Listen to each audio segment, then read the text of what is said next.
London, one of the world's greatest cities, welcomes some of the world's toughest athletes.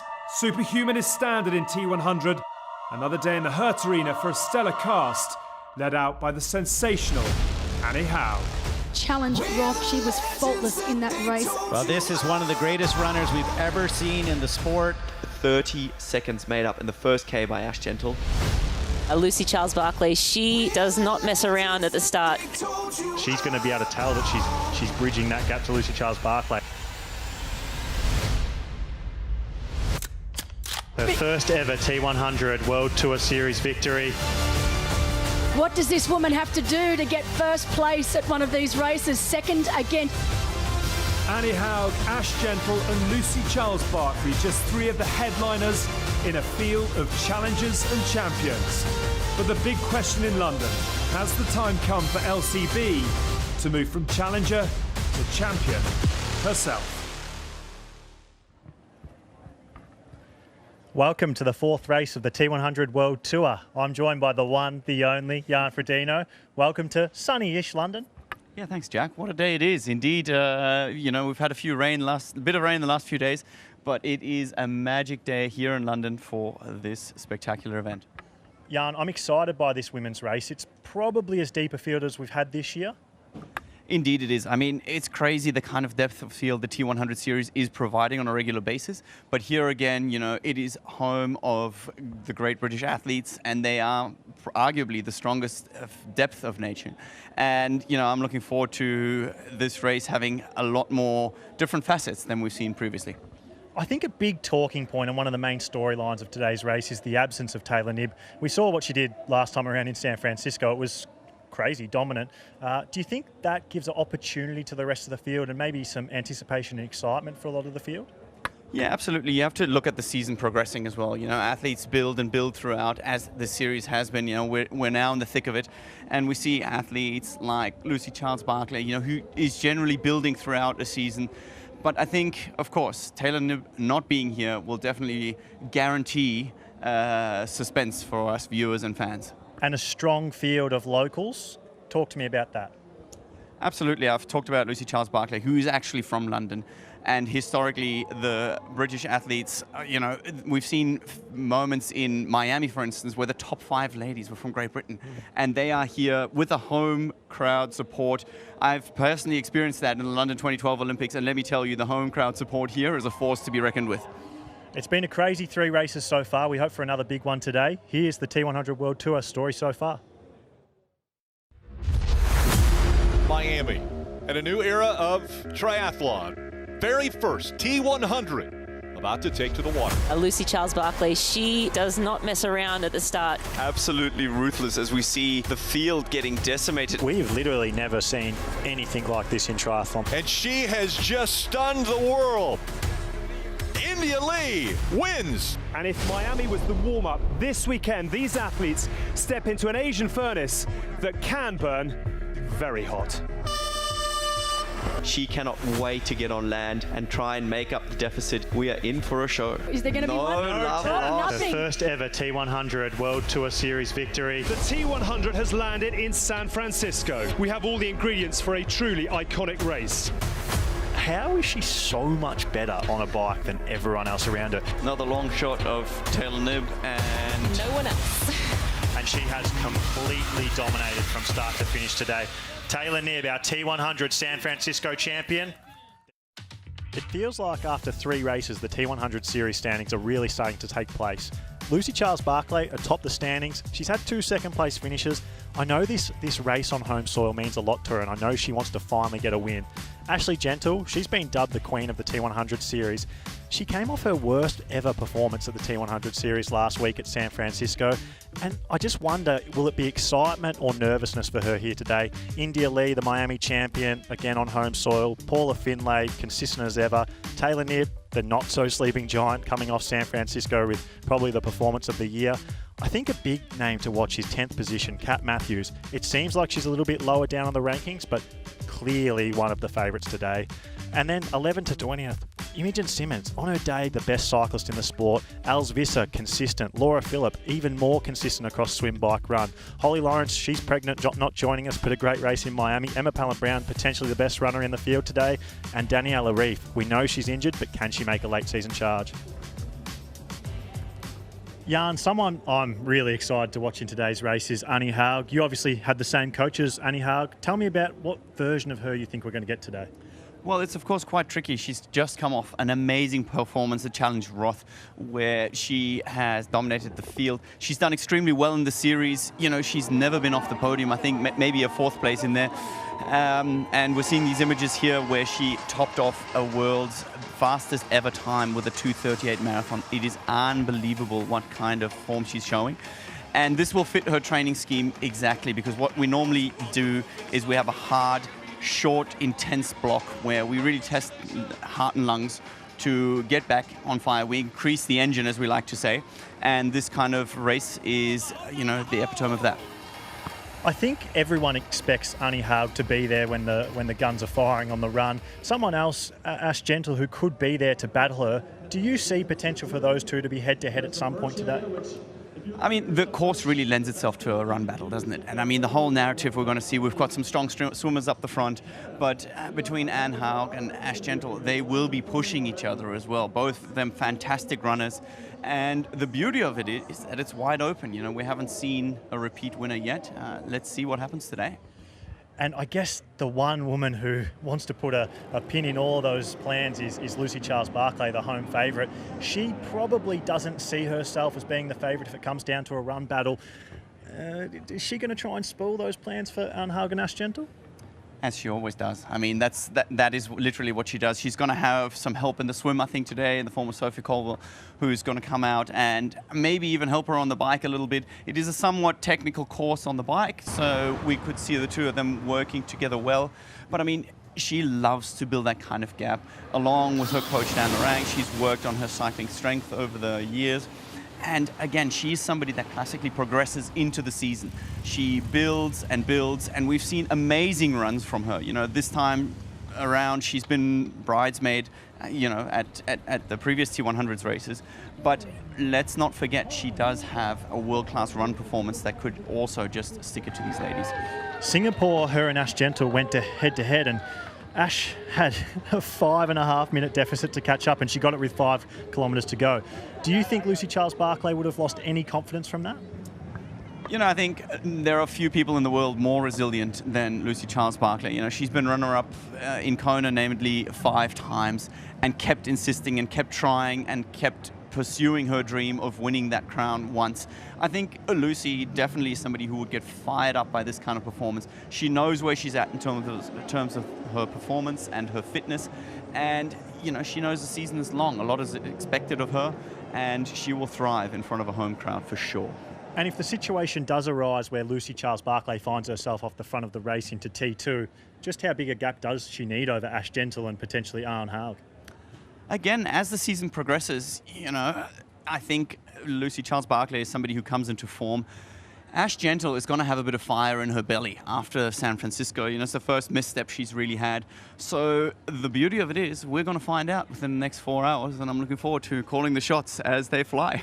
We're going to be joined by Vicky Holland as well today in commentary, Jan, and she joins us dockside right now. That's right, I am down here dockside right beside the London XL building, one of the largest convention centres in the world and the home of the London Triathlon over the past couple of decades. Notorious as being one of the biggest mass participation triathlons in the world, today we host 20 of the planet's best female triathletes. Now, to some of the nuances of today's course, over my right-hand shoulder here is the swim course. It's around 20 degrees Celsius in there. That is 68 degrees Fahrenheit for those of us watching in America. And that means that it will be a wetsuit swim. Out onto the bike course, it's a relatively straight out and back type course, but there are U-turns at either end, and they have multiple laps to do and speed bumps that they're going to have to kill their speed over. out onto the run course. I actually ran the run course this morning. It's very still. It's very warm here today, around 23 degrees, but it feels hotter out on the tarmac. Again, that is about 73 degrees Fahrenheit. So it's a warm day, and the athletes are going to have to take care of their hydration and their mental fortitude to run in these long straight lines to give out a really good result. And with all that, the atmosphere down here is definitely building. Lots of fans lining the course, excited to see these athletes. And I'm going to pass to Jan Frodeno for the course map. T100 London, the iconic race, starts off with a 2-lap swim course, Aussie exit into the Excel Centre. A transition to take us for the 8-lap bike course, where we have 2 out and back sections, and athletes will be seeing each other on the roundabouts as we go indoor once again for the second transition and a 6-lap run course. This is where the athletes see each other all the time. Welcome to the T100. This season, 20 of the world's best men's and women's professional triathletes will battle it out over the notorious 100-kilometre distance, consisting of 2-kilometre swim, 80-kilometre bike and 18-kilometre run, the ultimate test of speed and endurance.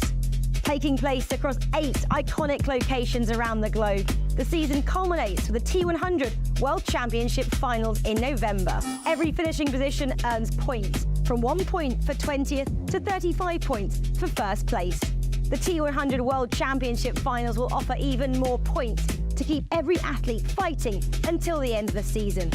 The total of each athlete's 3 best point-scoring performances over the season, plus the final, will count towards their points total. The athlete with the highest points total at the end of the season will be crowned T100 World Champion. With a prize purse of $7 million on the line, it means that each race and every point scored will make a difference.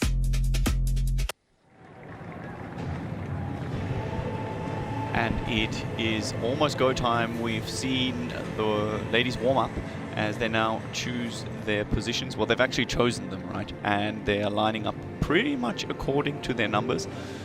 There are 20 slots for 20 ladies, actually 21.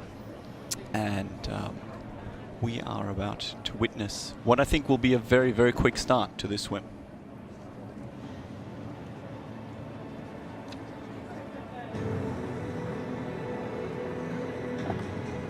Last filling of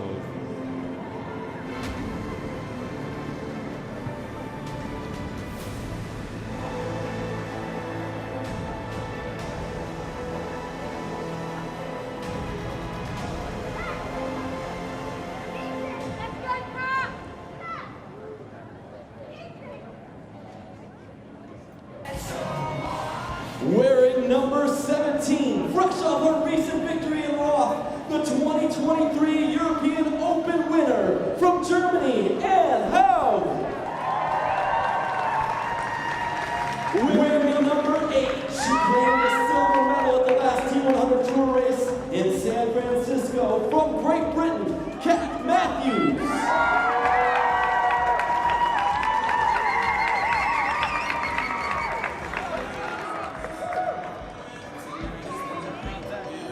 Wearing number 3, she had an incredible start to the Pro Tour by topping the podium in Miami from Great Britain, India Lee. Chloe, drop back, Chloe!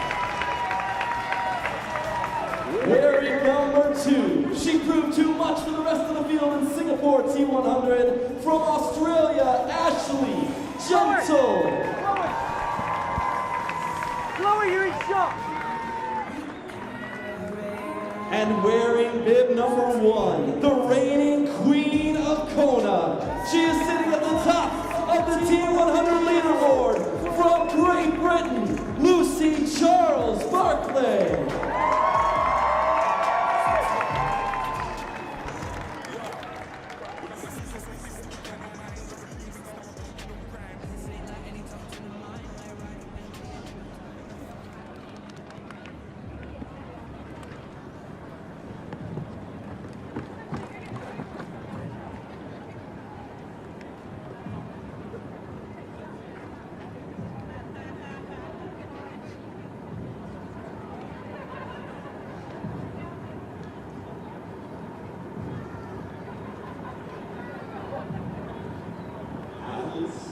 now needs to start.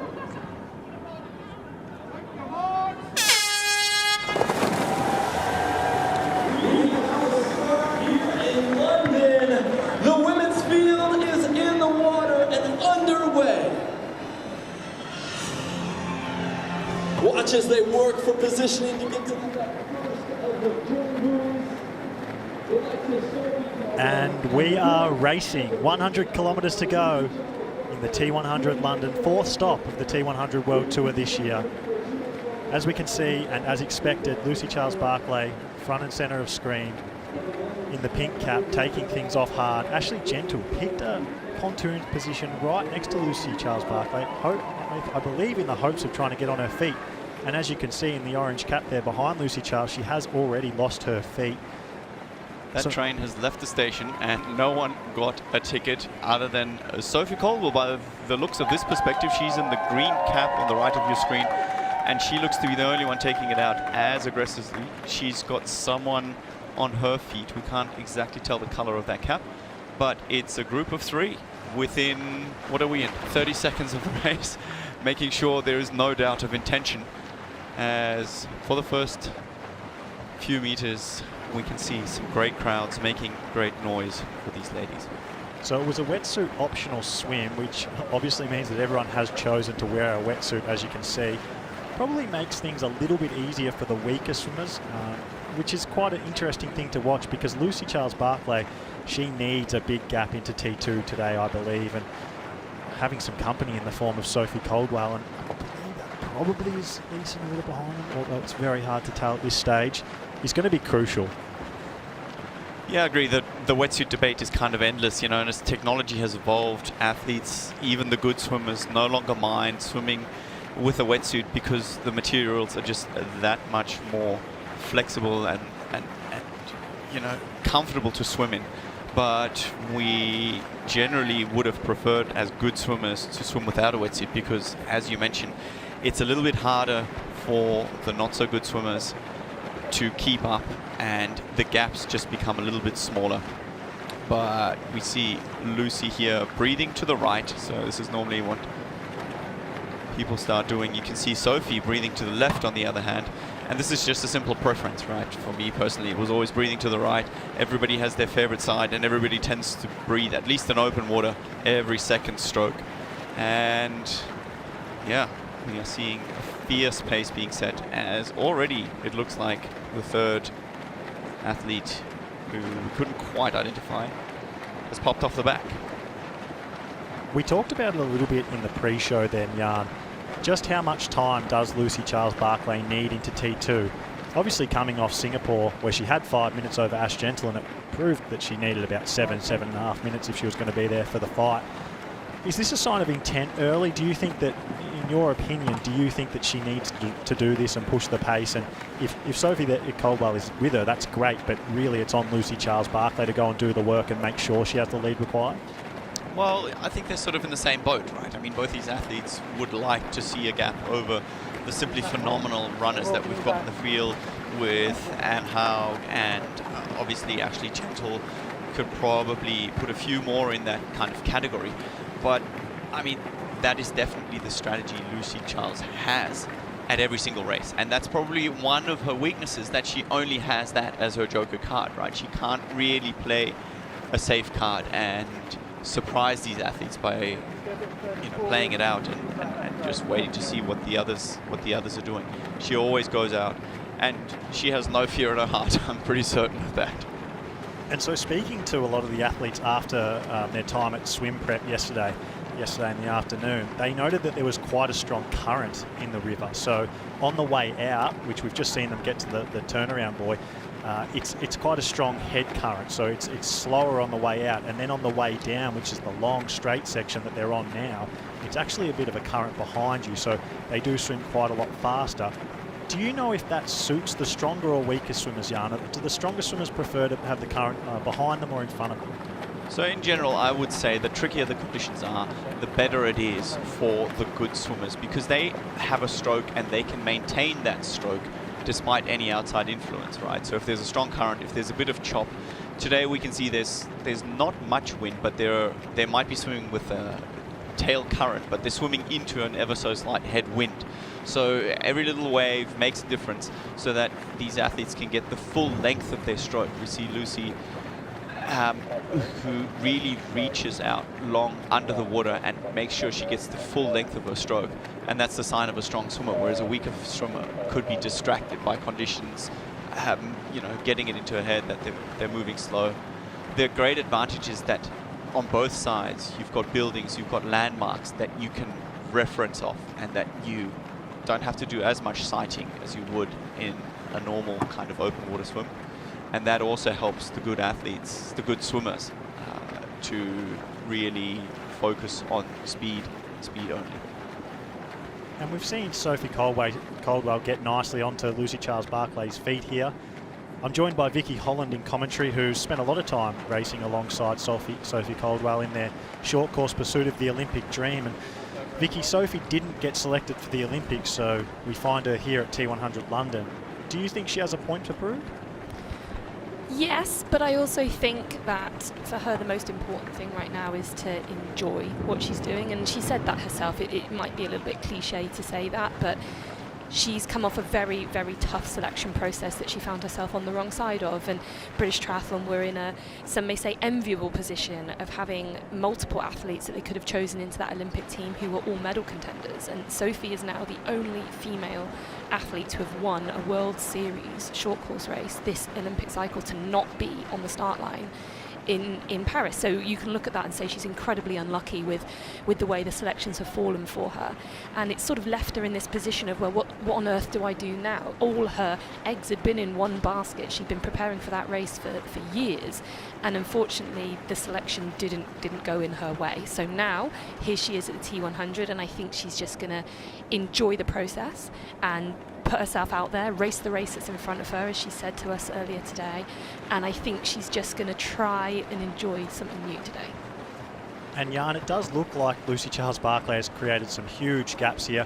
We can see that athlete who was in third. I'm assuming it's probably Hayley Chura. It looks like Lisa Norden, but I think it's probably Hayley Chura. And then a big gap to a chasing group that hasn't really broken up at all. How do you see these early gaps and the early part of the swim playing out? That's amazing. We've just had a statistic that the last athlete was already 45 seconds at the first buoy behind. And I mean, that was maybe 250 meters or something like that. So the pace is definitely on. That's only going to extrapolate throughout the rest of the swim. And I really see the girls, setting that intent early and then hopefully being able to continue. You know, Sophie is absolutely new to this distance. I believe she's only had her first aero bike setup within less than a month of preparing. But I think Vicky described it really, really well. What happens when you go through that kind of adversity and when you go through that kind of a school of hard knocks, as you will. I do believe Team GB, especially on the female side, is probably the toughest in the world to make. You've got years and years of hard training and hard racing within your body.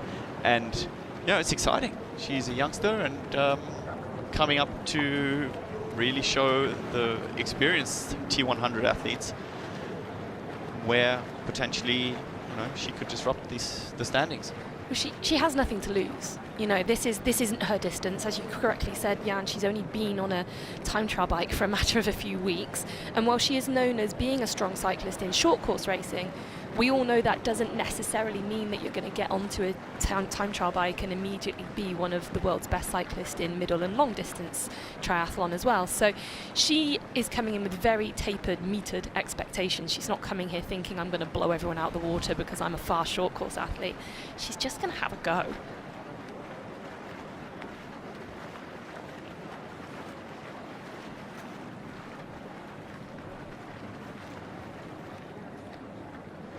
Lucy Charles-Barclay, a hot start here. She's gapped every one of the big favourites, and we're going to hear from her right now. Yeah, I guess the T100 season so far, we had, well, myself, I had a solid start in Miami. I was super happy with second. I'd raced in Singapore last year and not had the race really that I wanted, so I went there really wanting to do better and came away with second, so it was, I think I was 5th the year before, so it felt like a big improvement, but I still am hungry to get that win. Decided to sit out the San Francisco race to kind of conserve my energy, get myself ready for the home race in London. And I think for me, outside of the grand final, that's like my next biggest goal. So yeah, just all the work is going into that one.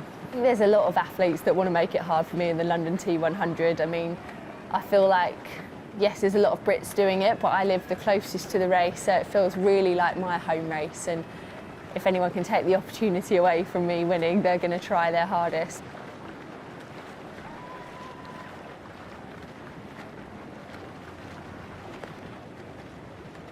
We can hear in Lucy's voice there, Jan, just how important this home race is, I believe. And she has established a big group to that, a big gap to that chasing group behind. You can see here on the camera there, clearly, almost probably 45 seconds to a minute back, and led by Imogen Simmons and India Lee. And let's not forget, Imogen Simmons came out the water in San Francisco, riding the current, reading it better than anyone else, just speaking of the current earlier. But we're not too far away from the Aussie exit, and I think we'll get a good view and some exact splits just then. Well, that's Ash Gentle there leading with Imogen Simmons and India Lee behind. You can also see that Kat Matthews is in there, so Chelsea Sodaro there as well. So that is a group of pretty much all the other big hitters. Anne Haag is in there as well. She's, if you look at that chase group, if you look at Ash Gentle in the orange cap in front, not the purple cap right behind her, who is India Lee, the next one about 5 athletes back, that is Anne Haag. I mean, for the pace that Lucy Charles-Barclay is sitting, that's not a huge gap there for Annie Haag, and Ash Gentle being the one to lead that chase group in front of Imogen Simmons and India Lee is pretty impressive. It is, but let's remember this kind of camera perspective also doesn't give you the full view, and we're only halfway through this one. You know, the gap is still about to happen. But you know, Lucy Charles-Barclay has definitely stated her intent. She's got a special bike, I think, with the London subway painted on it. She's got T-shirts made. This race means a lot to her, and there's not going to be any missing effort.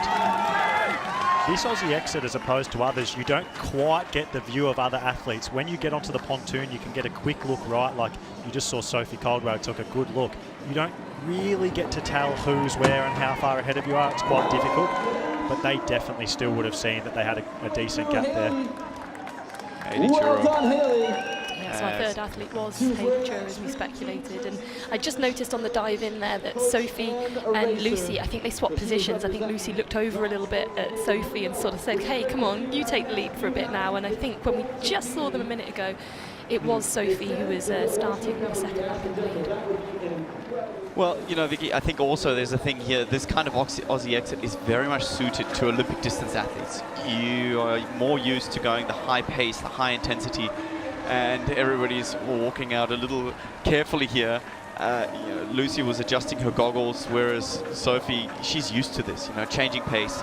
As we see Anne Haug making her way out of the water, and she'll definitely be looking to minimize the gap. Yeah, this really is one big pack, really. We've got the two leaders in Sophie and Lucy, of course, and we've got Haley Chur as a solo athlete, and then all the rest of these girls are kind of in one long line. They're all really, there's nothing much to split the rest of the field at this point. Some interesting things I saw there, there was a tiny little gap in front of Kat Matthews. So you see Kat Matthews there in the yellow cap. She did let that gap of 5 metres just start to appear, but you can see she's quickly trying to close it to sort of Chelsea Sodaro in front and Annie Haug there at the back of the group. But the Ash Gentle-led group with Imogen Simmons and India Lee do look like they're trying to push on and put a bit of a split into this group. So you can see Ash Gentle here leading this chase group with Imogen Simmons on her tail and India Lee behind her. There's a tiny little split. The feet just aren't quite there. And I mean, on this second lap, if that gap doesn't get closed quickly, you will see it start to just expand very quickly, which we kind of are seeing in front of our eyes happen right now. And this is a dangerous group of 3. And I mean, I don't know how many people would have expected Ash Gentle to be the one pushing the pace with Imogen Simmons and India Lee, like maybe on their feet, but not the one driving the pace. This is, I mean, I guess it shows the intent from Ash Gentle coming off a bad result in San Francisco. Yeah, I mean, Ash is often not had the greatest swim performances, I think she would probably say herself, but she's not a bad swimmer. I think she really struggles in the races where there are a lot of athletes and you're sort of in the melee a little bit, getting beaten up, as sometimes happens in the open water. But when she's got a little bit more clear water, she actually swims really quite well, and she's taking that chance right now on her own. You can see Anne Reichman there exiting the Aussie exit for the first time. Quite a long way behind the rest of the field, and really the only athlete who hasn't managed to make the big group. The big chase group obviously is splintering, but we know Anne Reichman's bike's good, but it's not a good start to the race for her. And she's coming off Challenge Roth just like Annie Haug was, and quite a different start to both of those women's races. Yeah, back at the front of the race, that is Sophie Caldwell in the green hat leading Lucy Charles-Barclay, and it's not very often that we see Lucy Charles-Barclay not leading the race.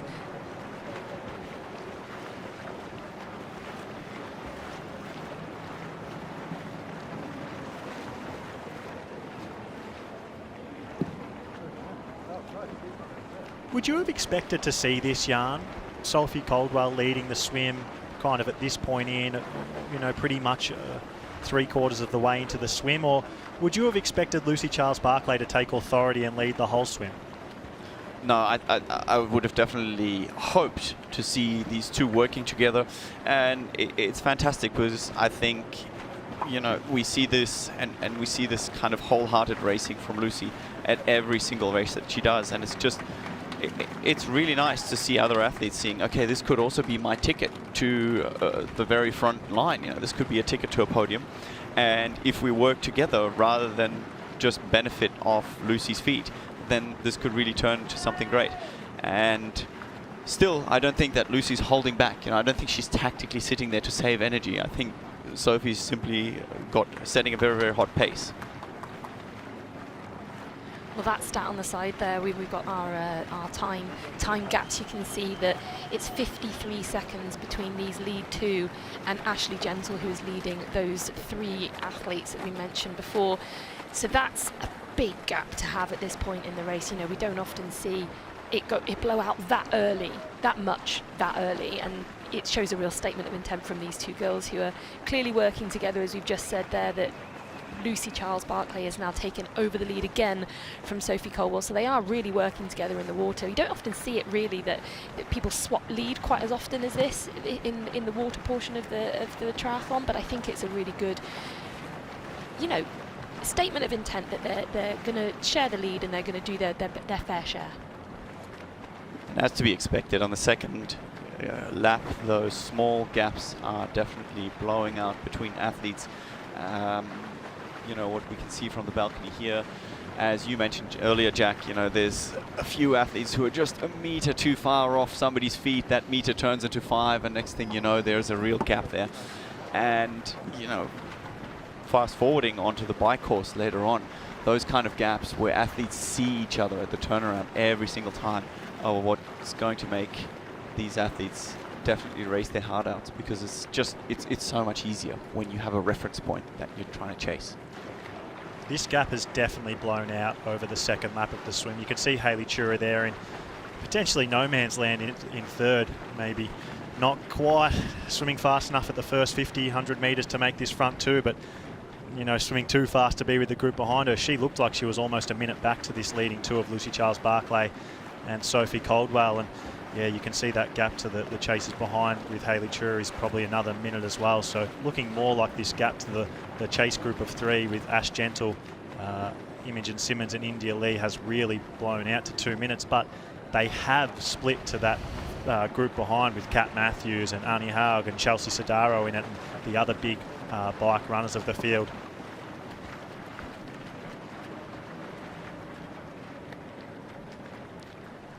Jan, you've made the transition from short course to long course. You did win the PTO US Open. You also won an Olympic gold medal. Does the current format of PTO and T100 racing more resemble traditional middle course racing or Olympic distance racing? The beauty of the T100 is that it provides a mix we haven't seen. It is a little bit shorter than the classic middle distance racing we see, which kind of most athletes like to use. But what it really does is it allows the short course athletes to prepare in certain phases and absolutely dive into this kind of format, because it's 80 kilometers of time trialing. It's double the distance of what an Olympic athlete is used to, but you know, it's not that long. It's something that all these athletes would be used to in training, and that's why, to me, this is the pinnacle of triathlon racing, because the best athletes from all distances can get together over the T100 distance. We're here at East London, these cable cars overlooking the iconic O2 Arena, one of the probably biggest sporting arenas in the UK and Europe, home to fights, boxing fights, concerts, all of it. And as you can see here in the River Thames, directly below it, Lucy Charles-Barclay and Sophie Caldwell out in front completely by themselves. No one in sight now on this extended camera image. Yeah, it's just a question of how big that gap is going to be now when they get into transition, and we wouldn't be surprised to see it be around that 2-minute mark, given it obviously blows out more once athletes start to lose feet, and we've seen that group behind has blown from being a pretty continuous string of 10+ athletes, more than that really, into just being the 3, and then the athletes behind. I saw them out the window here, as we can just see into Victoria Dock. We can see that whole string of athletes is just blowing apart, and that really is a testament to the absolute ferocious pace that Lucy Charles-Barclay and Sophie Caldwell are putting down at the front here, and they're going to have quite a gap. That panned out shot there, you can see back to Hayley Chura in 3rd, and we still can't quite see the next 3, so this is now a massive gap, and our time splits show that it's still around 53 seconds, but I think that's going to update. That's going to update as we hit transition. Yeah, these times are consistent with the first exit that we've had. Our 2 leaders, they're about to turn onto this buoy and then head back for the final exit into the transition 1, which is here in the Excel Center, which is actually indoors. That's something we haven't seen. Yeah, it's a really unique situation we have here at London XL. So this triathlon's been around for a couple of decades now, and it's always been the same way. You exit at the dockside, and then you have to go into the XL building, up some stairs, run into the main XL arena, do your transition, take your bike out of the XL arena, down a ramp and out onto the road. So it's definitely a slight nuance to this course, having the indoor transition area and also the indoor finish. So we will see them coming down the finish chute indoors in the XL Centre later today. Looks spectacular, doesn't it? It's a really fan-friendly area to have people in there. There's lots going on. There's lots of stands and stools set up, and there's deck chairs, a viewing screen. There's a lot going on in the XL Centre. So yeah, it does bring quite a nice atmosphere to the race. So this race has been around for 1997, I think, was the first ever edition. You've raced here, right, Vicky? Not 25 years ago, but I have raced here a few times. Yeah, I was trying to remember earlier today how many times I've done this race, and I actually can't remember, but I qualified. It was probably my 3rd ever triathlon I did here as a junior, and that qualified me for World Juniors back in, I think that was 2005. So yeah, it was still, you know, nearly 20 years ago, but I have raced here a few times. Something I'm noticing in Lucy Charles' swimming stroke is that she hasn't let her foot off the pedal once. She seems to be swimming with high intent the whole way through this swim, and when her and Sophie Caldwell made that final switch in lead, I didn't feel like it was a Sophie Caldwell slowing down. I sort of felt like it was Lucy Charles-Barclay trying to keep the pace high and push it on. To me, that says that she's in the mindset of needing to create a big gap and racing with intent and intensity the whole day to try and get a big gap. My mind goes straight back to Singapore, Jan, where she had that 5 minutes and it wasn't enough. I've got no doubt her and her team have decided, and you might be able to speak on this more, having the same coach as her in Dan Lorang, that she needs a big gap into T2. And I don't know whether it's a lack of confidence in her run, or just it shows the confidence she has in her swim-bike combo. Well, as we spoke about earlier, you know, she doesn't have that many options at this stage. We don't know how much her run has progressed.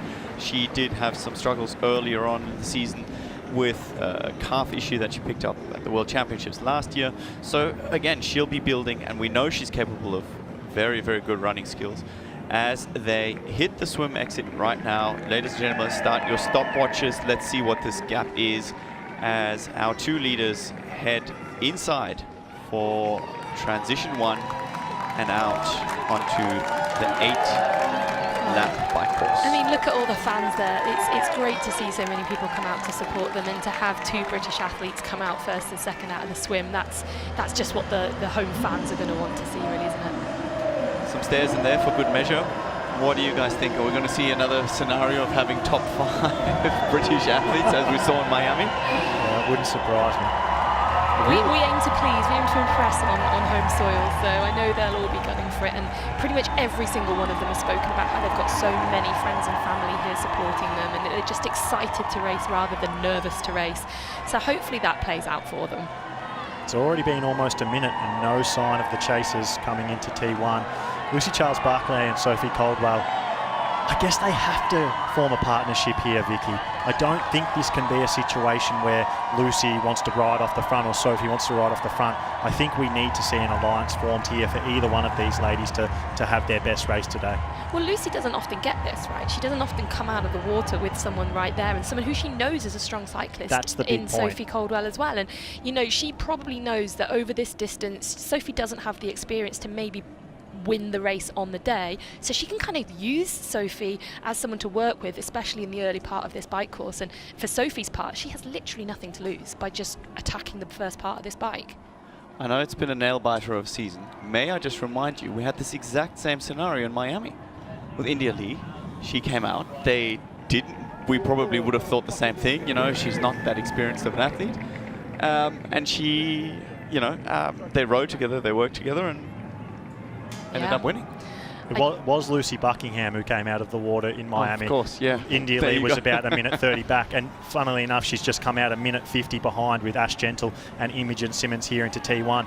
That gap really did blow out. We sort of said it looks like it's 2 minutes, and it turns out it is 2 minutes. I mean, I probably didn't expect it to quite be that. I thought it might be 90 seconds, but closer to 2 minutes. I think in the swim, the first section of this race, that's win Lucy Charles-Barclay. That's a big gap. But the thing she has working against her is India Lee, Imogen Simmons and Ash Gentle together is a strong chase group. Yeah, absolutely. What a strong line of athletes they're going to be when they get out onto the bikes. I think the start of the bike course here is also something where Lucy will benefit from having Sophie, because Sophie is renowned as being a really technically good bike course. In the first section out of the XL, they've got to go down ramps, around corners before they do get out onto the roads properly, and that's something that Sophie's going to do at speed. We're seeing Hayley Chura here, third out of the water. Not quite sure what's going on, whether it's something with her bike. It kind of looks like it's not something with her bike and it's more a physical thing. I don't know if she's sitting up and waiting for the athletes behind or if something's gone wrong there. We've got this next big chase group, Chelsea Sodaro with a new coach, Arne Haug, Kat Matthews. That's a strong group. They're over 3 minutes behind out of the water. That is a massive gap, but Kat Matthews is there. She is riding as well as anyone in the world right now, so not a bad position for Arne Haug and Chelsea Sodaro to be in if they can stay with Kat. Hayley Chura here, quite frankly, is a bit of a mystery to me what's going on, because if she was waiting for the next group, she'd at least be trying to hold up some speed, but I would agree, it looks like there's probably a technical difficulty that will find out. So this is a pretty strong chase group as well. It's got sort of everyone else in it. I think, like I just talked about, Kat Matthews is the clear leader of this group. Laura Phillips in there, Amelia Watkinson's in there, Lisa Norden's in there, all strong time trials in their own right. We know Lisa Norden just won her national TT championships, so clearly a very strong cyclist, and Amelia Watkinson has come top 5 in her national road race. So yeah, we have a lot of female triathletes in today's field who, in their own rights, are great cyclists. Laura Phillip, of course, also having a fantastic performance in Roth, lifetime best numbers from what her coach told me. So indeed, this is going to be absolute fireworks as we see Hayley Chura picking up the pace now. It looks like... I'm so confused what's going on yes. here. Because if she is sitting up to weight yarn, like you said, usually you would still push a little bit of power. Like usually you wouldn't just dead sit up like that. No, as we see a long line of athletes forming as they, you know, wait to space themselves out for the actual course and heading out of the technical section that Vicky mentioned early on. So I think we need to talk about this. Drafting is always a big topic of conversation when it comes to long or middle distance triathlon. In today's race, we have been told the technical officials are going to be hot on drafting. However, there is 5 sections, one of which Hayley Chura just went through there, where they will show a bit of discretion and leniency because of the nature of this course. There's 5 sections, including 2 turnaround points and this sort of technical roundabout section we're seeing here on both sides of the race course, where if it does come back in a little bit, they'll be a little bit lenient on it. But outside of that, on the long, straight, flat roads, they will not show any discretion. There will be penalties. As we see Anne Reichman off the back, this is a long way swimming, and whilst everybody's going at 40+ kilometers an hour, you're swimming along. This is not great news. Hayley Chura already being caught. Quite frankly, if I looked at her going into the roundabout, I think she's just not a technically very well-versed rider. And, you know, all the construction that's in and out of the XL, there's a fair few bumps. It's definitely something that can scare you. Maybe she had a little moment where her front wheel gave a little bit of way, but Ash Gentle, making light work of the situation, has now moved on to the virtual podium. So I think we need to talk about Ash Gentle's current situation. She obviously won Singapore. She's won 4 PTO/T100 races. She came 7th at San Francisco, which for an ordinary person is a good result, but for Ash Gentle is her worst ever PTO or T100 result. And speaking to her in private, she wasn't embarrassed by the result, but it's not too far off what she felt. She was very, very, very disappointed in her result. The morning after the race, decided to make a coaching change. She'd been thinking about it in the lead up to that, but I think that result and that weekend was the nail in the coffin. And she has decided to move to a new coach, a cycling-focused coach, a national TT representative on the track himself. So I think Ash Gentle's intention is clear for the rest of the season, and that's that she needs to work on her swim and bike in order to bridge the gap to Taylor Knibb. And will we see that come to fruition today in her taking charge on the bike, leading this group of Imogen Simmons and India Lee, who most people would look at as slightly stronger cyclists than Ash Gentle, but Ash Gentle is the one here leading the chase group, trying to bridge the gap to Lucy Charles-Barclay and Sophie Caldwell. Yeah, well, a coaching change obviously can take a little bit of time to bed in. Those changes that you make are often not totally instant, and it's only been, 5-6 weeks or so since we were in San Francisco, so not a huge amount of time for differences, for changes to be shown yet for Ashley. But what she is showing right now is a massive statement of intent. She came out the water, as you said, with Imogen Simmons and India Lee, 2 of the strongest cyclists out there, and she is leading the way right now from that pack, and that shows where her mindset's at today. As you said, Jack, she was incredibly disappointed with the performance that she was able to put down in San Francisco, or rather with the performance she wasn't able to put down in San Francisco, and felt that she just had nothing to give on that day. So I think today she just wants to put everything out there and cross the line, absolutely spent, exhausted, and she said that no matter where that ends her, sort of allows her to end up on the finish rostrum today, that will be okay if she's been able to put everything into it. And I think touching on the whole concept of mindset, you know, if you look at team sports, if you look at soccer teams changing a coach and going from a losing streak to a winning streak in one match, there's no physiological change that's gone on. There's very little tactical that's going on. It's a mindset. It is the kind of confidence that you have within yourself, and a bit of fresh wind, especially for a seasoned athlete, can make such a difference. And the other thing I'd like to point out is that this is not a pure cycling strength course. We're seeing a lot of what we call dead turns, turns where you almost have to stop. And the more speed you can carry throughout, the better it is. And this is going to add up over 8 laps as well. It looks like Ash Gentle is just also taking these turns and roundabouts very, very smoothly. We're speculating, but let's hear from Ash Gentle herself. I think that I would drive myself crazy if I tried to work out like why I was so bad in San Francisco. It's like sometimes you've just got to let it go and put it to the side and focus on what's next. And I think that's kind of where I was at, because I had nothing to give. I just felt like I could have gone all day but I couldn't go fast enough. And if you're in a T100 race, you need to be able to go fast. And I kind of crossed the line, and it was just such a unsatisfying feeling. It's human nature always just focus on the negative and think, you know, and tell yourself how bad you are. It's like, well, do you tell yourself how well you've done when you've done really well? And sometimes no, like you don't appreciate what you've achieved when you've achieved great things. It's about acknowledging that and accepting it and being like, well, no, I'm not going to dwell on this result for, you know, 6 or 7 weeks before London. Like, I've got stuff to do. I've got training to get to, and I need to be in the best mental space that I can. And so I feel like I'm going to be absolutely like buckled over when I cross the line in London, because I'm so determined to be able to push my body like I know that I can. We've seen Imogen Simmons here take the lead from Ash Gentle of this chase pack. I actually think Ashley Gentle will be excited to see Imogen Simmons with her, and if India Lee does happen to make up that 15-second deficit she has, I think Ash Gentle will be even more excited. Because we've got that alliance up front with Sophie Coldwell and Lucy Charles-Barclay, having this strong group for Ash Gentle with Imogen Simmons, who on her day rides as well as everyone, probably apart from Taylor Knibb, and India Lee being the same, I think Ash Gentle will see that and go, this is my ticket to the front of the race. I can sit in here, I can conserve. When needed, I can take turns, but I think largely, Jan, she'll just be excited that Imogen Simmons is there with her. Yeah, absolutely. I think it's always helpful to have that kind of alliance, especially if you know you are a gooder runner as Ash Gentle is. But I don't know, Vicky, how did you ever feel? I mean, for me, whether you win a race, that's obviously the ideal scenario.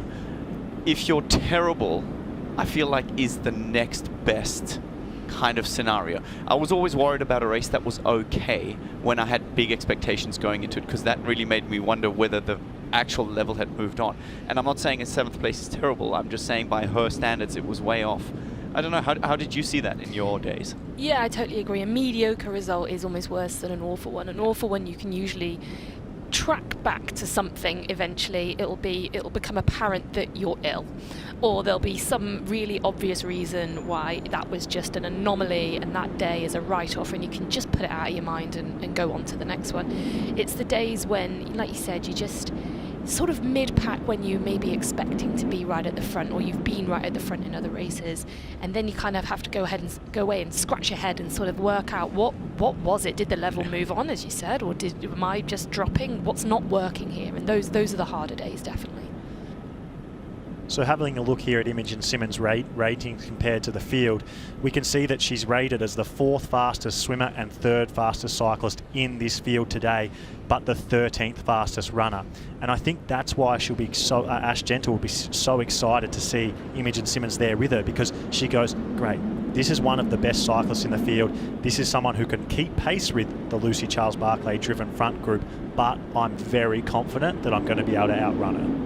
Yeah, I mean, without being arrogant, because we know Ash absolutely isn't that, she will have confidence that she's going to be able to outrun Imogen Simmons today. So if these two can continue to work together to minimise that deficit to the front, and Ashley Gentle was to come off the bike with a similar deficit that she has right now, around a minute 40, minute 45, I think she'd be very, very happy with that. Yeah, and that would also indicate that they're riding the same pace as the front, you know, as when they got out. That was a similar kind of gap. As we get a whole view of all these athletes. I mean, look at that, Anne Reichman, 6:45 down in the first lap of the bike. This is somebody who was just off the podium in Roth. I mean, she is a very credible athlete. She's one of the best in the world. So it just really shows the kind of level the front runners are putting out for us to see. With this field today, it possibly did expose her weakness in the swim a bit more than we maybe would have seen in other races, but we know what she could do on the bike and the run. So while she is a long way down just at this point, there's a lot of the race still to go for her. An interesting Ash Gentle story that I kind of want to tell is, throughout the week we were at breakfast and we were all having a coffee, and there was sort of speculation about, you know, Arne Haug and Taylor Knibb and Lucy Charles-Barclay and how good they are and how their races are going to play out. And there was a group of the males who are going to be racing, and Ash Gentle was there. And she sort of got defensive. She got fiery. And she's like, oh, I guess I'm no good then. I guess I won't be competitive then. And we all just looked at her and we could tell that compared to how she was at San Francisco, in the lead up to San Francisco, she felt a bit down. She wasn't socialising. It was almost a bit flat, I would say I described it.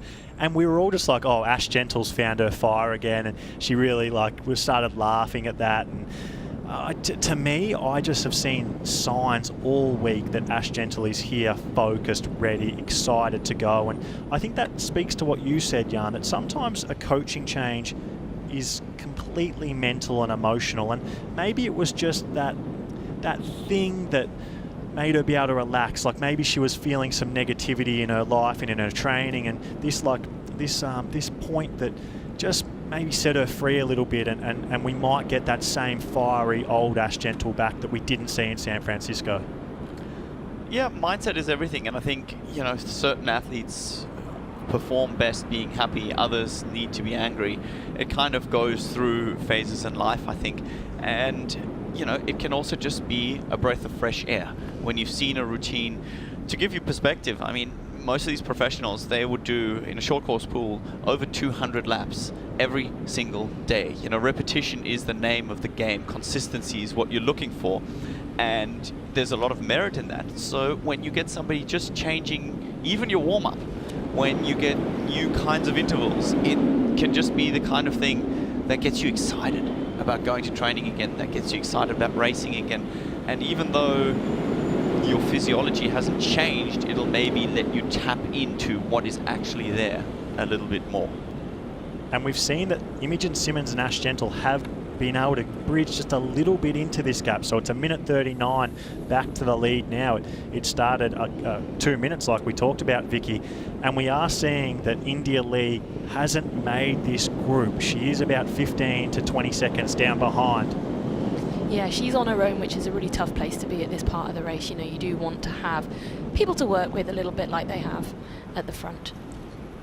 So we're going to follow this race here. We've got that group of Imogen Simmons and Ashley Gentle. We're going to take the motorbike to the front of the race to give you an idea of just how big this gap is, and see how, on a practical perspective, what kind of gap is a minute 40 seconds, and how much work do Imogen Simmons and Ashley Gentle have to do to catch up. Yeah, let's remember, this is a motorbike. You know, this is the flick of someone's wrist to accelerate. This is not hours and hours of work, but we can just see how windy it is. Even the motorbike's having to take these corners quite a lot slower than it potentially could. There is just so much where technical riding ability lets you carry speed and lets you save energy over the course of 8 laps. I mean, it's absolutely massive. We still haven't got the front runners in sight. And I think Hayley Chura, if we're looking at the time gaps, growing and growing and growing, this could really just be the issue. I mean, London potholes are kind of pretty infamous. I think even some of the athletes have adjusted their tire pressure in order to cope and prepare for this kind of course specifically. But we've been going for a little while here, and I don't see our top 2 Brits up the front yet. I think our motorbike driver here has just killed the speed a little bit as they're just passing the Excel Centre. So yeah, he's not been going top speed through here. So I think we might actually even see those other athletes come back past him in a second. But it's still really nice to see fans lining the side of the course here. So shows that people have come out to support these athletes. We do love to have a sporting event in the UK, and it's nice to see them supporting our home athletes as well as the other best of the athletes in the world that have come to T100 London today.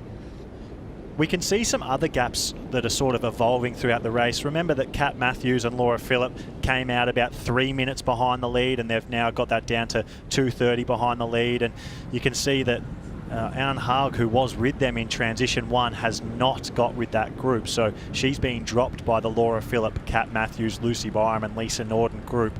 That doesn't bode well for Anne Haug's race. I know she rode so well at Challenge Roth, Jan, but to get dropped within the first 10k or even within the first 9k of this race today by that Kat Matthews, Lucy Byram, Lisa Norden and Laura Phillip train might prove costly towards the end of the race.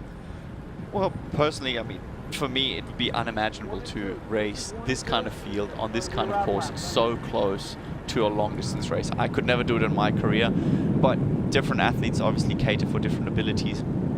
And, you know, it's just one of those things as we've caught up with our two front runners, and they seem to still be working really well and really smoothly together, which is absolutely nice to see. And if they can carry on going like this, then, well, we're in for a treat. The gap is being sort of eaten into by both groups, both the Imogen Simmons group and Ashley Gentle group. And I think something that I'm noticing is that Sophie Caldwell is letting this gap to Lucy Charles be a bit bigger than what maybe an experienced T100 athlete would. It looks like it's more like that 30 or 40 metres rather than 19, 20 metres. Is that a dig? Are you having a go at T100 athletes knowing just how far they can push it? I think when you're an experienced middle distance athlete who's raced enough of these things, you know the line, and Sophie Caldwell probably playing it quite safe and making sure she's not in that draft zone.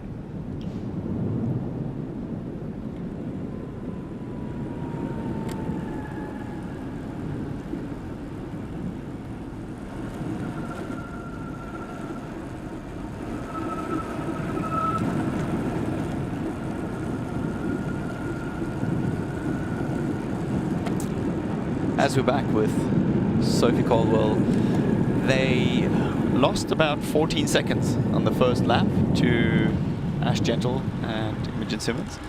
But again, you know, with this exact riding strength, they'll see each other here, and this is the first time well, actually no, the second time, because on the other side they've also got a reference point that they can compare where they were in the first lap. That's always something. I picked a landmark and I was like, okay, I met this person here. How far away have they gone? Because remember, these athletes don't have the stats that we do. This exact timing sheet that you see on the left is exactly what the athletes don't have. And spectators are not a reliable source to go with timing info. That can vary greatly according to the allegiance of the spectator. But I have to agree that Sophie's leaving the gap a little bit too large for these athletes to benefit off each other. I think she's just going to be terrified to incur a drafting penalty. You know, it's her first attempt at this kind of distance, her first time doing a TT type race, and I think she just wants to make sure she plays by the rules. So we've got eyes on Chelsea Sodaro here, Ironman World Champion. She's been having an up and down season, an up and down patch. A few things to take note of here: a new bike. She has recently had a bit of bike drama, controversy, where she left her old bike brand and is on a new bike brand.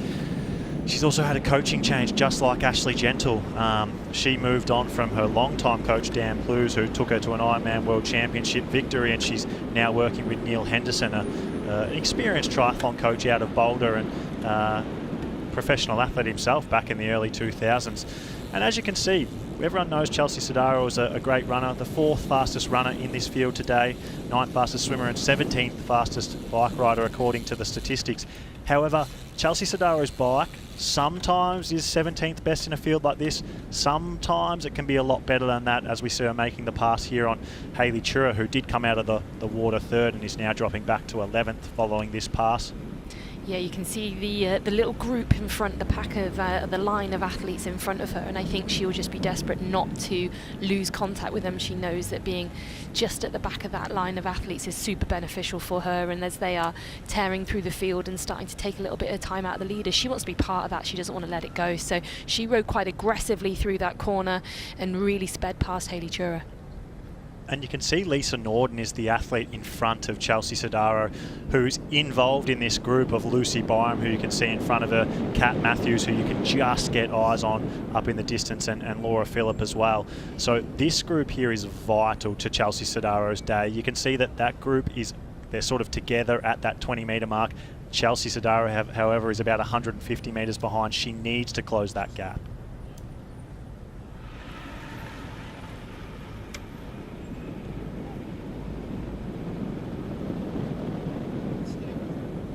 And you can see that Chelsea Sodaro's heart rate, according to the max heart rate numbers she's giving us, is 100%.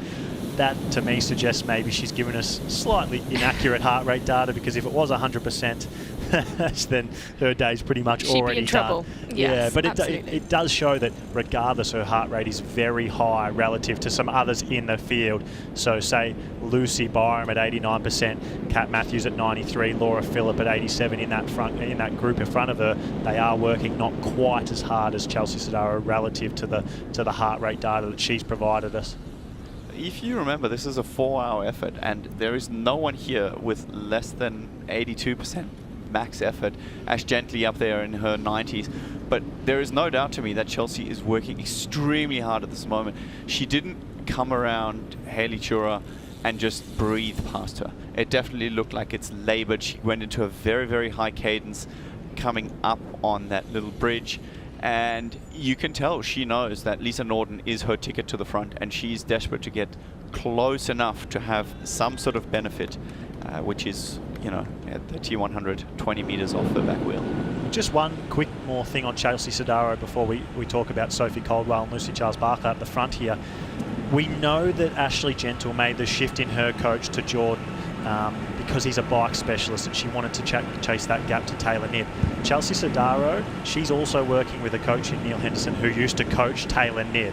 So interesting that we see some of these big name females trying to close that gap in the bike purely because of Taylor Knibb. Well, that's what Taylor Knibb's done to the women's field in racing, to be honest. She's such an exceptional athlete. I mean, she is setting the standard on the bike, and that's where all the girls are finding that they're going to have to chase her. But what we're seeing on the graphic on the side of our screen now is that some of these athletes are really making moves. You've got Laura Phillip, who's moved up 9 places since our last checkpoint, so she's gone to the front of that chase pack, and they're now only 2 minutes and 12 seconds behind the leaders, Lucy Charles-Barclay and Sophie Caldwell. So they're making serious inroads now, and it's looking like we're going to possibly get some people catch up to the front before we hit the run.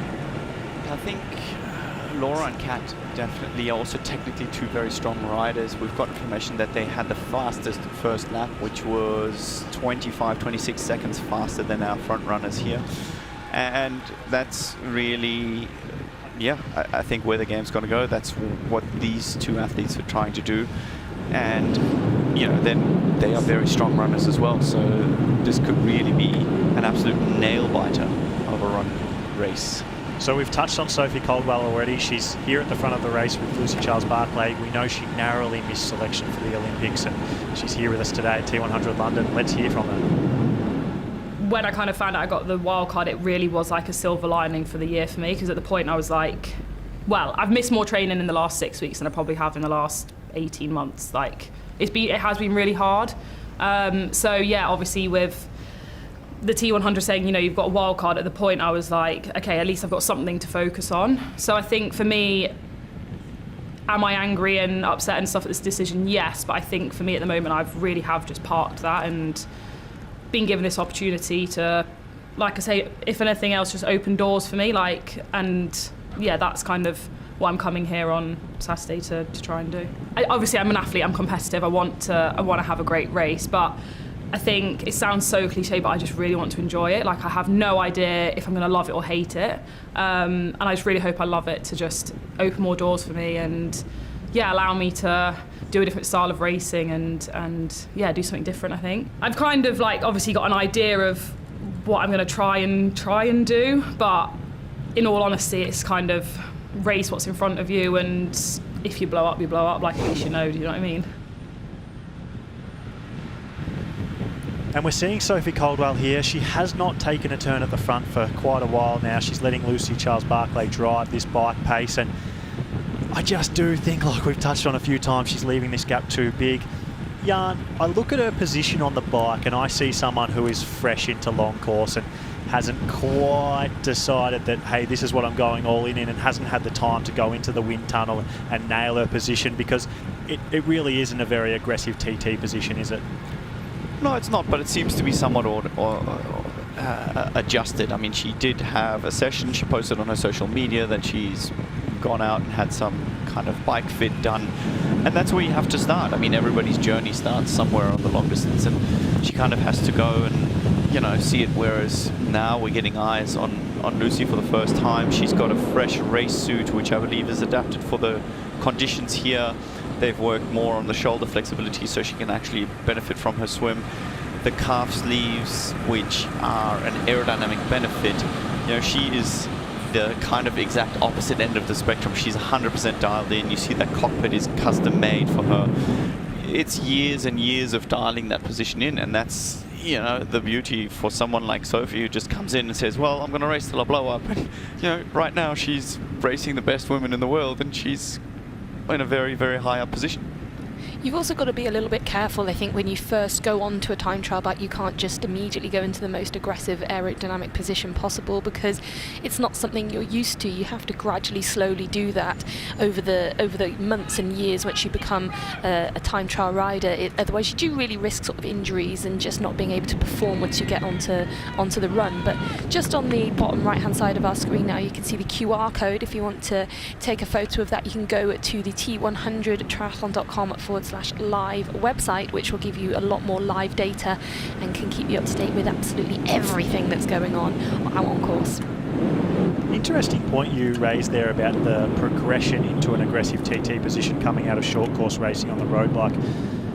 We did see the current best cyclist in middle distance triathlon, Taylor Knibb. She started on a road bike. She came into middle distance racing on a road bike for that exact thing. So, I mean, I guess Sophie Caldwell on her first big T100 race is already a step ahead of that. Yeah, definitely. I mean, Taylor Knibb was unbelievable, even on a road bike with clip-on handlebars. It was. We were asking question marks as to how this was actually possible, whether our timings were wrong. But she was phenomenal from day one, and as strong a cyclist as Sophie is, I know she wanted to sort of do this properly. You know, get herself onto a time trial bike and get the right kit and a time trial helmet. I think she calls it the Stormtrooper helmet, and she really wanted to come in and feel part of it. You know, all the athletes have all the correct equipment, and she wanted to be an athlete just like them out on this course. But you do just have to be a little bit careful when you're going straight into an aggressive riding position, as we're seeing from Lucy Charles-Barclay at the front there. Something like that is very different from the much more sort of upright positions or compact positions that we see on the more road cycling bikes that we use in short course racing that Sophie will be used to. She needed just a little bit of time, I think, to get bit more dialed in on a TT bike. Going super aggressive on the first one will probably end up with, you know, some cramp in the hamstrings and possibly a slightly butchered run course, because she just wouldn't be able to move her legs properly after 80 kilometers in an incredibly aerodynamic position. Yeah, I mean, it's forever a balance between being able to produce the maximum power, because if you're not familiar with it, the more aerodynamic, the more closed up your kind of shoulders and upper body is, the harder it becomes to produce power through your legs. And that is forever the balance these athletes are trying to strike, so that they're efficient on the one hand and able to produce their maximum power, but also be as slippery in the wind as possible. And, you know, this has been a process for Lucy too. We've seen her evolve over years, and next we are getting eyes on, I believe, Annie Haug. Yes. Interesting here, Jan. She's the only one of the big hitters who's losing time to Lucy Charles-Barclay and Sophie Caldwell up front. Yeah, to be honest, I would have bet on that. I saw her the last few days, and, you know, people forget that there are two kinds of tolls to doing a long distance race. The one is the physical, recovering. Anne is a very, very seasoned athlete. She's got lots of life miles, as I would call them, so she probably recovers quickly there. But mentally, you're also depleted when you have to go that deep. And, you know, she's posted the fastest time over a long distance ever. Mentally, it's extremely draining. And I remember it that at stages, you would sit at a dinner table, you know, a week after a race, and all I'd hear is voices.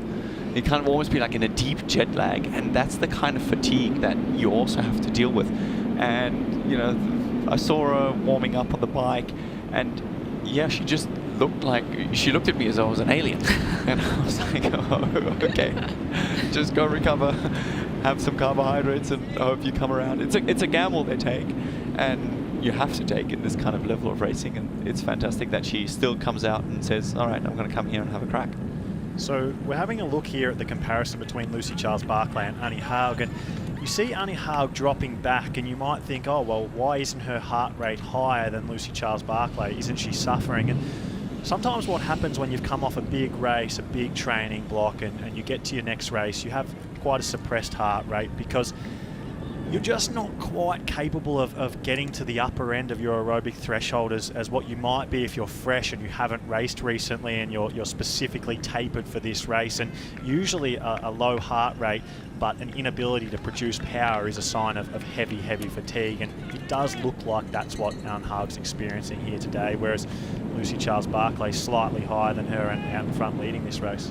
I mean, it's just not a surprise. Jan touched upon it there, of course. She only 3 weeks ago raced a full long distance race where she set the fastest time in the world, and she didn't just break it, she obliterated it really. It was incredibly impressive. She's unfortunately just missed 2-3 bottles there through the four. She missed four the fourth now. one as well.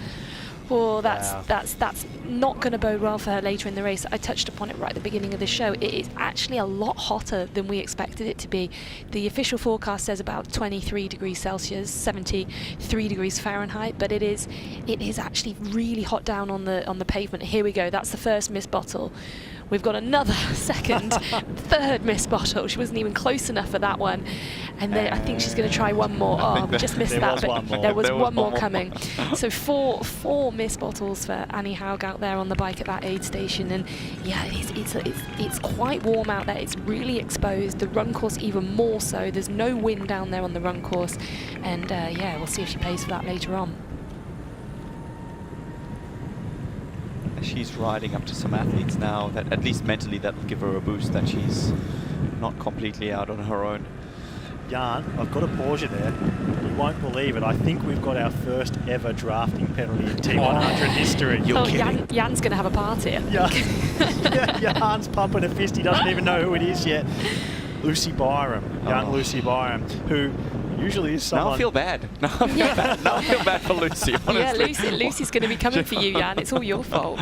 Our first ever T100 drafting penalty that we were told all week they were going to be hot on it, Jan.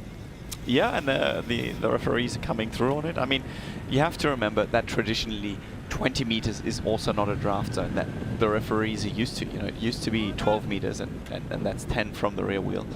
And the whole series is evolving, but you know, things are starting to become a little bit more serious. It's about points, it's about a lot of money as well in terms of the prize money and the final rankings. And in a series like that, you know, there are little things that you want to avoid. And unfortunately, it's hit Lucy for the first time. But I think, personally, it's good to see a signal, because the rest of the field, they won't know it yet. The men will be watching for tomorrow's race. It just creates more fair racing and more dynamic racing as well. So yeah, well, unfortunately, I think it's a good thing. I think in tomorrow's race, we're fully expecting to see larger lines of athletes in the male race. The way that Lucy Charles-Barclay here races, she blows the field apart from early on. Of course, Sophie Colwell's been the athlete to be able to go with her up until this point, but she essentially obliterates the field really early on.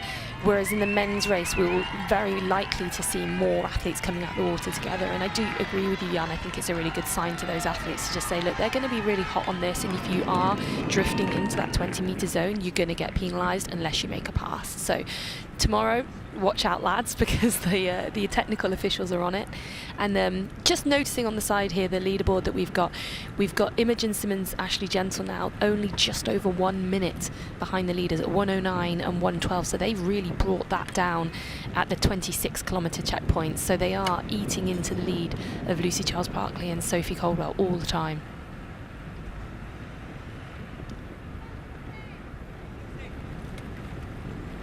Got eyes on Anne Haug here, working with Emma Pallant-Brown.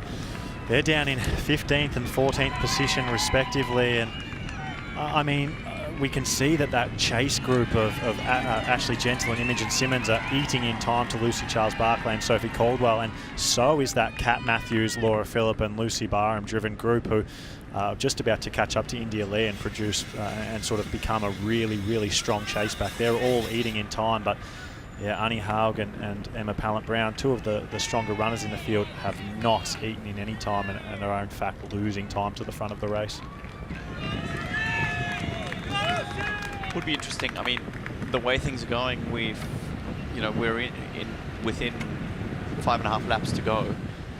At the moment, it looks like Lucy could be caught on the bike for the first time since I can remember anyways. I wonder how she's going to deal with that, because, is she going to, you know, take a little bit of confidence in her run training and just realize, okay, she needs to play this strong? Is she even going to be able to hold on? Because it looks like, at least through the technical sections, Imogen Simmons and Ash Gentle are absolutely, putting time in. I mean, it's easier to follow a wheel, that's for sure, especially through a technical section. But yeah, this is something we haven't seen happen yet. No, we definitely weren't expecting to see Lucy Charles-Barclay potentially, of course, she's not been caught yet, but potentially be caught out on the bike course. And, you know, she's had a bit of a game plan in these PTO T100 races where she's had to try and put in as big a gap as possible on the swim bike and then just see how well she can hold on the run. And as we know, she's come second multiple times now, so she has been ran down a few times out there on the run course. But, you know, I was actually expecting to see her run probably a bit better than we've seen previously, because I know that her run has stepped up a level. I know she did fantastic marathon at the end of the Nice Ironman recently, and that showed a real, I think, jump in her run level where she got to, and I was quite excited to see what she was able to put out here today. And you know what, I still am. Maybe this is a measured bike performance because she knows that she's probably going to have to run the run of her life if she wants to bring home her first ever victory in the T100 and do it on home soil. Not just home soil, but in her backyard. She's a London girl. This is her territory. These are her roads, and I know she wants to win. We can see here, it is official. Yarn, 3-minute drafting penalty to Lucy Byram. It's never happened before. Finally, we've got a penalty. And I mean, Lucy Byram might be unlucky there because traditionally is a very fair cyclist and does tend to be one of the people who sits on the front of a group and drives it. Flashback to the PTO US Open in 2023. But hey, she was in it. We've got Race Ranger. If that light flashes red and you do not make the pass, you will get a drafting penalty. So there is absolutely no contesting it. And we do know that the athletes were briefed extensively about this in their briefing just a couple of days ago. They went through this in absolute detail, and I think all the athletes did come out of it very clear on what would be penalised, how they were to ride, and what that situation would be. Yeah, absolutely, and they were also saying that it would be fair. I mean, there are 5 zones on the course, as we mentioned earlier, where drafting penalties are not handed out. But that's the beauty of a technical course. It adds another challenge. You know, it's not just the physical challenge of going up a mountain as fast as you can or coming out of a roundabout as fast as you can, as Lucy does a great job actually of holding speed throughout that corner. And, you know, that's another thing that these athletes have to factor in. And this athlete, Lucy Charles-Barclay, looks like she's in no danger of getting a drafting penalty anytime soon. As she has clear roads ahead of her. That's one way to be absolutely sure you're not going to incur a drafting penalty. Just be at the front of the race. I think we're seeing a situation unfold in front of our eyes here where Lucy Charles-Barclay is sort of having her gap closed by Imogen Simmons and Ashley Gentle, and then you can see that really, really strong select group of India Lee, Laura Phillip, Lucy Byram and Kat Matthews with, you know, national TT champ Lisa Norden at the back of it, all eating in time to her. We are potentially seeing a situation unfold where we could see everyone come together at some point in this ride. And so I guess the big challenge for Lucy Charles-Barclay is to just keep laying down that power, keep putting in a consistent time trial effort, try and conserve energy, fuel, maintain her gap. If the gap is getting closed down, she still wants to make it as hard as possible for everyone behind, Vicky.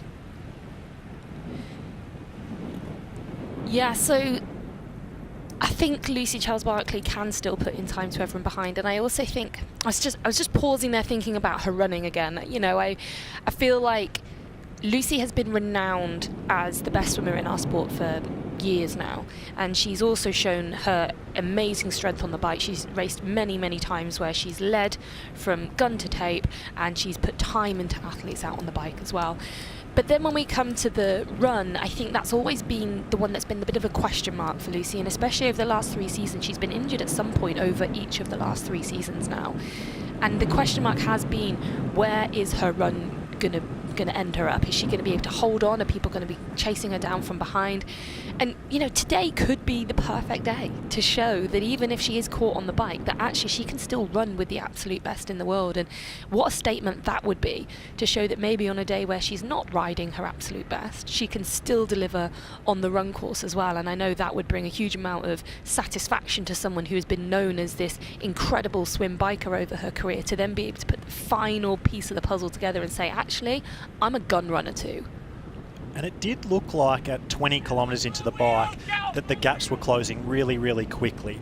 But now 10 kilometres later at 30k into the bike, things have sort of just evened out. They're keeping, Lucy Charles-Barclay is keeping that gap to Imogen Simmons at Ash Gentle at about that minute and 10-second mark, and then that gap to that next big chase group with India Lee, Laura Phillip, Lucy Byram, Kat Matthews and Lisa Norden at 2 minutes. It really has steadied, and those gaps have stayed the same for about the last 2 kilometres. So I think that shows the difference between having that strong group around you out of the swim, a lot of excitement, a lot of adrenaline.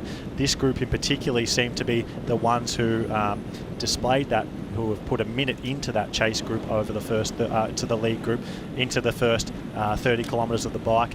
Kat Matthews here, second at San Francisco, right in the middle of this group. Laura Phillip out in front, Lucy Byram behind. You can see Kat Matthews is in the draft zone, so she is making that pass on Lucy Byram and about to work her way into second position. Through this technical section here, there is a bit of discretion. However, you do get, once you come out of the roundabout, have to make that pass. So she's now sat in here. That gap must stay at 20 metres. It looks quite close, but she has let that go out to 20 metres after that technical zone. Well, no, she is making that decision to pass. She's well and truly in the zone now. So we are going to see Kat Matthews go to the front of this chase group now. And with the way she's been riding recently, this is a big move.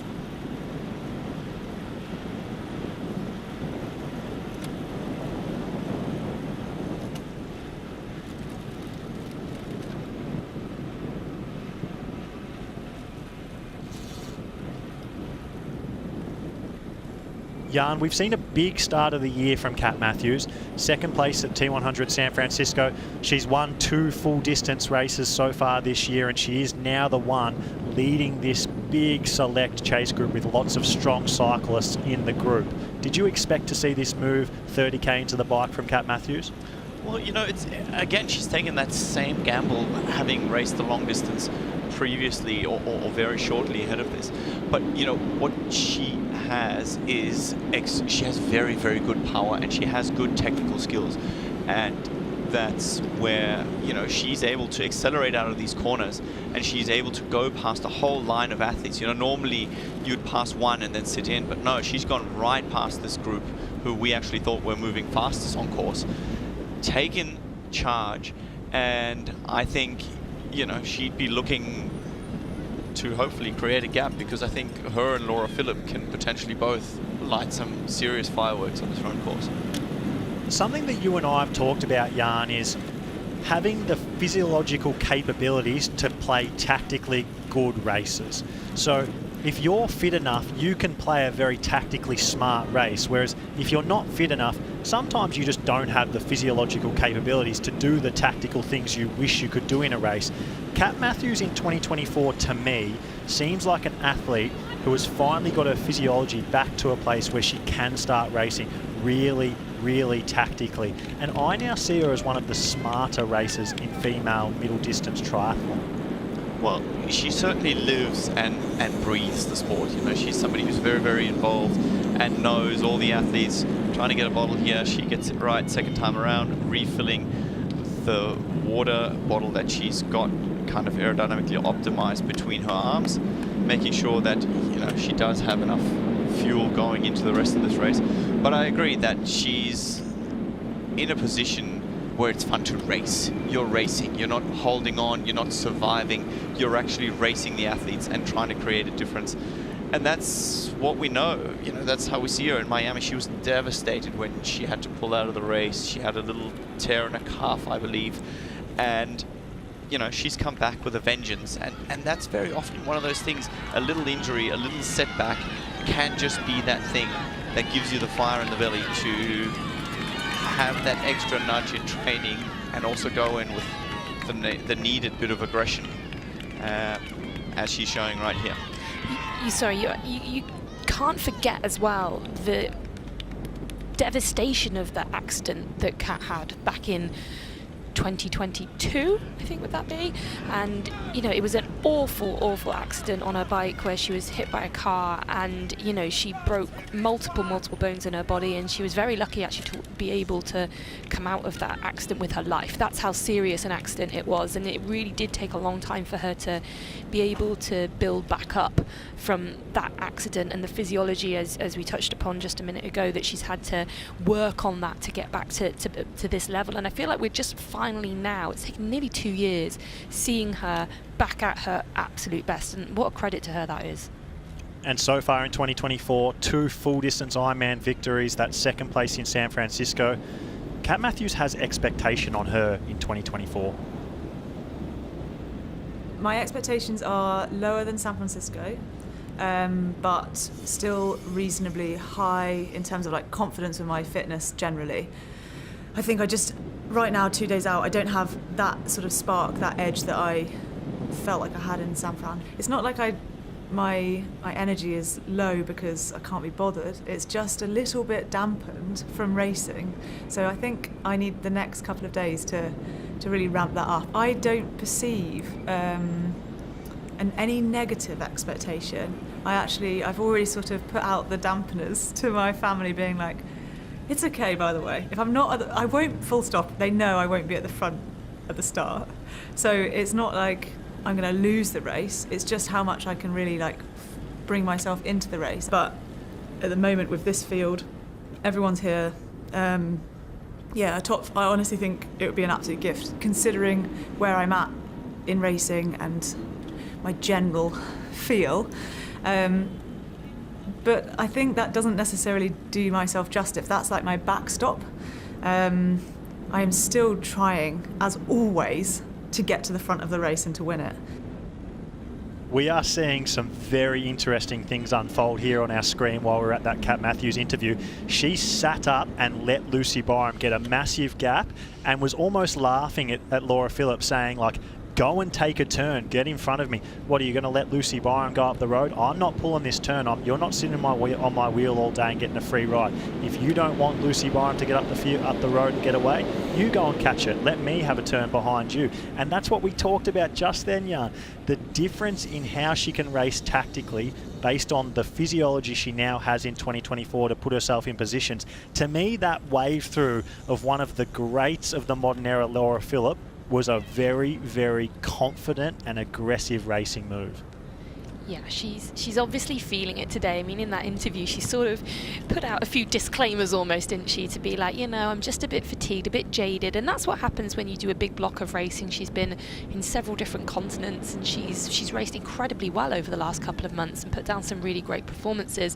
But I think she's sort of allowing herself to just think, yeah, maybe I'm going to just have to take a little bit of a backseat in this race before I build up to the second part of the season. But what we're seeing right now is that not only is she only just over 2 minutes down from the lead, but she's got ahead in the game here. She's got ahead physically and mentally in the game. She is challenging Laura Phillips to take the lead, which, as we're just seeing on screen now, Laura Phillips is going back round Lucy Byram right at the front of the race. But she's playing it tactically smart, and I do think that Kat is a fantastic racer. I think she's just got a racing brain. Not everybody has that. Some people just have incredible physiology but maybe aren't quite so tactically savvy. Kat, I think, just knows how to race. She knows how to put herself deep in the hurt locker, but she also knows how to play it really smart when it matters. So I've got several things on that. First of all, Kat Matthews finds herself in that position because she was that slow getting a bottle that the group she'd put all that effort on passing went back around her, and she found herself sitting behind even though she had already created a bit of a gap. So, you know, there is something to be said for racing tactically smart and making the most of the situation, especially because she'd put out big power. The other thing I was noticing is that she was smiling and having a laugh. And as I always like to say, if you're having fun, it's almost hard to avoid being successful. And she seems to be in that situation. But the difficulty is, if we look at the screen, they were just under 2 minutes earlier. They're back up to 2:10. You know, they've lost a good 10 seconds through these tactical plays. And if they do too many of them, then, you know, Lucy Charles-Barclay is going to be, oh, thank you very much. I'll take that lead and I'll cash in 10 seconds by 10 seconds. And next thing you know, it's a minute or two. So, yeah, it's interesting, but she definitely can't afford to play too many tactical games if she wants to get right up the front. And, you know, let's not forget that Ash Gentle is still 20 seconds ahead. Is that you mentioned obviously that Kat wasn't fast getting her bottle there, and she did lose a lot of that time that she'd already gained by going around to the front of the group. Is that something that you would have done deliberately? Go to the front of the group to then allow yourself to slide back through the group as you take your aid at the water station, rather than having to surge on from off the back of the group if you were back there when you took your bottle? Or is that not a tactical play that you would employ, Jan? I see no reason why you'd lose any time grabbing a bottle. You slow down just a minute, you grab it, and then basically from your aerodynamic position, which is when you're lying with your elbows, you know, on the bars right there, you're able to fill your bottle, and it's something that you practice in training. And I don't see any reason, you know, I would have waited, taken the bottle, refilled, made sure I've got enough fuel, and then put the attack so that I don't have to look back. Yeah. Because, you know, ideally you want to be able to go through as many feed stations as possible so you can hold speed. You obviously have to slow down a little bit to grab a bottle, otherwise you lose all 4 of them, as we saw with Anne earlier. These bottles are cold, which means they've got condensation on the outside. They're coming in at between 30 and 40 k's an hour. They're hard to grab. It's you know, I'm a master. I think my record stands at 6 of lost bottles. So I'm sitting here in my comfortably air-conditioned chair, drinking telling the coffee. world how to do it. But that is my position as a head armchair coach, and telling how I would have done it. A well-qualified armchair coach. We're seeing some very interesting things play out in the pylon on the left with the leaderboard. Lucy Charles-Barclay is out in front with a 30-second lead to Sophie Caldwell by herself, and the gaps have steadied. Imogen Simmons has also dropped Ashley Gentle and got a 20-second gap on her. Ashley Gentle was a minute behind Lucy Charles-Barclay, is now a minute and 24 seconds behind. Imogen Simmons holding that pace. Then this group, like you touched on, Jan, with Laura Phillip, Lucy Byram, Kat Matthews, Lisa Norden and India Lee playing that cat and mouse. You take the lead, sitting up, dropping bottles. Their gap was 2 minutes. It's now blown out to 2:10. So we are seeing Lucy Charles-Barclay, in a way, take control of this race again, with Imogen Simmons the only one able to hold pace with her. She doesn't have to play games. She's at the front, so she's not playing any of these tactical games that we've spoken about with Kat Matthews in that chase pack. It's Lucy just doing what Lucy does. She's able to just focus on her own race, on her own power. She's not even got Sophie Caldwell for company. She's, you know, lost 30 odd seconds now. So this is where Lucy loves to be as well. This is where she thrives, being at the front of the race, head down, knowing that gap is at least stabilized, if not extending out again. As we see the pass here on your right-hand screen, Kat Matthews again flying by Laura Phillip, and I think Laura is much calmer. As an athlete in general, you know, that's aggressive racing. There are aggressive tactics, and that's kind of part of the game. You know, it's part of the fun of racing as well, where you're trying to, you know, set a statement. Laura here playing absolutely smart. She knows she has to drop back 20 meters. She goes and grabs some extra nutrition, sits up for a little bit, and gives herself the time to drop back, and is playing a very, very smart game. I think she is also looking a little bit nervously onto her performance here. I spoke to Philip, her partner and coach. They said they've just basically been doing very, very light training and a few very, very short but hard intervals in terms of preparation. A new approach, which they're wanting to see how it goes, but as we can see, it's working out well so far. Well, both the girls we've got on screen here, Lucy Charles-Barclay and Laura Phillip, are in the mid to high 80% of their maximum heart rate. So they're both pushing pretty hard, and it's quite hard actually to eat when your heart rate is that high, to sort of actually take anything in, take a breath, and actually then absorb a gel. I think she was taking a gel. We saw her there as she dropped back when Kat Matthews overtook her. So it's quite impressive to be able to do that when your heart rate is going 86% of your maximum. That's quite high. Yeah, but that's part of part of the new game of long distance racing is how much the nutritional aspect has changed. It's something that I actually got professional help with in the end, because there's so much evidence out there, and you really need to train your gut the way you train your legs or your physiology in general, because it becomes so much that it really is hard to keep it all down. We're talking for these ladies probably 3 of these gels an hour, and that's just something over the course of 4 hours. That's a lot to hold down, and yeah, it's become a key to racing well. Jan, I can't believe I'm doing this to you.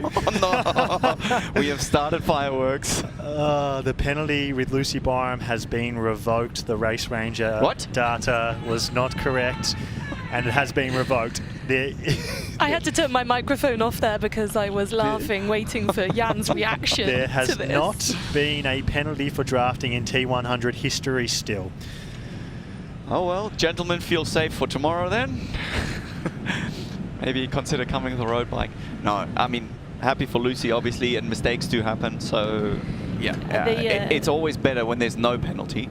And to be honest, the images we're seeing, what we're seeing out there, it's fair racing, and you never want to see an athlete lose 3 minutes. I mean, 3 minutes is a solid chunk of time. So, again, you know, it's not about handing out a drafting penalty for the sake of handing out a card. Speaking of the men not maybe having to worry about drafting penalties tomorrow, it is an amazing field on this same iconic London race course. And here's a little video to tell you a bit about it. You may run for a long time, run for a long time, run for a long time. Let me tell you the guys who put you down. Let me tell you the guys who put you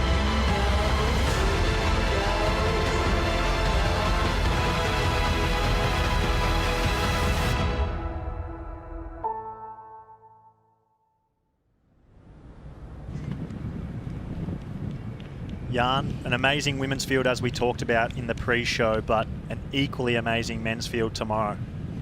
Yeah, absolutely. I mean, we're seeing the best of the best come together, but that's what T100 is, right? Whether it's the women's field, men's field, we're always in for a treat. It's something that we previously haven't seen other than at the very big championship races, and that's what makes it so exciting, especially as we move on in the series. This is race number 4, and athletes are now finding themselves in the position that they need the points, whether they need to scratch results, whether they haven't got enough races in yet.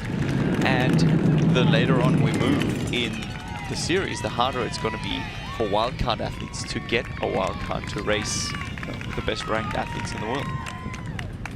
If you have a look at the bottom right-hand side of your screen, we've had 4 races, including London. We've got 4 to come. Ibiza, September 28, Las Vegas, October 19th and 20th, Dubai in the Middle East on November 16th and 17th, and a World Championship Grand Final that the location, still a secret. We're going to tell you where that is soon enough, but it's on November 29th and 30th. Oh man, it's going to be exciting. Just 4 races into this series now, with 4 epic races still to come, but it's brilliant because we are just starting to see the season-long narrative unfold. It needed a few races really for that to get underway, and now we're starting to see the real favourites emerge, and someone like Lucy Charles-Barclay, who is of course ranked at the top of the tree at the moment in the T100 series, and showing exactly why right now as she leads this field.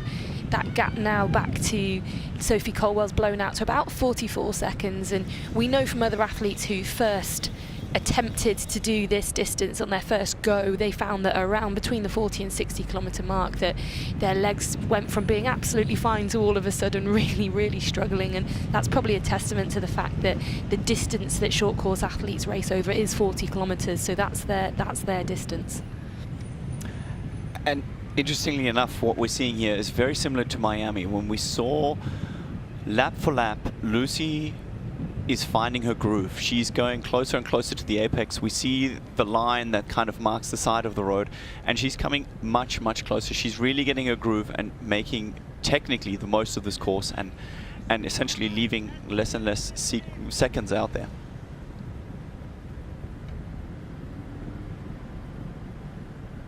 So we're seeing Lucy Charles-Barclay out in front of the race. Let's have a look an hour and a half into the race at what's unfolded. We saw what she did in the swim. Clearly leading into the race, she had a plan to push the pace. She did that with Sophie Caldwell. She led the entire first lap, let Sophie Caldwell come in front of her for a little bit in the second lap out of the Aussie exit. You can see she took a look at her there and got on her feet, but then about 17 minutes into the swim, she decided to take the rein again and led into transition 1. Straight away on the bike, out of transition 1, she took the lead. Sophie Caldwell was sitting about 40-50 metres behind her until that elastic band did snap, and Lucy Charles-Barclay found herself out in front of the race. The gap to her from the chasers behind, it did get closed, but now, about 40 kilometres into the bike, Lucy Charles-Barclay has managed to maintain that gap. The only person making ground on her right now is Imogen Simmons. Ashley Gentle has dropped back. She got that gap down to a minute. It's out to a minute 22. Lucy Byram, Kat Matthews, Lisa Norden, Laura Phillip and India Lee, they were up at about a minute and 55 seconds behind at one stage. Now that's out to 2 minutes and 12 seconds at the 44-kilometre checkpoint. Lucy Charles-Barclay looked like she might have had women joining her today, but over this sort of 30 to 40 kilometre mark of the bike, she has managed to start extending that gap once again. Yeah, the only really big mover on that list right now, as you mentioned, is Imogen Simmons, as she's just done the overtake on Sophie Caldwell, so she is now in her own rights into second position there, just behind Lucy Charles-Barclay herself, only 38 seconds down at the 44-kilometre checkpoint. So Imogen Simmons is possibly the only athlete that is going to make it up to Lucy Charles-Barclay on the bike.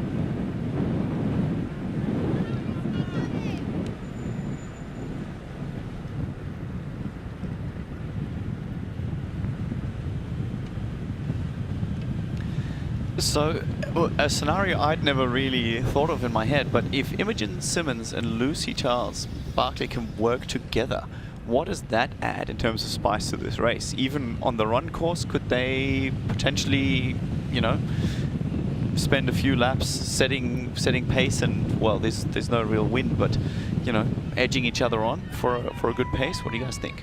Well, I sort of see Lucy Charles-Barclay as too strong a runner for Imogen Simmons on probably 7 or 8 out of 10 days. However, I'm not sure where Lucy Charles-Barclay's run is at the moment, and I'm also not sure where Imogen Simmons' run is at right now. We saw Imogen Simmons have a pretty solid run at San Francisco last time out, coming 4th. So, I mean, I think you might be right, Jan, that if they do manage to work together, they're at least going to take that all the way into T2. There is no way Lucy Charles-Barclay is going to let Imogen Simmons get ahead of her as she just checks out a few athletes on the turnaround point. She will see that they're quite a way behind her now. That was the Emma Pallant-Brown group, so over 4.5 minutes behind, which, you know, speaking of, that's a very, very tough gap for Chelsea Sodaro and Annie Haug and Emma Pallant-Brown to chase to someone of the calibre of Lucy Charles-Barclay.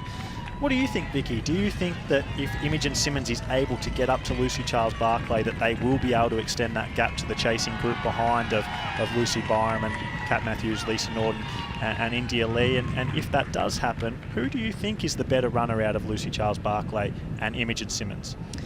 Well, the first thing to say is I absolutely think that Imogen Simmons is going to catch Lucy Charles-Barclay. I mean, it's the one caveat to that is, has she put everything into that last lap? Because we know that on lap 4, Imogen rode 20 seconds faster than Lucy Charles-Barclay, and she's now only 38 seconds behind. So on that basis, in a couple of laps' time, we're going to see these two athletes together, and providing Imogen is pacing her effort accordingly, then yes, we are going to see them at the front of the race. And yeah, I absolutely think that they're going to put a little bit more time into those athletes behind. Again, it just depends on how tactically savvy those girls behind have been, whether they've been playing a little bit too much cat and mouse and maybe having a bit too much fun with it instead of really just head down and charge for those leaders. And then once we come out onto the bike course, on paper, I have to say that it's going to be Lucy Charles-Barclay if you're putting her and Imogen head-to-head. But that's, on paper, means nothing. You know, this is triathlon. The form book can be ripped up at any moment and thrown out the window. And Imogen Simmons has had some really great results at the T100. 4th in San Francisco, of course, most recently. But she had a brilliant performance in Singapore last year as well. And when she's on form, she can put down a really great result. And today would be a brilliant day for her to finally step onto that podium. So I'm wondering, we've talked about both Ashley Gentle and Chelsea Sodaro changing coaches towards a cycling-focused approach. And what does that mean for Lucy Charles-Barclay and her approach? Because, you know, she has to play her cards accordingly as well.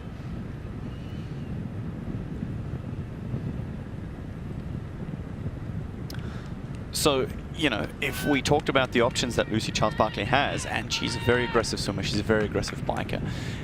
Taylor Knibb is that good of a swim bike, well, runner as well, but her swim bike combination is really what's blowing these races wide open. You know, how is she changing her approach? Because she will realize that in order to win, which is absolutely her ambition, she will need to take changes as well in terms of her tactics and how she prepares.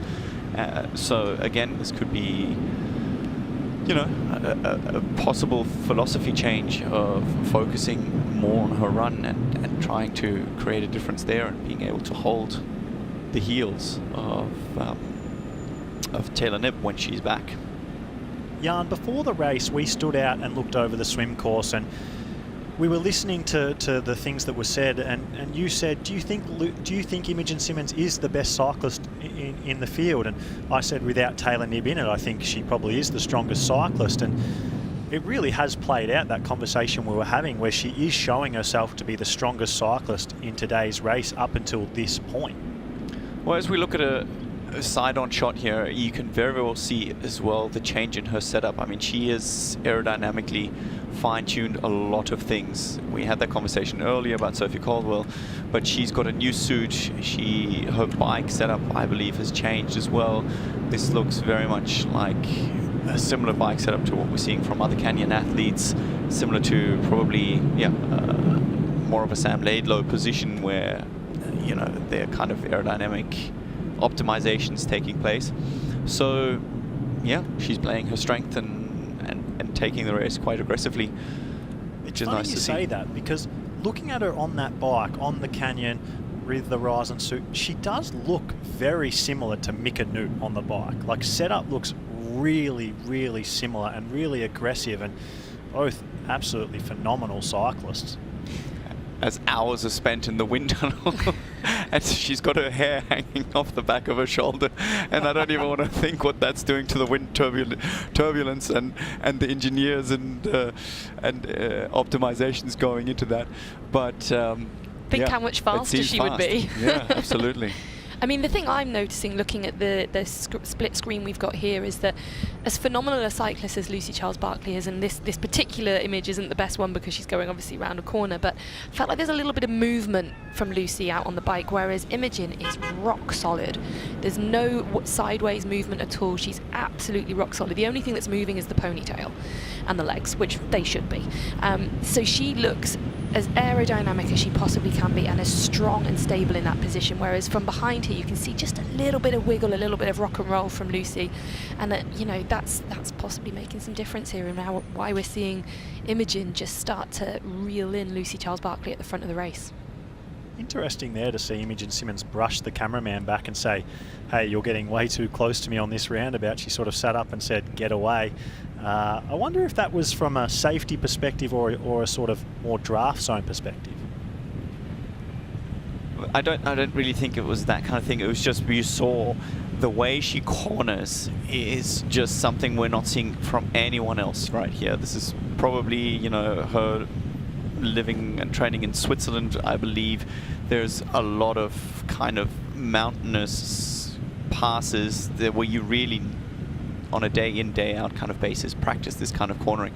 But she was really wide. She took an extremely wide swing at the turn and took the corner aggressively without being reckless, and straight afterwards was back into her aero position and pushing good power, even through the roundabouts, which is where we're seeing most athletes actually still go down to their base bars and choose a little bit of a safer option.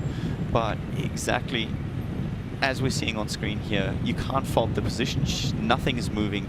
Everything is perfectly in place, minus the ponytail. T100 hairdresser salon. That could be a new format we could try previously. just to get the ponytail. Maybe she can get that tip off Lucy Charles-Barclay for the battle braids, and just get to tuck them into her new red suit. This is something I've grown accustomed to spending time with you on the T100 tour this year, Jan, is that you are a details man. If an athlete has a detail that they're not getting right, the first person to spot it is always you, and then you'll just talk about it until they fix it. So I guarantee that at the next race, Imogen Simmons does not have that ponytail out, as we see her get to 30 seconds behind Lucy Charles-Barclay for the first time today, while all the other gaps have stayed the same, minus Lucy Byram, who does look to have made a move on that Kat Matthews, Laura Phillip, Lisa Norden and India Lee group, which I'm sure we'll get eyes on very soon. But Imogen Simmons, by far the biggest mover today. As we can see here, only 4 places made up as opposed to Laura Phillips' 8. But in terms of time, Vicky, Imogen Simmons is the big mover on today's bike course. Yeah, she absolutely is. Now 33 seconds behind Lucy Charles-Barclay. It's not going to be too long before she'll be able to start seeing that distance visibly come down as she'll get closer and closer to the back wheel of Lucy Charles. But, you know, we haven't spoken about Ashley Gentle in a little while, and while she's still maintaining that 4th place out on course, she's stabilised at 1 minute 20 behind Lucy Charles-Barclay. Now, we know the calibre of runner that Ashley Gentle is. We've seen it in virtually every T100 or previously PTO Tour race that she's done. I think she's actually going to be incredibly happy with where things are sitting right now. 1 minute 20 behind Lucy Charles-Barclay. Yes, we can say that, you know, maybe Lucy Charles's run is a little bit unknown at this point, and same with Imogen Simmons. What are they going to be able to produce today? We can be pretty certain what we're going to see from Ashley Gentle. Yes, okay, we maybe haven't seen her very best performance in San Francisco, but we know that she is capable of taking minutes out of these girls, and when she gets going, she really is poetry in motion, and I think she's going to be incredibly happy with where she's sitting right now. Absolutely, but let's not write off Kat Matthews, who was second in San Francisco. She's currently, you know, 50 seconds behind, which, of course, on paper and statistically, historically speaking, is not enough. But we see some spectators as we come back to the Excel Center, and Imogen Simmons still looking like poetry in motion. And it's a nice position to be in. When you're just off the lead, you can see an athlete in front of you. It just gives you a great target to forget about your numbers. I mean, most of these athletes will be riding according to numbers. Let's see if she can get a bottle. Oh, 4 missed, and she's earned her hand. Got the 5th though. Got it. So 5th time lucky. Yeah, remember there is a no litter zone.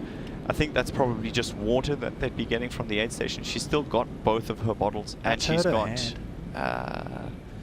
nutrition in her frame as well. Well, at least she doesn't really need her hand too much from from this point forward. Of course, you know, I'm joking. It's never ideal to be racing along with a sore hand, but at least the swim portion is done of the race. 2. Here we go again. 3. And that's the one that hurt. Yeah. Got one. Yeah, picking up on that conversation, Jan, how big a gap does Lucy Charles-Barclay need? How big a gap does Imogen Simmons need? This is an 80-kilometre bike course, 8 by 10 kilometre laps. We're 52 kilometres in. That means we've got 28 kilometres to go. Lucy Charles-Barclay has 1 minute and 18 seconds to Ashley Gentle, 2 minutes and 15 seconds to Kat Matthews and Laura Phillip. To me, that's not enough. To me, she needs Imogen Simmons to get across to her and build a bigger gap, because if this stays at 1 minute and 18 seconds to Ashley Gentle, then that is a dream scenario for Ashley Gentle. And even for Kat Matthews and Laura Phillip at 2 minutes and 15 seconds, if it stays at that, to me, Kat Matthews and Laura Phillip would have taken that 10 out of 10 times going into the race. So, yeah, for Lucy Charles-Barclay's race, she really needs Imogen Simmons to get across to her, and they need to start working together ASAP. It's interesting though, because the series hasn't really turned dream scenarios into reality yet. Not to take away anything from this race, but we saw Sam Long, for instance, in the men's race in San Francisco. We thought he's got a dream scenario of just being a very similar time gap to what Ash Gentle is seeing right here, and he could never capitalize on it. And it's, it's definitely something where when the racing gets to this kind of level, the beauty is that the athletes roll the different dice every time, and they're the best in the world. So we are having some technical issues with the GPS in our Race Ranger units. So Race Ranger has been turned off. However, there is 4 technical officials out on motorbikes on course, so they will be manually assessing the race and giving penalties, as has happened in triathlon for 40 years now. I think it just got too close. I think it got too close to the penalty and they were like, nah, we're shutting it off. Well, the official line that we're hearing, as much as we like Jan's conspiracy theory, is that because the race started inside, or the bike leg of the race started inside the XL building, they couldn't get a GPS signal, and so unfortunately they couldn't fix that as soon as they got out onto the bike, and that is why Lucy Byron's penalty was rescinded, because they couldn't be sure of the accuracy of that penalty. And it's, you can't give a penalty to someone on a maybe. It has to be accurate. So the athletes out on course are being told by the motos as they ride up beside them that Race Ranger is off, and that they will be manually warned if they are going to receive a penalty. Oh, I still wish there was a penalty to send a message to the men tomorrow. Maybe at 9 minutes and 49 seconds behind, they need to give one to Laura Madston just to send a message. Well, yeah, they are working on fixing all these problems that we've just mentioned about for tomorrow, but this is what happens when we're pushing the envelope here. We're trying to do things that haven't been done in triathlon before. We're trying to use technology that's not been trialled in these circumstances, in where the bike leg starts and finishes inside a building. And so we're really trying to, bring triathlon as far forward into the 21st century as possible. And unfortunately, sometimes it doesn't always pay off, but the team are going to be working really hard to try and get it fixed for tomorrow, so that we will have Race Ranger back in action, and maybe Jan will get his penalty at last. Hey. I'm just sending messages, and the riding has been more than fair.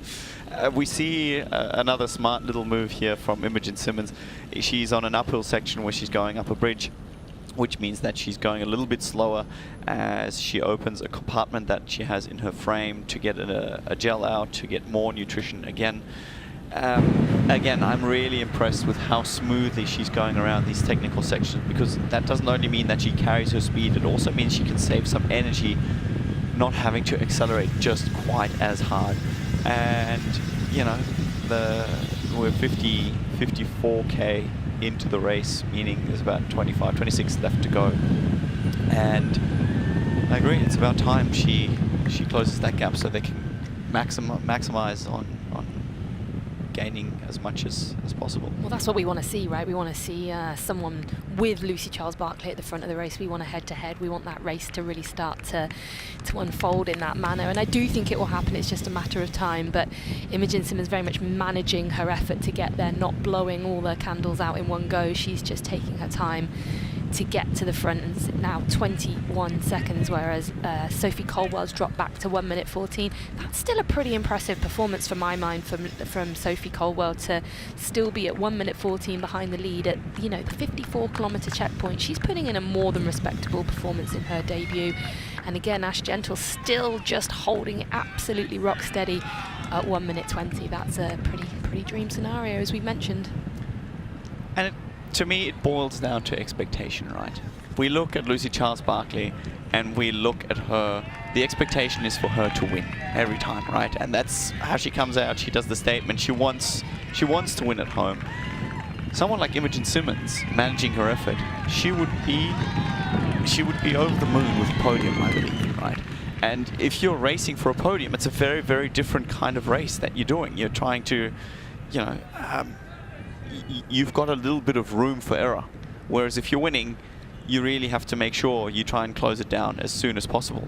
I think for Imogen Simmons, that's still a dangerous tactic to play, because she's got Laura Phillip, Ash Gentle, Kat Matthews. She's got some strong runners still behind her. But yeah, again, I think it's a different kind of perspective on coming out and winning a race. And you can't forget that this is the strongest women's field that we have seen so far in the T100 series. So all of these athletes are more than capable of pretty exceptional performances, and we're just seeing on screen Ashley Gentle go into third position now. She's just overtaken Sophie Caldwell, and it'll be really interesting to see what Sophie does here, because of course she is starting to slide backwards down the ranking a little bit, but she's again going to have to manage her own expectations of what she's capable of doing. She's entering uncharted territory now as she goes further deeper into this race. She's never raced for this long before as we see them go over these speed bumps. I think they're having to be a little bit careful. We know that while they practiced over this course in the previous days, that some of the athletes found that going too fast over these speed bumps meant that they lost water bottles, had a couple of mechanical issues, so they've taken some air out of the tyres. They've got chain catchers on just in case they drop a chain by going over those speed bumps, and I know a lot of them have got sort of this sticky putty around their seat post to make sure it doesn't slip down, as a few of them had encountered that problem when they went over the speed bump. So just a nuance of this course that they're just having to be a little bit careful and probably measure their speed a bit more than maybe they thought when they first attempted it in practice just a few days ago. If we compare today's race to San Francisco, at this point Ashley Gentle had already lost the race. Her day was done. However, today, 60 kilometres into the bike, we see her in third position. She's working hard. She's at 90% of max heart rate. She's only a minute and 20 seconds down from the lead. This is, in my opinion, Jan, the dream scenario. I think although she's not at the front of the race and although she wasn't able to stay with Imogen Simmons, I still think Ashley Gentle is in the driver's seat today. Well, just compare it to Singapore a few weeks ago. I mean, she was losing minutes on the bike to Lucy Charles-Barclay. And this is again a testament to a fresh wind, you know, in her training, also in her approach, and perhaps that little bit of fire in the belly from a misplaced foot in San Francisco. But technically, if you want to compare it race to race, you know, she's riding 3 to 4 minutes better, relatively speaking, than she was in Singapore. So I agree 100%. She's absolutely flying out there. Yeah, this is a much better race even at this point from Ashley Gentle than we saw from her in San Francisco. But it's again what we touched upon earlier, Jan. You can almost write off a really bad race, a race that's so far from your normal level. You can forget about that, park it. And again, as you said, Jack, you've had the privilege of speaking to her this week, where she's kind of shown a few signs of being a little bit fiery about the fact that people are maybe writing her off after one bad race. And, you know, I think you'd be an absolute fool to have done that in the first place. But I think she's here to prove a bit of a point. And again, Jan, you're completely right. The differences in her between this race and the last race, they can't really be that much. There can't be that much of a physical difference of the new coach. It's going to be mental. At this point, it is a mental, I'm on redemption. I want to show the world that I am still the best athlete. I am the queen of the T100. And on top of that, she's just got this renewed vigor, I think, because she's got a new coach, and it's just a bit of a fresh start for her. Jan and myself sat down with some athletes leading into the race at the lobby of the hotel, and Kat Matthews and India Lee sat in the seat next to us, and they were joking and laughing and giggling as they always do. And Ash Gentle sat next to us, and she was not angry by any means, but she was serious, and she had this hardened edge to the conversation about her, and it was such a like a polar, like opposite of India Lee and Kat Matthews. And we are seeing out on the race course today, Jan, that Ash Gentle is meaning business. Yeah, absolutely. I mean, it could also just be that you reminded her 5 times of how bad her day was in San Francisco. That probably didn't add to the warmth of conversation. But what I find interesting here, just in terms of gear choice, as we see the split shot between both athletes, we see Ash Gentle choosing a much a less deep front wheel. So she's got a front wheel that would normally be used more on a climber's kind of course. This is probably because it's a little bit more criterium style. There are more acceleration, so a lighter front wheel just makes the bike feel a little bit snappier, a little bit more responsive.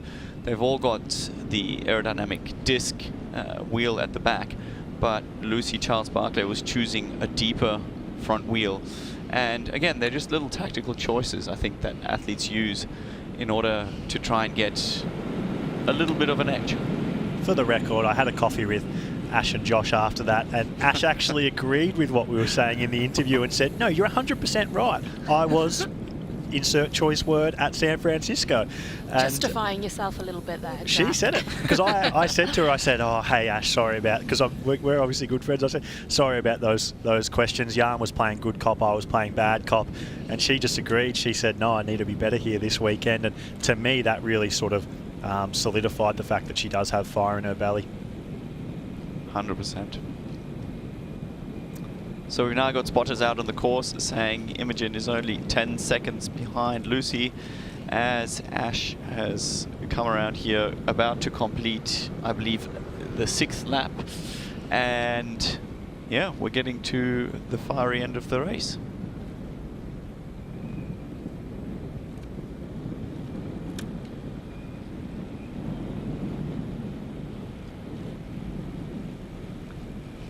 We come back to Ash Gentle, still here, holding a good position. I mean, she looks strong on the bike. She's not as smooth and as controlled as we saw from Imogen Simmons. But I think, again, she's aerodynamically absolutely fine-tuned. In terms of nutrition, she looks like she's fueled in. That could really help the last couple of laps. You know, if you can just avoid taking on extra fluids and slowing down for that kind of extra refueling, that'll probably save you a few seconds and a few 100 watts in effort in terms of having to speed up again. But we saw her earlier with a heart rate sitting at 90%. She's not managing and just sitting there either. You know, she's riding as hard as she can, and going well to take more and more of these technical sections in her aerodynamic position, which can be scary because your hands are a little bit away from the brakes, right? So you don't have a chance to react. But we're seeing lap by lap these athletes, you know, this is the first time they're seeing this course. We see the fresh images of Imogen Simmons about to catch Lucy Charles-Barclay, and it's going to be exciting to see what happens in front of the spectators as well, so they're treated. It's a perfect time to catch up when there's a lot more spectators around it, give you that little bit of extra buzz, that little bit of a cheer as they pass through past the XL again. And you know, what's Imogen's tactic going to be now? She's put all that effort in, she's caught up. Does she catch her breath, or does she just blow straight by, go to the front and say, hey Lucy, let's go, let's try and put a big gap in? And you know, for my money, I wouldn't be surprised to see her go to the front. Maybe yes, as we can see now, she's taking on a little bit of nutrition. But the way she's ridden so far, I think she would be a fool to sit up at this point. I think she's got to push on. That's got to be her tactic, to try and get as much time on some of those gun runners from behind. So this is the exact opposite of what we're seeing from the Cat Matthews move earlier on. She's taking on as much fuel as she can. She is getting herself ready. You got to remember, Lucy Charles-Barclay is not 100% aware of Imogen being right there. She doesn't have a rear mirror. She has no live timing. She would have seen it on the turnaround. But, you know, this is a tactical advantage for her to get ready to get refueled. I am willing to put money on the fact that she's not going to go to Lucy, tap her on the shoulder and say, hey girl, let's ride together. You know, we can do this. Let's go team. There's no I in team in this case. And Imogen Simmons, I am pretty sure if she has the legs, will blast straight to the front and try and create a gap. Just out of curiosity, how much money would you be willing to put on? Are you a betting man, are you? Not with you, you've got too much money. That's not supposed to be. Your 100,000 to my $1. She definitely put in a little bit of a break there as she took on the nutrition, and now she's back up within the legal distance to Lucy. So yeah, we've just seen Imogen Simmons take on her nutrition. She did take her a few attempts to grab a bottle again, and they must be quite slippery out there, but she's done that, and she's now got herself back up to around 20 metres behind Lucy Charles-Barclay. And I do agree with Jan. I don't think she's going to be sitting here for too long. I think she's just taking in some nutrition, taking in some fluid, and then I think we're going to see her sort of start to go around Lucy and take herself to the front. As we also saw them go over a couple of speed bumps back there. They really are quite aggressive. We've seen athletes today have to be a little bit careful as they go over those, and you know, the mechanic here that helps out all the athletes, as we see Imogen Simmons go straight past Lucy Charles-Barclay, but we know the mechanic has had to do a little bit more work than he maybe thought he was going to have to, just because it's been a bit more of a shock to them than they probably thought it was going to be. And as we see right now, the scenario playing out we've been waiting for all day.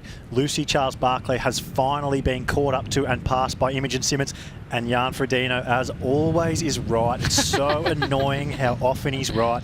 Goes straight around Lucy Charles-Barclay and puts in an attack. Lucy Charles-Barclay needs to get back to Imogen Simmons' wheel. She cannot let this gap grow. This is her only avenue to winning today's race, in my opinion. Yeah. If in this last 20 kilometres they can put in enough time that she has the gap she needs to Ashley Gentle. If she can't get back up, it's a big call, but it's almost day over for Lucy Charles-Barclay. And the interesting thing here to me, I think a lot of amateur athletes might be able to relate to. We saw Imogen Simmons didn't get out of the aerodynamic position. She went through the roundabout, she just held her speed, she held her effort. Right now we're seeing Lucy Charles-Barclay, even now she's on her bars, so she's out of the aerodynamic position. She's a little bit more upright, meaning that the wind hitting her is causing her to slow down more, whereas we saw Imogen Simmons at the front, probably putting in similar power, if not less, and riding away. And that for you, obviously, as an attacker, is an ideal scenario. But I think the way things are looking right now, the 20 seconds trend we've been seeing per lap might just continue as is, because already now Lucy's not close enough to really even benefit from seeing Imogen's line. Imogen is taking a more aggressive line, and Lucy wouldn't be able to see it, being as far behind as she is. This is just such a critical point of the race for Lucy Charles. She's led for so long and she's done so much of it on her own, but she absolutely has to manage that gap now to Imogen Simmons and really use Imogen Simmons and her speed, her power, the line she's taking. As you said, Jan, it would be really hard for her to exactly see where Imogen's taking, what lines she's taking, but she needs to do her absolute best here to get back up to her, to put that gap back up to that sort of 20, 22 metre range, because Imogen is her ticket away from the chasers and she needs a gap. Right now, as good a runner, a good an athlete as Lucy Charles-Barclay is, I don't see her being able to hold on for the victory at a minute 20 or so ahead of Ashley Gentle. This is crucial. This is the moment that she's got to go with Imogen.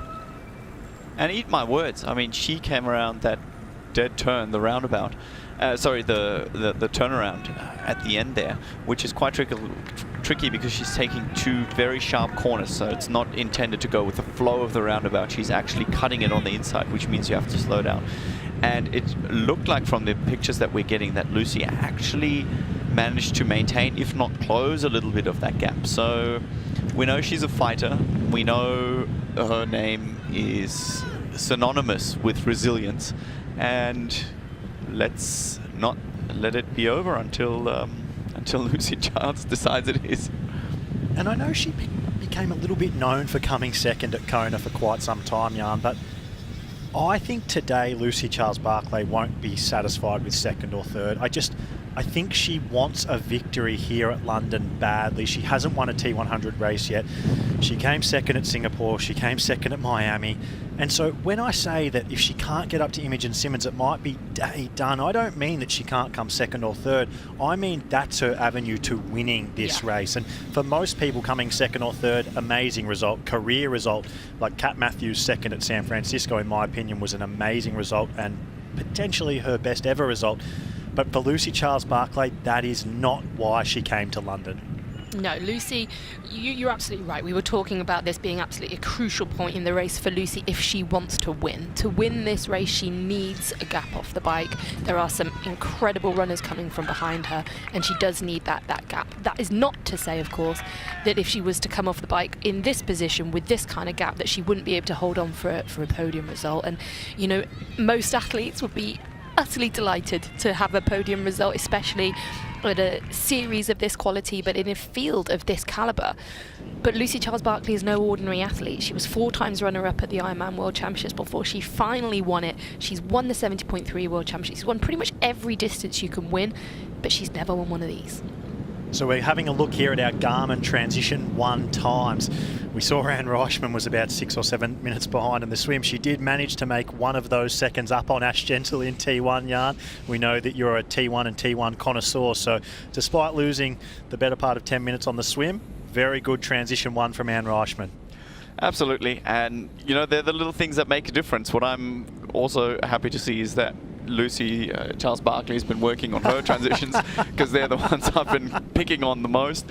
And Ash Gentle also, you know, she really is of the top contenders. She's the one who puts down the fastest time, as we get images from her right here, going over those speed bumps that make London roads so unique. Just a dream to ride on. To actually touch on Anne Reichman, we know that she was nearly 7 minutes down out of the water. She's actually only just over 7 minutes down now. So she's done a fantastic job of holding that time gap to the front, and we knew she would be better when it came to the bike and run courses, because that's where her strength lies. But to maintain that kind of gap when she's been completely on her own for a lot of this race is really impressive, and she's actually now no longer in 20th place. She's moved her way up the field, and she's currently in 15th. So that just shows how long a race this is and how many dynamic changes we can have over a distance of this nature. And in saying that, in 15th, she hasn't really lost much more time to the front runners. No, none at all, really. And yeah, again, shows that her swim is her weakness, but she's having a great day out on the bike. Also shows what room for potential improvement there is for her, someone whose swim is that much weaker than the likes of the other athletes we've got in this field. And of course, these are the very best athletes in the world, and Lucy Charles Barkley and Sophie Colwell are two of the absolute best swimmers in triathlon across all distances. So those gaps are exacerbated in a field like this. But for someone like Anne Reichman, I would be going away and thinking, you know what, there is so much room for improvement for me here. If I can just figure out a way to just start improving my swim and coming out the water 6.5 to 7 minutes down, there is a lot of work that she can do there, and that would really put her at the pointy end of these races in the future. Let's not forget Lucy Charles Barkley tried to qualify for the 1500 meters in the pool for the Olympics. You know, this is about as good as swimming gets. So for these ladies to all be this close really is a testament of how good they are. As we see Imogen Simmons here again, just poetry in motion. I know she worked on the suit, which has been an aerodynamic update as well. She did struggle more with the black suit, has asked for a change of color in order to be more cooling, or try different techniques or technical materials. But just the way she's controlling this bike is amazing to see. God, it looks good, doesn't it? It really does, yeah. Watching a good time trialist with a good TT setup ride a bike is just one of those things that like mesmerizes you a bit. You can just sit back and watch it all day. It's one of the most beautiful images in triathlon. She would get that sound off the disc as well. You know, the how whoosh, good. Whoosh, Yeah. whoosh. That could be the ultimate triathlon soundtrack for those who are enamored with the sport. There's no better feeling than when you ride a disc wheel on a TT bike for the first time and hear that sound. It's just like, yeah, that is peak triathlon, that. She's got a lovely pedaling action as well, the position of her feet too. You know, everything is just working perfectly for Imogen Simmons right now. This is exactly where she will have wanted to be. And of course in San Francisco we saw her lead out the swim, but that was largely current assisted. She was the one who found the current in San Francisco and used it to her advantage. As we see her take another fantastic line around that corner, you know, she's using every inch of the road there to her advantage, and that's exactly how she gets free speed there. You know, she does that well. She can take another 2-3 seconds out of the people behind her, and it costs her nothing in terms of energy. And those are the sort of gains, sort of marginal gains, that are just really useful in a race like this. Probably not race defining, but just really useful to be able to carry that speed around those corners. And she has extended that gap to 10 seconds in front of Lucy Charles Barkley, Jan. So I think that kind of indicates to me that Ash Gentle and Laura Phillip and India Lee and Kat Matthews, they are 100% in this fight, and things are going to fire up on the run. Absolutely, although the Phillip, Lee, Matthews, Norden group has split up a bit, as we're getting images of India Lee, T100 Miami winner, 2.5 minutes off the lead, 2:24. So it's gone out a little bit again. They've sort of come back a little bit on Lucy Charles Barkley, but again, some some distances that are probably too big to be optimal, to benefit from each other. And we saw Kat Matthews wave Laura Phillip before and say, well, if you don't want Lucy Byram to get up the road, you're going to have to fill this gap in. And it's played out like that. Lucy Byram was able to get away in 5th position there and has almost caught Ash Gentle and Sophie Caldwell. And Laura Phillip is the one that's in front of this group with India Lee close behind. And Kat Matthews has actually lost almost 10 seconds to India Lee, which could indicate that what Kat Matthews said in her piece to camera might be true, and she isn't quite in the form that she was in at San Francisco. Obviously has had a really big calendar with 2 Ironman victories, and so maybe experiencing a bit of fatigue here. A technical detail that we're getting to see, I think another testament to the London roads, is you can see very clearly on screen here the white lines across India Lee's bottles. They'd be rubber bands so that the bottles don't get lost. That's a little trick. I mean, there is something such as a littering penalty, of course, which is a bit ironic, quite frankly, in London. But but that being said, you don't want to lose the nutrition. And yeah, India Lee making doing little things right. I really want to do like a video leading into the next T100, hard truths with Jan Frodeno. Well, yeah.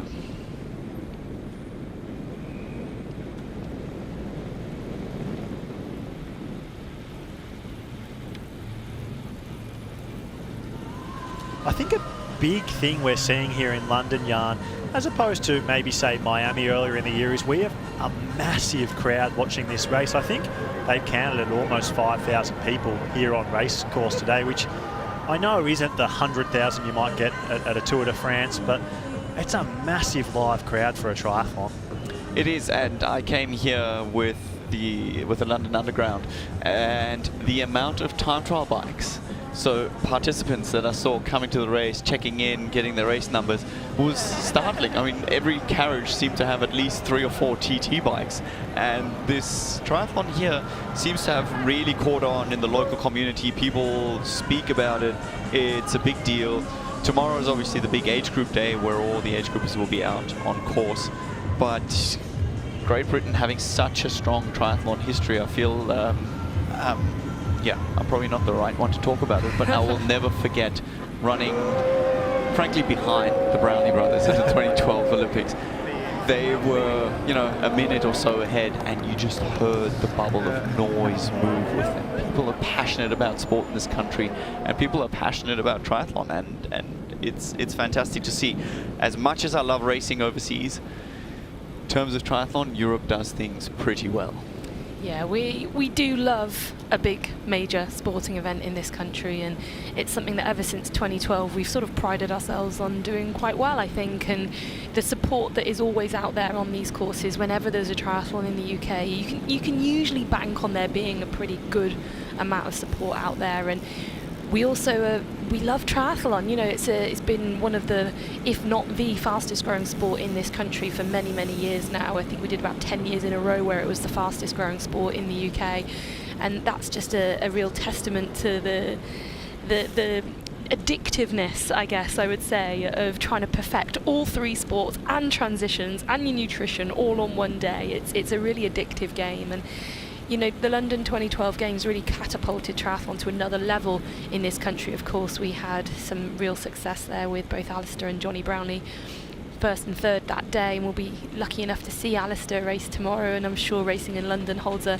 huge amount of special memories for him. It's really what projected him from being a superstar in the triathlon world to being a superstar outright within the UK. You know, I think if you asked a general public member whether they know who Alistair Brownlee is, a lot of them would actually say yes, whether they know triathlon or not, and that's off the back of his success at London 2012 Olympics. And this race here at the XL Centre has been in existence for a couple of decades now. It's been here for a long time. It predates, of course, the Olympic Games, and a race that I did very, very early on in my career, and many of the other athletes that we're seeing here. I think it was one of India Lee's first ever races as well here at the London XL Centre. So it's been the breeding ground of a lot of our young athletes and our elites as they've come through. as we're seeing both Kat Matthews and India Lee, two of our British athletes on home soil here, hopefully reaping the rewards of having a really passionate and vocal home crowd behind them. And of course, as we know, we've spoken about it already, these two great training partners and great friends as well, and I think they'll be happy to be out on course together. And we did see this gap to Kat Matthews extend to 10 seconds. She has managed to bridge it back across and get on the back of India Lee here. Laura Phillips still with them. Obviously Lucy Byram up the road now. They have dropped Lisa Nordham. We know she just won her national time trial championships. However, not quite strong enough in today's race to stay with Kat Matthews, India Lee and Laura Phillips. This group right here, Jan, is a very dangerous group. India Lee obviously ran her way to victory in Miami. Kat Matthews had a very, very strong run in San Francisco, and Laura Phillips has been known for a run for the better part of a decade now. Look at these two, they're like peanut butter and jelly. They're just hanging out together. They're always having a little chat to each other. If I'm not mistaken, we're just ahead of the nutrition feed zone again. So yeah, let's see what Kat Matthews is doing here. Again, interesting to see if she's, you know, banking on her run strength or whether she is just going through the ups and downs that sometimes happen after a long season of racing. But we had the leaderboard on there for a long time talking about the British history. I mean, a quarter of the field is British. We've got 5 British athletes in this, amongst the 20 world's best. You know, that kind of speaks volumes within itself. And that's with one of them currently out being pregnant as well. So that's another athlete we have in Holly Lawrence, who's not racing here today for, you know, fairly obvious reasons. I think she's in her final trimester now, so we wish her well, but I'm sure we'll see her back on this circuit next year as well. So yeah, you know, we've got strength in depth here in the UK, and there are a lot of athletes who could deliver on today's course, but right now delivering on today's course, wetting her ponytail as just she sticking it to the suit. Yeah, that's it, making it more aerodynamic, sticking it down, is Imogen Simmons, who so far is having a pretty fantastic day, and again just straight back into that aerodynamic position. So she took that drink, sat up for a second, now she's back down on the aero bars, and again everything is just stable. It's poetry to watch, and yet extending that lead over the rest of the field. Tactically smart again, taking on nutrition on the slowest part of the course, and then getting nice aero and slippery to the wind, picking up speed. And she has extended this gap, 16 seconds to Lucy Charles-Barclay now, 1:42 to the Lucy Byram and Ashley Gentle group, who have dropped Sophie Caldwell. We are seeing that Sophie Caldwell's bike wasn't quite up to scratch today, and this is a big talking point in triathlon right now. We've got the Olympics on as we speak, basically, and there's this big question, well, when the short course athletes come across, will they dominate? How will they go? A lot of people think they'll come across and just transition straight away, but what we're seeing in middle distance and long distance triathlon right now is that the bike is such a high level. Sophie Caldwell is known in short course as a strong cyclist. She's often the person on the front of the bike, pushing the pace, closing gaps, extending gaps, getting in breakaways. But today, she's 2 minutes behind Imogen Simmons. And yeah, even Ashley Gentle and Lucy Byram went around her, and she clearly didn't have the answers for it.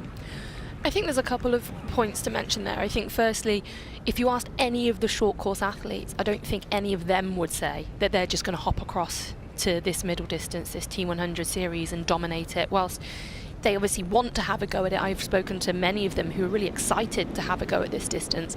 I don't think any of them are saying, "Oh, give me a shot and I'm going to wipe the floor with everyone." You know, they're not so arrogant as to think that that's just going to happen.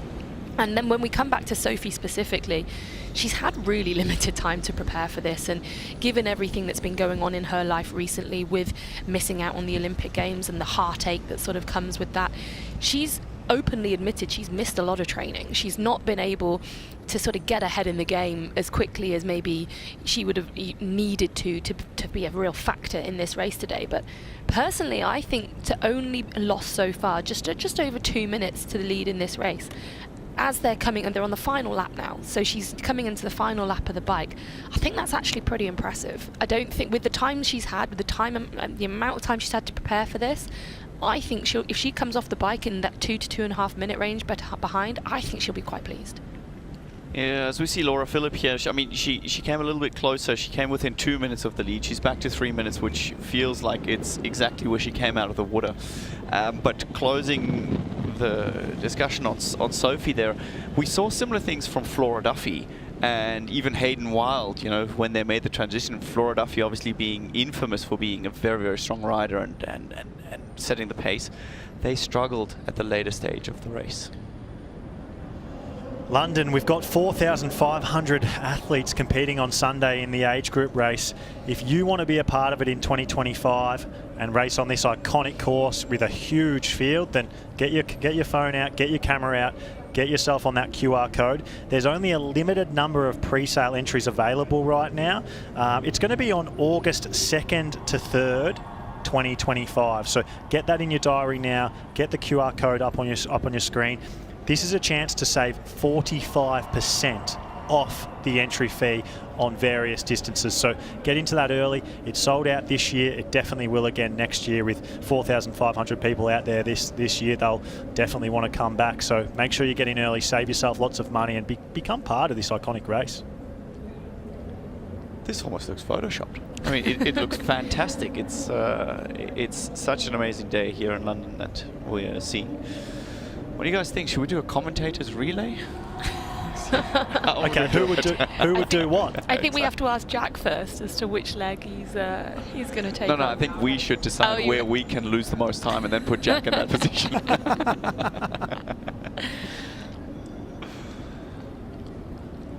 Yeah, London can be pretty spectacular when it's shown in the right angles, can't it? That's Canary Wharf in the background. Ashley Gentle, she currently sits in 4th position. She's working with Lucy Byram about 2 minutes down from the lead group. Let's have a look at her day today. She started in the swim, raced really aggressively. She was the one leading the Imogen Simmons and India Lee group in 3rd position behind a rampaging Lucy Charles Barclay. She then went to the front of the chase group. Imogen Simmons came around her, helped her out. Ashley Gentle stayed for a while before getting gapped. Imogen Simmons got her way to the front of the race, but Ashley Gentle held tough. She caught up to a dropping back Sophie Caldwell to again re-establish herself in 3rd position, about 1 minute and 24 seconds back from the lead at that point. And she now finds herself working with Lucy Byram in 4th place at 1 minute and 47 seconds behind. If you have a look at the standings right now with 3 kilometres to go on the bike, we have Imogen Simmons out in front. Lucy Charles Barclay, she's back 19 seconds. Like I just talked about, Lucy Byram and Ashley Gentle at about 1 minute and 35 and 1 minute and 47 seconds behind respectively. Sophie Caldwell continues to drop back down the field at 2 minutes and 30 seconds behind. I think that 1 minute and 47 seconds behind for Ash Gentle is perfect and puts her in the driver's seat in today's race. She's the one to watch out for. We then have that really strong chase group of Laura Philipp, Kat Matthews and India Lee.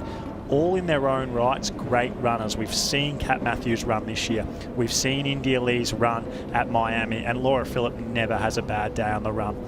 They managed to get a bit of a gap on Lisa Norden, who, like we've talked about, is a national time trial champion, and that was only recently. And although she's had a really tough year this year, which if you want to hear about, we did it in the PTO lobby chat on YouTube, a really inspirational story and tough story, but great to see her back out here today. And then we've got the big gaps. From 10th to 20th place, those gaps have really blown out. Amelia Watkinson and Chelsea Sodaro working together, 7 minutes behind. They're joined by Tamara Jewett, Emma Pallant-Brown and Annie Haug. Annie Haug was someone who a lot of fans thought was being overlooked in today's race. Why are not more people talking about Annie Haug? Well, coming off her amazing performance at Challenge Ross, she finds herself 7 minutes and 9 seconds behind. That's too much. She cannot win today's race, even though she's such a good runner. The big question is, how far can she run into this field? She never misses podiums. Will today be the day she finally misses a podium? Let's have a look at her day today.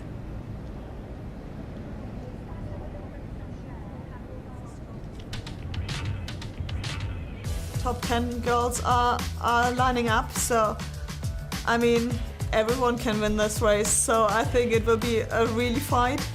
And there are a lot of British girls which are extra motivated. I know what a home race means to yourself and what kind of extra power it can create. Yeah, I hope just for a very tight and an exciting race. It's difficult because everyone expects me always to have the fastest run, and it's quite a bit of pressure, and honestly I expect it for myself as well, but I'm a human and not a machine, so I can just give my best, and triathlon is always a very complex sport, and every discipline before has an impact on your run, so if you have to go really deep on the bike, that will influence your run and your run speed. But yeah, I mean, that's how I race. I was my whole life a chaser, and I think I will be until I'm finished. So yeah, I have to rely on my run, and I hope I can pull out a good performance on Saturday. But it will be my first really test, because I haven't done any like speed race this year. So I think you need pressure and you need the very strong field to pull out your best performance, because otherwise you never know what you're capable of, because racing is the only test you have a year to see where do I stand, and it's always something you're a bit afraid of because you're faced with the pure truth.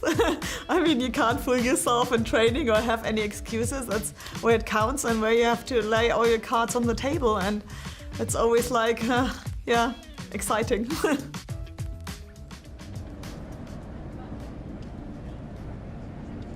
Well, if I could, I would buy tickets to that run battle between the 5 ladies, wedged between 9th and 14th position. I mean, there are some stellar runners who have put out amazing performances.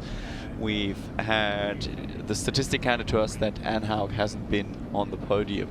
The last time that happened was 2018. Last time she missed a podium. Yeah, Ironman Frankfurt. Last time she missed a podium. That's an incredible stat, so isn't it? let's not count her out. I mean, yeah, I think the race at the moment, from what we've seen and what the gaps that we've seen be closed in these kind of conditions, we could be in for a real treat. We're in the middle of a great race here at T100 London. The men are here tomorrow. Let's have a look. You may run for a long time, run on for a long time, run on for a long time. Let me tell you the guys who put you down. Let me tell you the guys who put you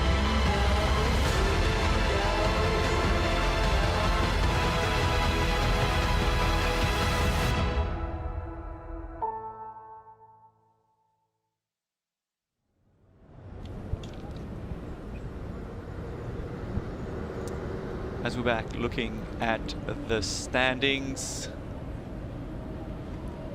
where do you guys... Let's get some predictions. Let's get some glass balls out. Okay, I'll predict a podium.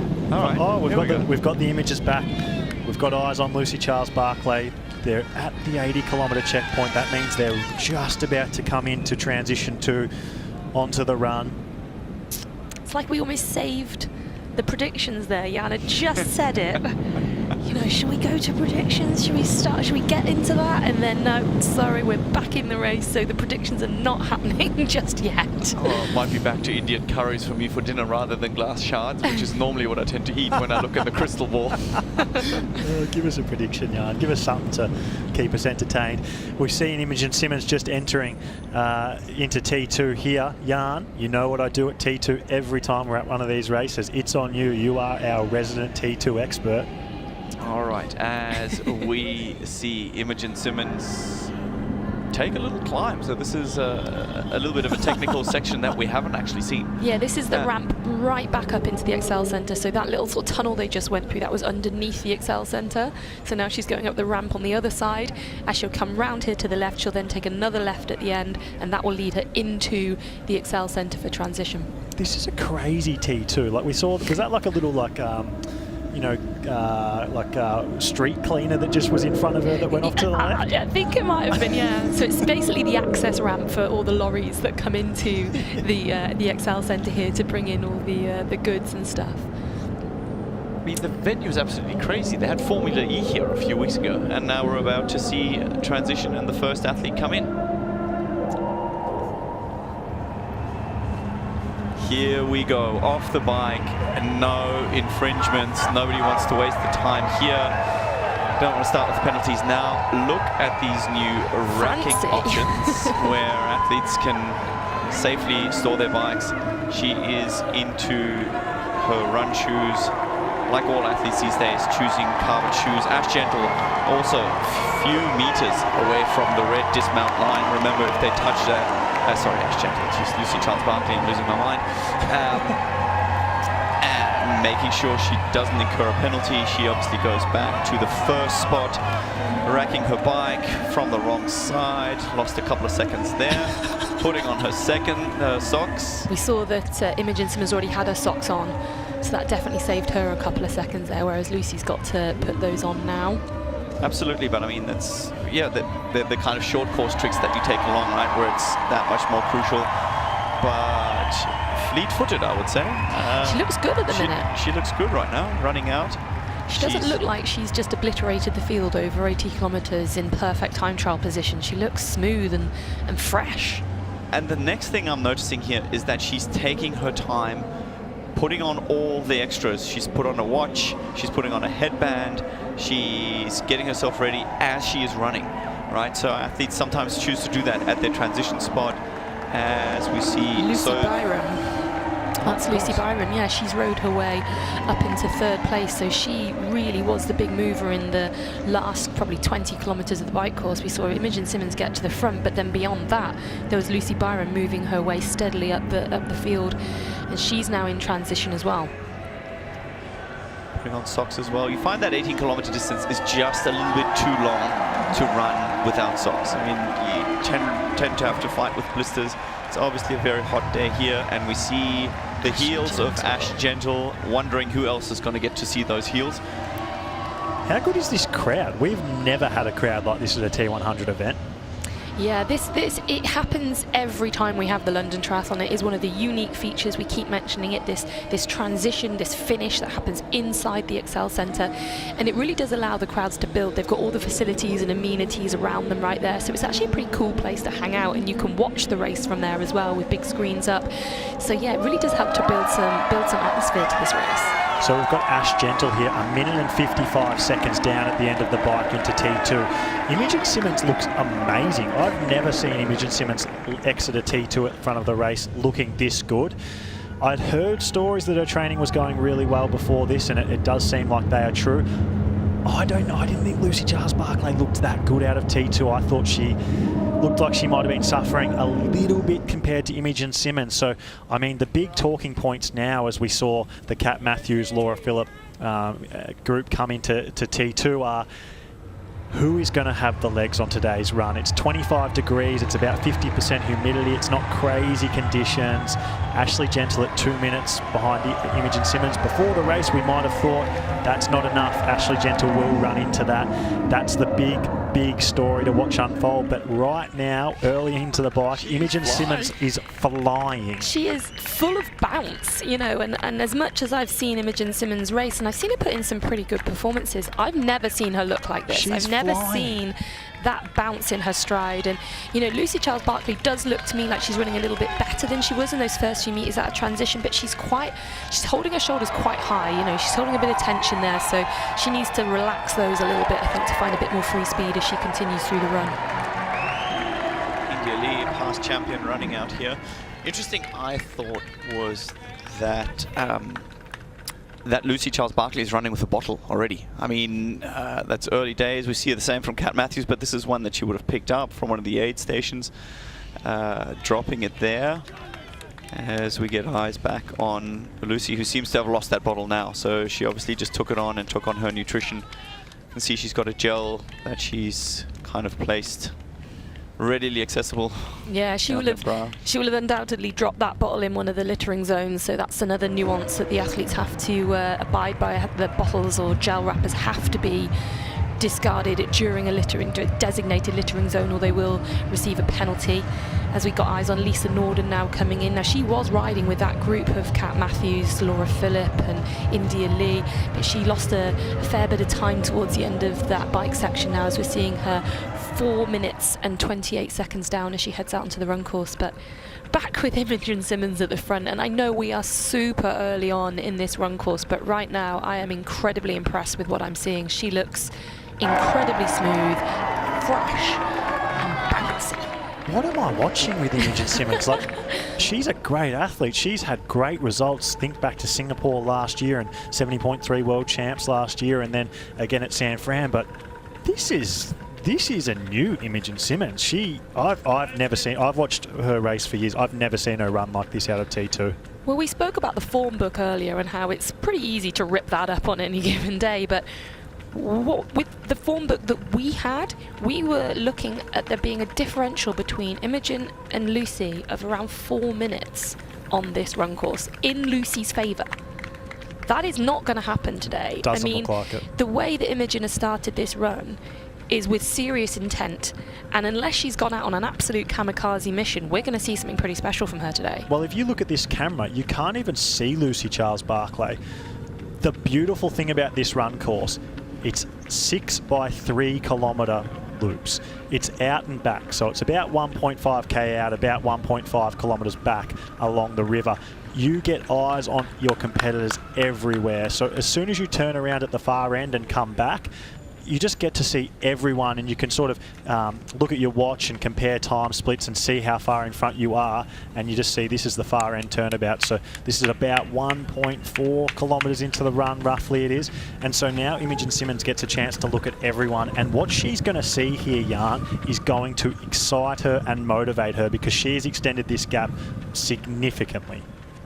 It absolutely looks like it. I mean, she's got great form.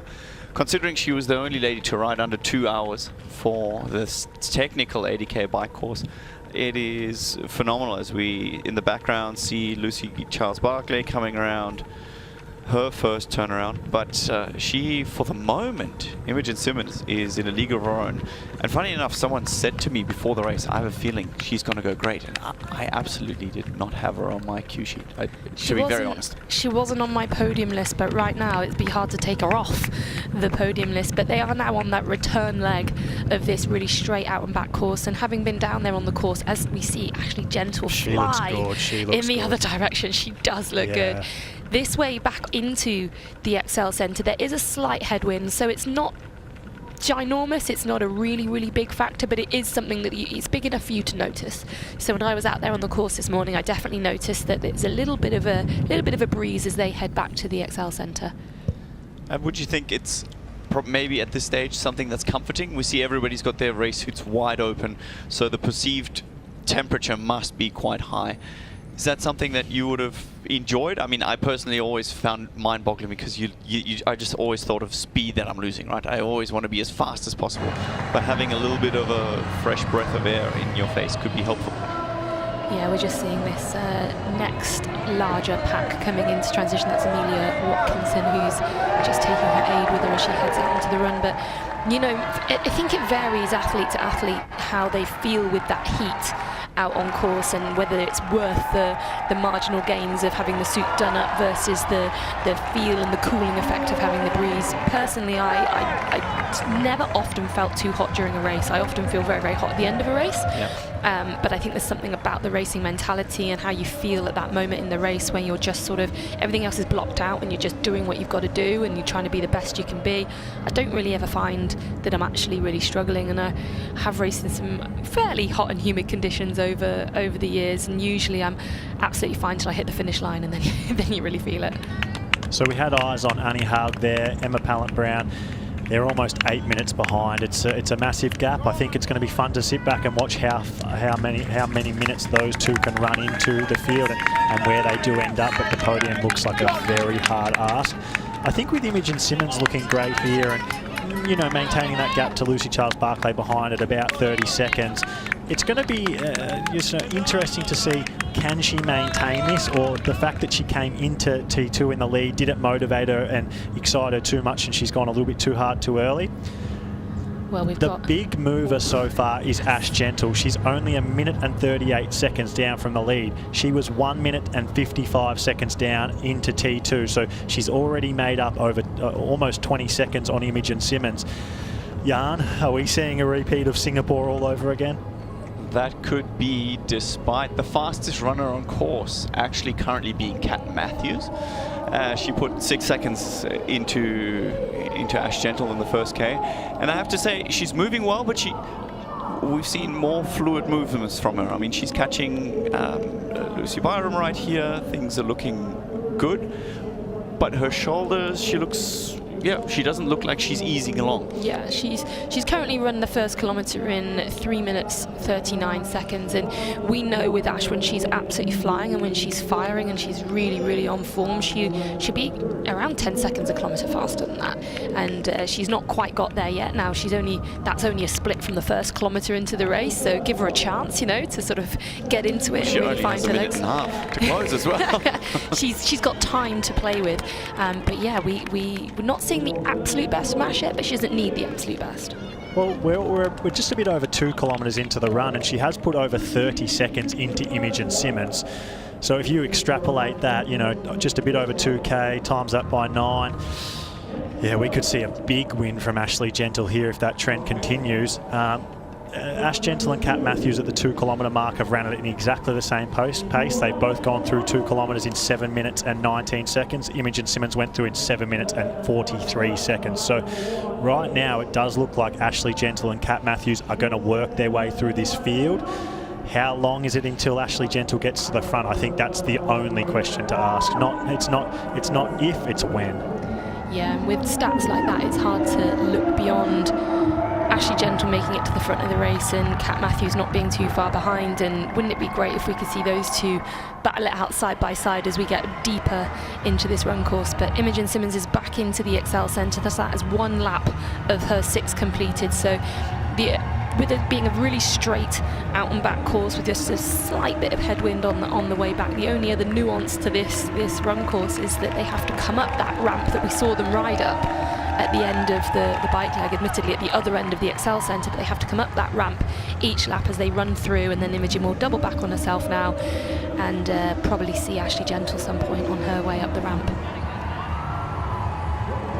Ashley only a minute and 26 seconds behind Imogen Simmons now, so she really is eating into that gap, and we are seeing Imogen Simmons still run faster than Lucy Charles-Barclay, 2.5 kilometres into the run here.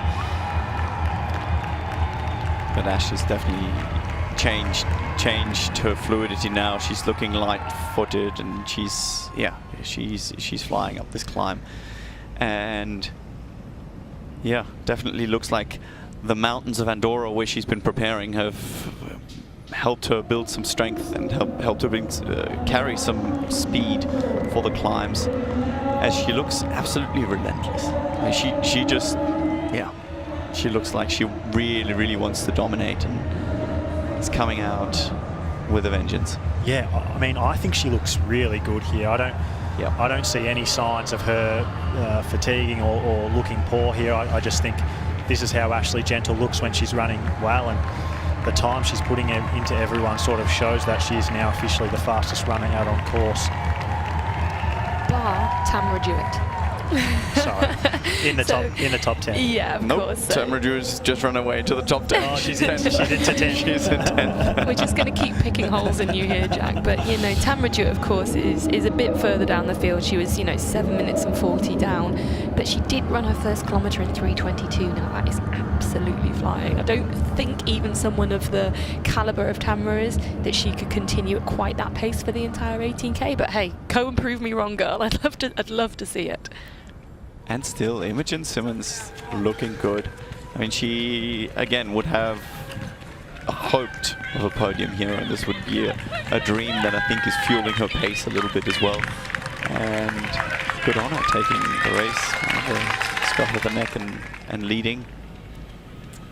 Ash Gentle just heading down the ramp as she starts onto lap 2, and I completely agree. I think we're starting to see her find a little bit of rhythm now.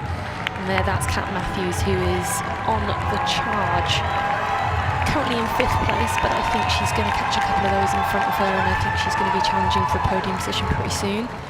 Quick check of the watch as she goes through after lap 1. Yeah, Kat Matthews losing 10 seconds over about the last 2K to Ashley Gentle. So still running very well compared to everyone else, but Ash Gentle does seem to be running a bit faster.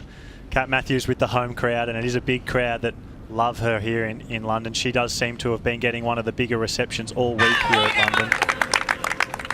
Yeah, it's nice to see her enjoying that. I mean, it was early on the run course to be giving out a quick high five and stuff. But you know, it's whatever gets you through, and if she's really enjoying it and enjoying having friends and family here, then you know, more power to her. Yeah, she's a sociable kind of bubbly character, right? I mean, wherever I see her, she's out there, and you know, always her husband's obviously more well known in the scene for chatting things up, but she always looks like she's happy to have a good time, as shown in our chat with her and India Lee. Keep pushing, that's it. So Lucy Charles-Barclay now, I can't even see her really behind Imogen Simmons as Imogen keeps her foot on the floor here, foot to the pedal to the metal, I think is the phrase I was looking for there. But yeah, still got a lovely stride there, not really showing any signs of it falling apart at this point. It's all forward motion for her right now, and I know she's going to understand that there are athletes coming behind who have got incredible run speed, and she's going to be under no illusions about the pace that's going to be on behind her, but there's nothing she can do about that other than run her race at this point. She can run the pace that she can run. She's obviously feeling confident about that pace, and I think we're going to see her run a time significantly better than we've seen from her in the other T100 races so far. I think she's going to put down a career best 18 kilometers. But yeah, she can't really spend too much time worrying about what's going on behind her, because if Ashley Gentle is capable of running 10, 12, 15 seconds per kilometre faster than her, then she's going to do that. There's nothing that she can do about that, but all she can do is just keep focusing on herself, try and keep everything as stable as possible, keep that bounce that we're seeing from her there, make sure she takes on the nutrition and the fluids at any opportunity she gets, and just see where that ends her up at the finish line today. We did see Ash Gentle pass Tamara Jewett there, and Ash Gentle ran kilometre 2 faster than Tamara Jewett, so taking back over second by second. Look at these heart rates now. So now we're on the run. It's not unexpected for us to see the heart rate start to spike. You wouldn't usually see them go super high on the bike, but on the run, that is where it's more of an all-body exercise anyway. So in general, your heart rate does tend to be a little bit higher on the run than it does on the swim or bike portions of the triathlon. But we're seeing Ashley Gentle holding hers at around 90% of her maximum, and Imogen Simmons even higher than that at 93%. So that just shows you how hard she's working at the moment. As they are both passing lapped athletes, Marjolaine Pierre here on your left in the screen. And I always found it such an exciting time within your inner dialogue in a race, right? Because I mean, these athletes here, we're seeing the stats, we're seeing these numbers, but remember, they don't have them, and in their head, they're trying to analyze their competitors. They're thinking about how far it is to go. He's like, okay, I've got 5 laps to go, 4.5 laps to go. How much of a gap have I got? How much can I lose? Forever and a day, I was doing calculations in my head. I think every athlete has different ways of coping with the pressure in this moment of seeing each other, but absolute blue steel kind of straightforward look as they passed each other there. Imogen Simmons is focused, and I really wonder how she's dealing with this pressure that's being built up slowly but surely from behind. Well, that's it. The longer the race goes on, the longer you maintain that lead, and the closer that you get to the finish line, there's an internal battle going on between a little bit of excitement about what you might be able to do and the pressure to just keep doing exactly what you're doing. Because for Imogen, she's in relatively uncharted territory now, leading this race, and she needs to keep going in exactly the same manner as she's doing. And she'll know, as we've said already, she'll know Ashley Gentle's coming. Ashley Gentle now at 1 minute and 4 seconds behind her, but she's putting time into Lucy Charles-Barclay. She's putting time into Lucy Byram. Kat Matthews still at 2:28, so she's holding pretty steady to Kat Matthews now as well. Kat's initial speed has sort of dropped off just a little bit at this point. So Imogen Simmons, knows she's in with a fantastic chance of a podium result at the very least, but she's just got to keep it together, and this is where that internal dialogue with the pressure she has to maintain herself, maintain strong with that, and just ride off probably the excitement of the fact she's leading this race. And we talked about this earlier in the race, Jan, that Imogen Simmons' swim was 4th, ride was 3rd, and when Ash Gentle went past her on the bike, we talked about how Ash won't be worried about riding with her because her run is 13th, and Ash Gentle's the #1 ranked runner in the field. she's outperforming that ranking right now. Yeah, I feel a little bit for Torsten now, our numbers man, who's been feeding us gaps and splits, and he's doing so well, and he's just going off past performances, right? That this is what the numbers show. But it's almost like it's become a thing for athletes to prove him wrong, and he's going out, and I love it. I mean, that's what you should do, right? You got to find something that edges you on. I'm not sure Imogen would even be aware of these numbers, but if she is, she'll be toasting to Torsten and enjoying the fact that her run ranking is currently going up. It's going to skyrocket after this race if she keeps going in the way that she's going. But that's exactly what the form book's there for, right? It's there to be rewritten at any moment in any given race. And breakthrough races like this, like we're seeing from Imogen Simmons, especially, as we've said, the way she's running, are the days you live for as an athlete. You know, it's hard to make gains and improvements when you're already one of the very best in the world and you're maximised. So to have a day where you put a massive chunk into where your performance has been before, those are the days you live for. The #1 ranked runner in the field. We've just seen Ashley Gentle get within 1 minute of the lead for the first time on the run. Keep in mind, only 5 kilometres ago she was 1 minute and 55 seconds behind Imogen Simmons. So 5 kilometres into the run, she's run 1 minute into her. She's got 1 more minute to get to the front with 13 kilometres to go. And I think the stat that was upsetting her the most is that she's currently ranked 2nd in the world. So I think she's vying for that top spot and looking to be the first repeat winner that we would have seen on the T100 World Series. 4 races in, and it's been a surprise or a different winner every single time. Same in the men as well. We've had 6 winners, 3 female, 3 male, of course, and up until this point, a different winner every time. And as you correctly said, Jan, today could be the day that Ashley Gentle is the first repeat winner that we have. Taylor discount Imogen. She's not there yet. I mean, imagine that. Small miracles have happened. Imagine we have 4 different winners. That will be quite something. Taylor Knibb with 2 PTO/T100 wins. Ashley Gentle with 4. No man has won more than 1. If Ashley Gentle can win today, and 5 PTO/T100 wins, when the only other person to win multiple is Taylor Knibb with 2, that would be, yeah, quite simply insane, and cement herself as the queen of the T100 distance. Well, that's right, we do dub her the queen of this distance, because for a little while there she seemed almost unbeatable, but even on the days where she has been beatable, she's inevitably come second, with the small blip, if you like, of the San Francisco race. So she's always there or thereabouts. But it's fantastic to see someone like Imogen Simmons taking it to her and really making her work for it. If Ashley wants to win this race, which we all know she does, she's gonna have to keep her foot down. There's no easing up here because Imogen is still running strong. Down to 51 seconds. In 3rd place there. Well, of course, we've actually got Lucy Charles-Barclay in 2nd, so we've not mentioned Lucy Charles in a little while, so she's still holding in 2nd, but at any second now we're probably going to see Ashley Gentle do that pass, make that pass on Lucy Charles-Barclay, and then it will be 3rd place for Lucy Charles-Barclay, who will still have around about a minute, maybe a bit more than a minute on Lucy Byram.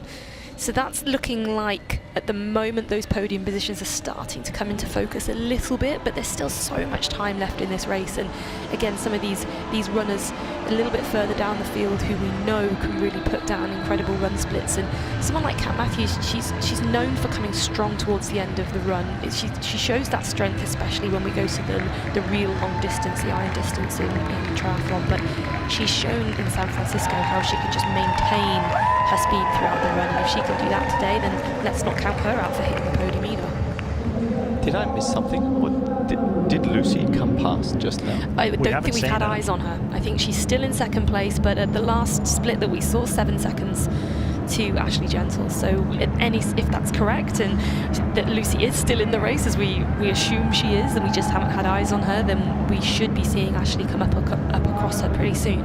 It might even be fair to suggest she's dropped out of the race, though. If all tracking mats are showing that it's Imogen Simmons and then Ash Gentle, and the cameras can't get eyes on her between Ash and Imogen, I mean, Ash should be approaching her right now, really. She's only 50 seconds behind, and And it says that Lucy Charles-Barclay was 45 seconds behind, so Ash should be passing her right now. So that camera that's on Ash should be seeing Lucy Charles-Barclay, but it is not. So I wonder if Lucy Charles-Barclay has made the decision to pull out of today's race. That would be devastating. I mean, you could see she was invested in this kind of, in this race in particular. I did notice in the press statements beforehand that she wasn't happy to commit 100% to this race being her big race of the season. She said this is her big race bar the grand final. She's definitely not there, Jan. And we can't get eyes on her. She's not behind Ashley Gentle, so the only question is she just a few seconds in front? But I'm sure we would have seen her by now if that was the case. So we've got to assume that she's no longer on course. And Ash is only 35 seconds behind Imogen Simmons now, so there's no way Lucy Charles-Barclay is within that. So I'm going to go out and say that, yes, Lucy Charles-Barclay has dropped out of the race today. And if that's correct, then that essentially elevates Lucy Byram into third place. So currently we have her on course for her first ever podium in the T100 series, and Kat Matthews there, we just see on screen, is currently in fourth. Now we know she was running faster than Lucy Byram, but is she running fast enough to catch her? So we're seeing Kat Matthews in fourth position now, 2.5 minutes down. Let's have a look at her day. 5, my radio. She came into this race super positive, a lot of fan attention. Like I said, she was probably getting the most fan attention of all females in this field throughout the week. She found herself in a good position in lap 1 in the swim, but after the Aussie exit, she did let that gap grow a little bit and did drop behind the three-lady group of Ash Gentle, India Lee and Imogen Simmons. She found herself in the bike out of the swim with this group of Lucy Bryan, Laura Phillip, and also Lisa Norden. At times she was in front leading it, at times she dropped back. She did find herself 10 seconds behind the group at times, but then did come into T2 with that group.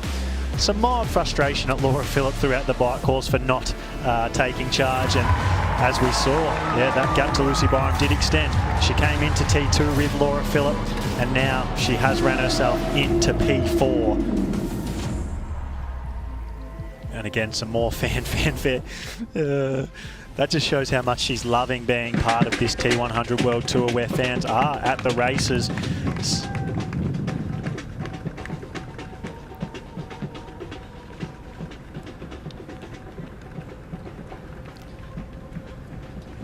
Okay, so we're 7 kilometres into the run now. We're seeing this gap to Imogen Simmons slowly being eaten into by Ash Gentle. For the first time ever, it's within 30 seconds. It's 28 seconds. Ash Gentle is behind Imogen Simmons.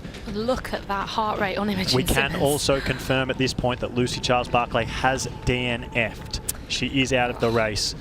That's devastating. It is devastating. I think for any athlete to DNF is never ideal. It's never what you want. It's always pretty much the worst case scenario in a race day for anybody. But to DNF on home soil in her home city, where I know she wanted to perform, and I know whilst we speculated just a few moments ago that maybe this wasn't her absolute A race of the year, this will have been something she has focused on for a little while, because to race in your home city where she is such a star, she's known, there are so many people out on course cheering for her, so much support that she's got here.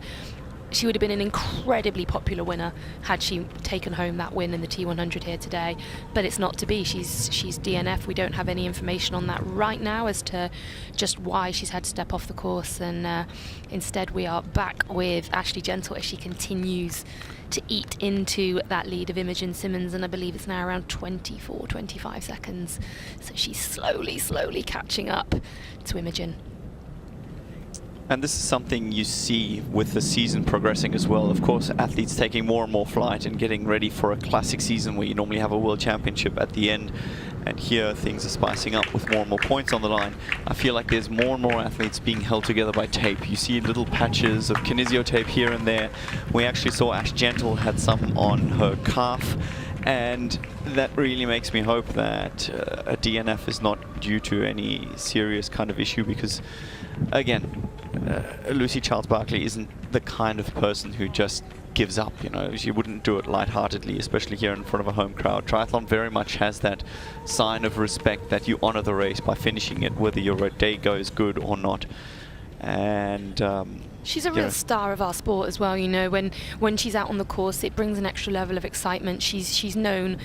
Again, her infamy now, if you like, she transcends triathlon. She's a very, very popular character. So whenever she's in a race, it brings a little bit of extra star factor to the race. And so it's just so disappointing to see her have to step off the course today. And we will await some further information, hopefully, and hope that everything isn't a disaster. There's no major injury going on there, and that she's just had to make a sensible decision on the day.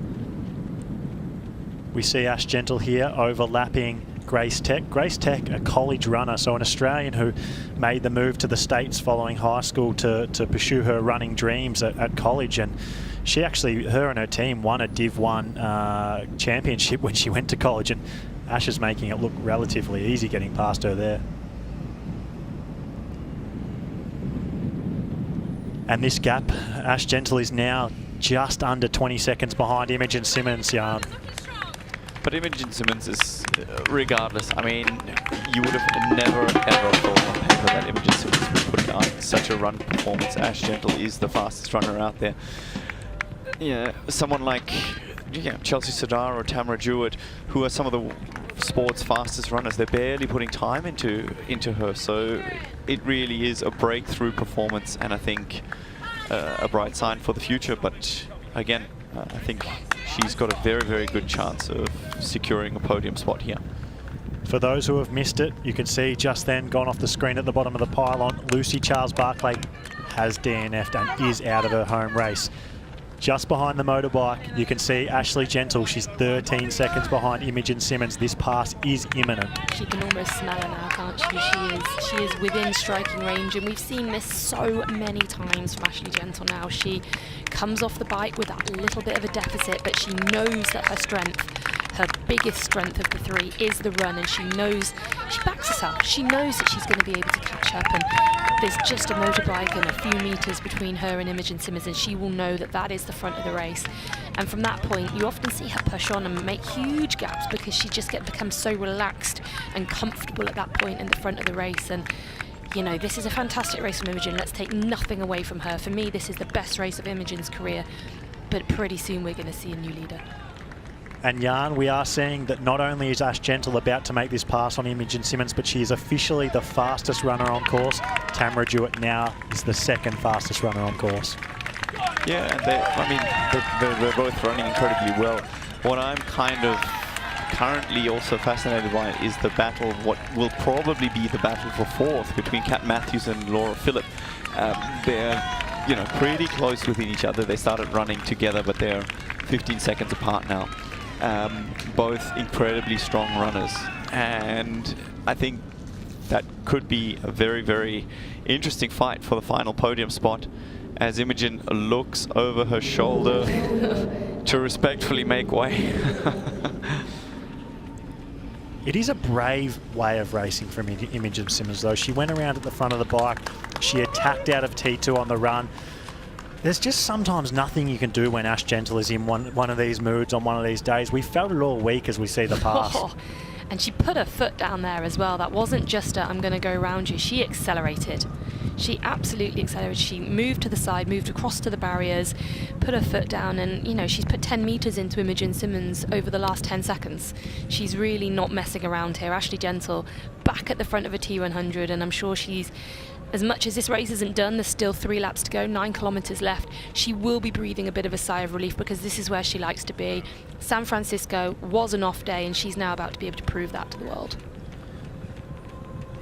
We've talked a lot about the changes she's made, Jan, leading into this race. We've talked a lot about how fired up she is, and yeah, with just a bit over 9 kilometres to go in the race, she has taken the lead, and who can stop Ash Gentle on a day like this, really? Look at her left foot just flicking back. She's really accelerating, using beautiful style to accelerate up the little hill that they have to get back into the Excel Center.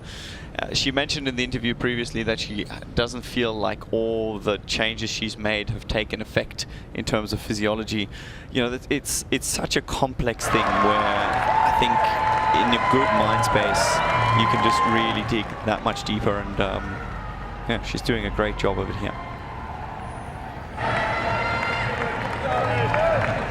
Simmons now. She, I hope, will be getting some splits back to where the other athletes behind her are, so she can keep an eye on what's going on behind her in the race, and I'm sure she's got people out on course calling those sort of time splits to her, but she's still got well over 2 minutes to current third place runner Lucy Byram, and that's where this is really important. We're in the real pointy end of the race now, 3 laps to go, just about 9 kilometers left of this race.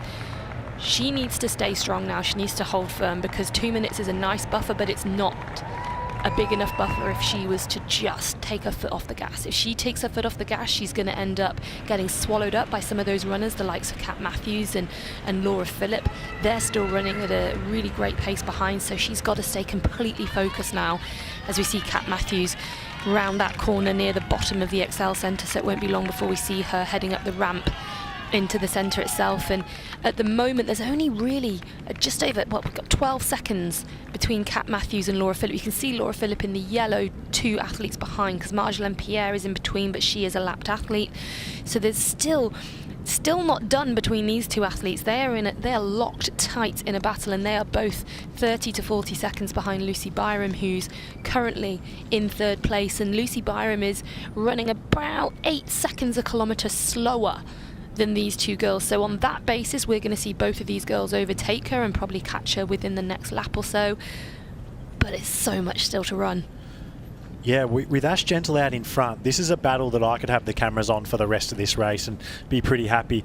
We know how Kat Matthews has been running this year. We know the calibre of runner Laura Philipp is. This is a tight battle. That gap has sort of stayed like this for a while now and could be the exciting run battle for the rest of the day, really. And the way things look at the moment, this is the battle for the final podium spot. You know, it's not done that Imogen's going to stay away in second, but right now, the way things are, this is the battle for the final podium spot. So how much extra do you find when there's a podium spot or 4th place on the line? And do you think that Kat Matthews feels that pressure as she is running into the Excel Stadium? I mean, let's be honest, British crowds are patriotic. She is the last one holding the British flag high for the podium, right? We've got 5 athletes, but she's the only one of the, well, with the Lucy Byram's there as well. Realistic chance of holding on for the next 9Ks. That's some extra pressure that, you know, can she turn that into motivation? She'll be getting a huge amount of support. She'll be feeling those cheers, especially as she comes through transition now. But you're right, there is pressure, because I think that gap is now significantly less than it was. It was at 12 seconds at our last time check, and that has definitely come down. So those 2 athletes, there we go, 6 seconds we've got now between those 2. She's coming up behind her, but has she got enough to firstly catch up, then overhaul? And Kat Matthews is such a gritty competitor. She's not just going to let Laura Philipp run away from her, so that's going to be the battle of the day, and we're going to keep eyes on that eagerly. Nothing like a classic England-Germany. Here we go, ladies and gentlemen, fasten your seatbelts. Kat Matthews notorious for being competitive as well. She's so nice and bubbly around the races, but yeah, very well known for being competitive, hating losing, always wanting to win. We did an interview after San Francisco where she said, it's not good enough just to hold the numbers and run the paces of what I used to. I need to be riding and running how Taylor Knibb is. I want to be as good as her. And this battle with Laura Philipp, if Laura Philipp gets up to her, she won't just let her pass. She will fight all day long. She's a gritty, determined, competitive athlete. Well, I think what you can see on the face of Kat Matthews now is she's changed demeanour slightly. You know, at the end of lap 1, it was all fun and laughs, and you know, whilst of course she's a serious competitor and is in it for the performance reason, she was enjoying her time through transition. She was saying hi to her friends. That is not happening anymore. She knows she's in a battle. You can see it on her face. She is all business right now, as we see her take a few deep breaths as she runs down that ramp, and Laura Philipp is absolutely breathing down her neck now. And both of these athletes recently having raced over the long distance, absolutely remarkable. Like I said, I couldn't imagine it. But yeah, they are only really losing time to Ashley Gentle. Imogen Simmons, I mean, this is how I would work it out. They're 3 minutes behind, 9K to go, roughly 180 seconds. So they need to run 20 seconds a K faster to get there. You know, those would be the kind of mental calculations that I would have going on in my head to try and break down the pain and try and focus on putting one foot in front of the others. But we have got quite the battle for the podium here.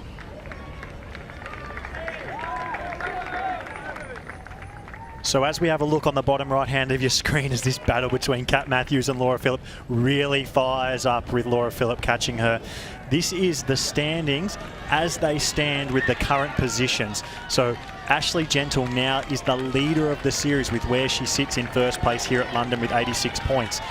We can see the big drop-off is Lucy Charles-Barclay with 56 points after her DNF here today. She went from leading the series to currently sitting in fourth as it stands. We've just seen the pass there, Laura Philipp and Kat Matthews. Kat Matthews didn't let her pass. Laura Philipp took the lead, and then Kat Matthews ran right up beside her. And again, now she's just a half step in front of her. It goes to what I was talking about, Jan. Kat Matthews is gritty, she's determined, she's competitive, she will not give an inch. No, she's tough. She's a great competitor, and I love seeing that kind of battle. In fact, you know, I think she probably could go on to the point of saying she needs this. She needs this to get the best out of herself, and they are absolutely charging. It'll be, I think we're going to see this until the final line, and we're not going to have any grass as we did in San Francisco to interfere with a sprint. It's a nail-biter. Well, this is both a physical and mental battle now, right? You've got Kat Matthews, who got caught by Laura Philipp. Laura Philipp took half a pace in front of her and Kat Matthews responded. And that's both for Kat's mental psyche, but also for Laura. Laura thought she'd done the hard work, I'm sure, by just about catching on to Kat. And then Kat responded, and this is where the two of them are going to play cat and mouse the entire run. They've been locked together pretty much from the very first stroke of the swim today, and these two are really going to battle it out to see who gets on the podium at the end. Both very experienced athletes, so they know they can sit it out for a little bit and have the patience until somebody starts to show some weakness. This is the point where you try and listen to the other athletes breathing. You try and find anything, really. And this is where the little games start. I wonder if we'll see Laura starting to tap on Kat's elbow. How good is this? That's an old favorite, you know, just to let them know we're there. I'm there. I'm there. You haven't got me, and it's so annoying. It's incredibly annoying. If you're running with someone and they are just right on your elbow and their hand keeps touching your elbow as your elbow swings, it's incredibly frustrating. But at the moment, Laura's not employing that tactic. She's staying right off to the side of Kat, and Kat still, I would say, from this angle is about half a pace in front of Laura, but side by side they go, and they've still got 2.5 laps to go. So this is a long way for them to both hold strong physically and mentally to get to that finish line. When Ashley Gentle took the lead, I thought to myself, race over, this might be a bit of a progression in, a bit boring. This battle here has got me fired up. I've sat forward in my seat. Laura Philipp came up to Kat Matthews. Kat Matthews went straight back around her. You can see the look on her face.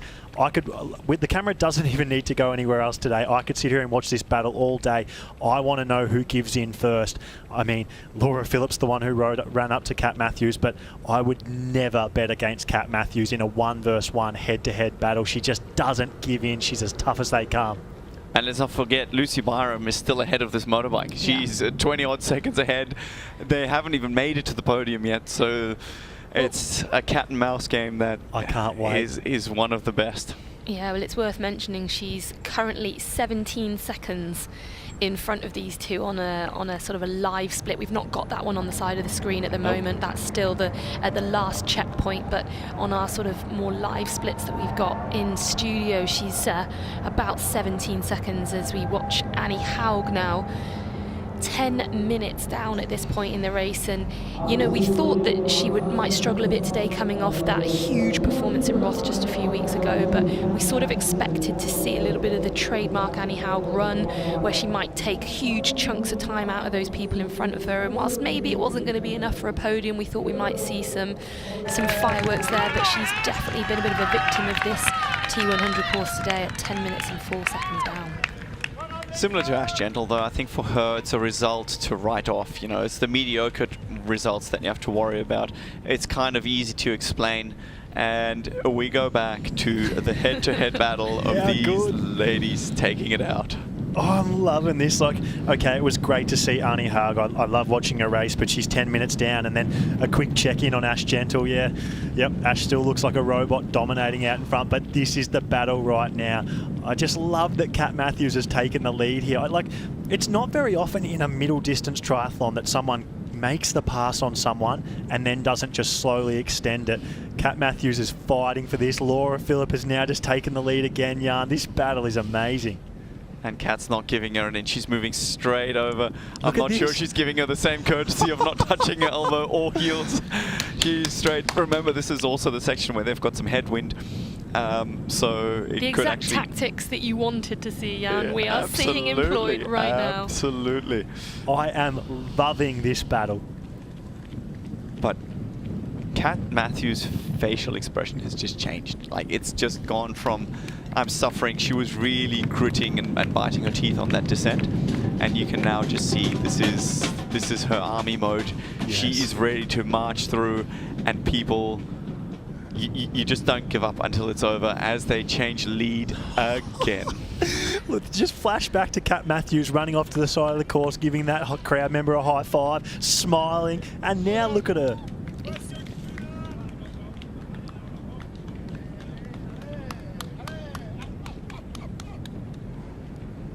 And Kat Matthews is extending this lead, Jan. She's now probably a metre and a half, almost 2 metres in front of Laura Philipp. Laura Philipp only took the lead from her, 200 metres ago.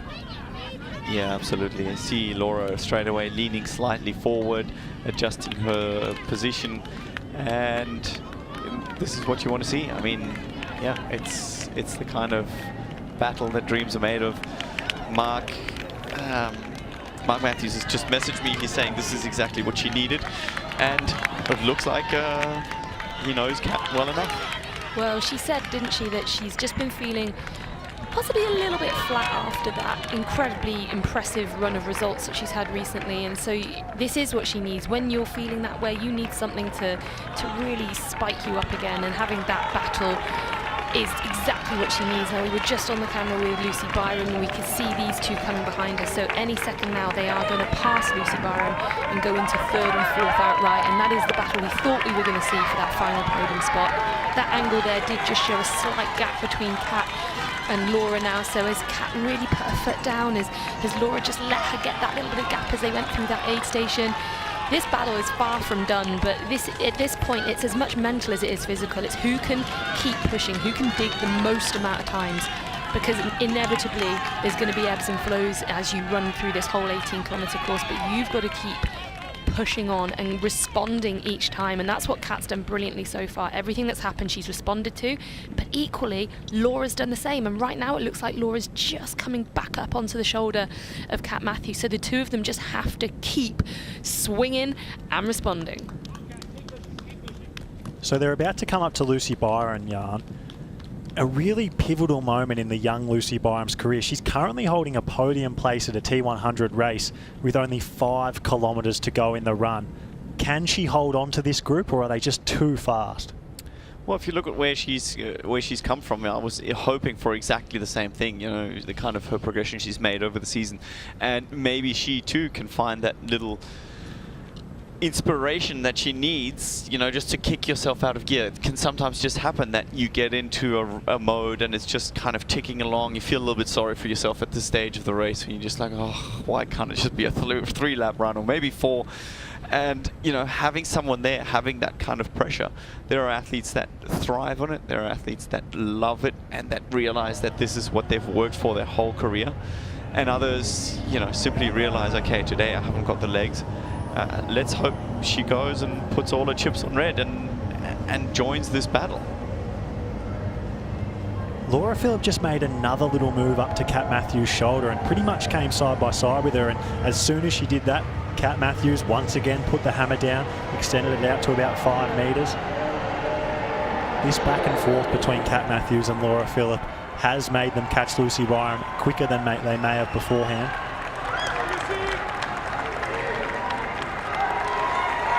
Who's got money on whom for a sprint? A sprint finish between these two. For me, what are we thinking? I've got to back Kat with the home crowd, with that determination that she's going to have to perform, to be that Brit on the podium on home soil. And she said earlier this week she'd be delighted with a top 5, and a podium would be beyond her expectations. So right now she's on course for the, even the worst of her good scenarios is going to happen with the top 5 here today. So for me, I think that home crowd might carry her through. Yeah, I'm with you, Vicky. In a battle head-to-head, there's not many people in the world I'm picking above Kat Matthews. If they had a time trialled this run, Laura Philipp probably beats her.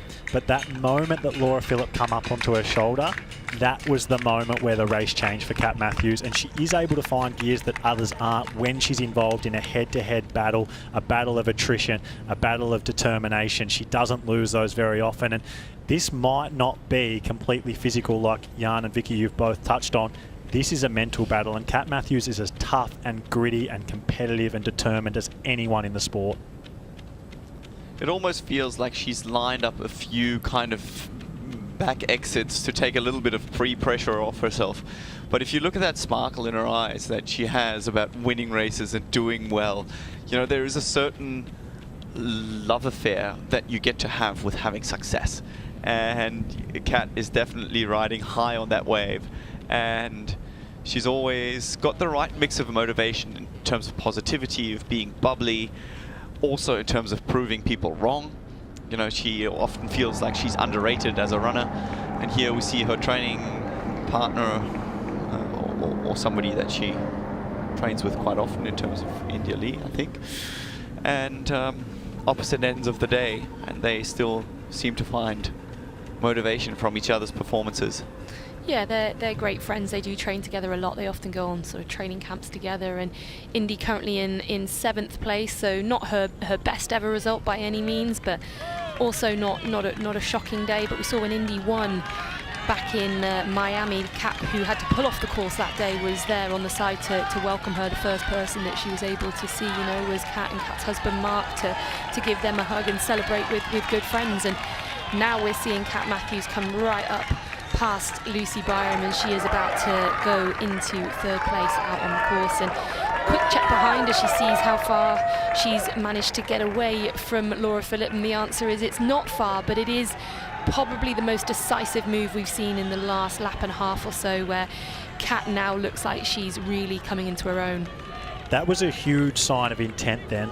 Lucy Byram went to the inside to the aid station. So did Laura Philipp. Kat Matthews took that far faster line and didn't even think about going and getting water. That shows the difference in mindset and where Kat Matthews heads at. She's no longer worried about anything else than this battle. I bet you she's not even thinking about Ashley Gentle out in front. She just does not want to give in and does not want to give an inch to either of these two in this battle. She knows where her battle is on this day now. She knows that it's nigh on impossible for her to reach 1st or 2nd unless one of these two has some kind of incident. So she's all in on that 3rd place battle. She knows what she's got to do. It's actually become a little bit overcast out there right now, so that temperature's probably starting to come out of the day. Means you can possibly afford to miss an aid station or two, and right now she'll be aiming to break Laura Philipp on this lap. If she can get a big enough gap on this lap, it means that she can relax a little bit on that final lap and probably just enjoy the crowds a little bit. But right now that gap isn't big enough, and we can see on her face full focus. There's no let up at this point. It's rare that you see an athlete run up to somebody and then run with them for a kilometer or so, and then that gap has just blown right out to where it was at this point in the last lap. It's almost as though she's come and taken an ice bucket and thrown it over Kat and woken her up, and it's like, okay, all right, I've got to go. And yeah, absolutely right. We saw her just then passing Ash Gentle. She'll get eyes on Imogen Simmons, but I think, yeah, once she's made that turnaround, she won't be the one looking at the floor. There could be a proper stare down. So with just over 4 kilometres to go, it does appear like Kat Matthews has taken charge in this battle with herself and Laura Philipp. Is it possible? Does she dare to dream that she can catch Imogen Simmons, or is that completely done for the days? Is this purely a battle for 3rd here? I don't think it is. I mean, she's put some time into Imogen Simmons, and again, you know, past performances, Kat Matthews would have probably on the bike thought that there is a good chance she could catch Imogen Simmons, right? And we saw them go the other way just then, so she got eyes on her, and she would probably every lap be surprised just how good Imogen Simmons is actually looking. You know, she's holding that form and holding incredible pace. But just in the background here, we even see Laura. You know, her steps not done. She's coming back. She's moving, and it's not done. A bit of a nail biter. I hope we have another chapter in this run battle, because this really has made this women's race exciting. We're seeing every time we get that quick flashback to Ashley Gentle on camera, she just looks like she has not put the cue in the rack, but she does look very controlled and like she's managing effort and knows she's got this race locked away out there in front. And then we flash back to this battle, and it just could not be more different. It's three women here going head to head, fully attacking this course, not giving an inch. So if we could see Laura Philipp come back and just put in one last fighting effort to catch Kat Matthews, that could make this one of the best run battles of the year. It's what we all want to see, don't we? We want to see that come together again, and it to be a real fight to the death. We want to see them charging up that ramp into the Excel Centre at the end, and the crowd roaring them to the finish line. She's just moving well as well. Kat Matthews actually looking really good, looking really fluent, and you know, very often when athletes get into this battle mode, oh, she's got a smile on her face. So this is where she's just about to see. looking over There at Imogen Simmons.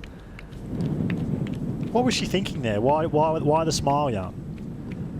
It's an interesting question. I mean, she kind of looked like, you know, she had a bit of a surprise, but yet an admiration there. I felt like there was a positive kind of look, but at this stage, you know, she is definitely looking forward and focusing on the race, because this is also mentally what she's got. This is the rabbit to the fox, right? She is chasing Imogen mentally. So when she sees her, she knows that's why she's got to keep pushing, because the thing about turning over your shoulder and seeing a distance, seeing the gap, that's a sign of weakness. If you look over your shoulder and I'm behind you, I know that you're worried. So whenever you try to find a point of focus, it should be ahead of you, and that's what Imogen Simmons is right now, as we see Ash Gentle come in for the last lap, I believe. Yeah, that's right. She'll be taking the bell any second now as she comes through the Excel Centre for the last time. The next time she comes through, she will be, well, can we predict? I think we can probably safely predict she'll be taking that T100 tape. Yeah, she just looks really good. She doesn't look like she's having to exert herself here. She looks like she's, like I said, she's put it away a bit. She's running to her threshold. She's definitely not doing things that are going to result in her blowing up here. You can see she's taking on fuel. She's eased up just so slightly. So she's doing everything to make sure that there's no catastrophic blow up here, and she will probably win this race. But the big battle behind Imogen Simmons, can she hold on to second, or will Kat Matthews get her? Can Laura Philipp run up to Kat Matthews one more time? She does seem to have held this gap at about 8 seconds here for the last K and a half, 2 Ks. There's still plenty to play out in today's race. Absolutely, but someone in the last lap of the run taking on nutrition, to me, is a sign that they're thinking of the series. They're thinking that there is more to come. There is some time until we go to Ibiza, but this is, you know, you take on nutrition and it doesn't only give you energy, it also helps you recover faster. So if you're well topped up, I mean, the timing splits kind of are a testament to that, because Tamara Jewett is now again the fastest runner out on course. She's managing her effort, as in Ashley Gentle is managing her effort, and why not? You know, that's where the saying always comes back to be true. A race is a test of exhaustion for everyone except for the winner. And sometimes the winner too. Indeed. We've seen that. I mean, remember Yuri Kulin in Singapore? That was absolutely everything he had to give on that day. But yeah, back to Imogen Simmons, and I don't think enough good things can be said about her today. It's looking like she is going to hit the podium today, and what a performance she's put down all round. The swim, bike and run, it's just been pretty faultless. I mean, Ashley, of course, has been exceptional, but Imogen has just held herself together so well, and I think there's going to be a lot of people out on course today, and those watching at home, who are both surprised and pleased for her to see this kind of result. Absolutely, she's been around for a long time and had some good performances, but again, in this kind of field, to come out with that kind of performance, she'd obviously been going well. There was somebody who was close to her in a circle that was telling me he thought he had great feelings about today's race, and just really, really happy to see her in such a good position going into the last lap. And we have a look at the standings as they stand right now. So this is the T100 leaderboard as it stands right now, with the first 3 races and including where everyone currently stands in today's race. It's the result of their best 3 races from the year. So Ashley Gentle, the queen of the T100, she finds herself out in first place for the first time this year with 86 points, and a massive gap to Miami champion India Lee in second with 63 points.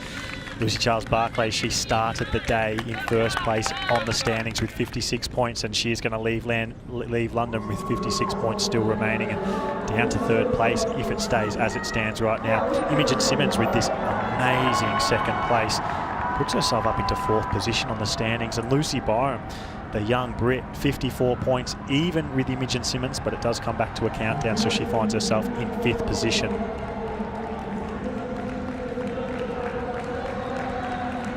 As we see the standings, it looks like Kat Matthews has dealt a bit of a blow.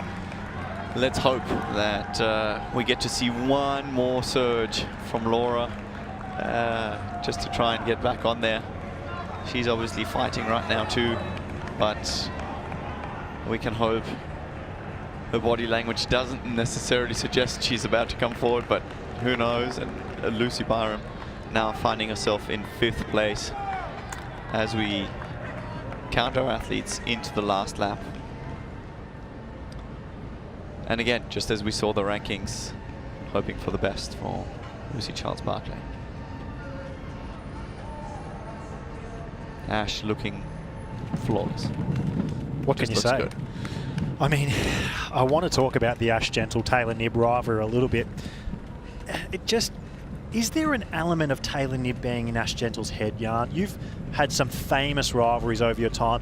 I think back to your rivalry with Sebastian Kienle, which was, you know, a fan favourite, and it always felt to me like you were in Sebastian's head a little bit and had the better of him on the big days. And we saw that Ash Gentle had that battle with Taylor Knibb last time around at San Francisco, and she had a poor day, and now she comes into a race just like Singapore where Taylor Knibb's not here and she looks like a completely different athlete. Is there anything to be said about that? It's the best and it's the worst. You know, these kind of things, they shape you as an athlete.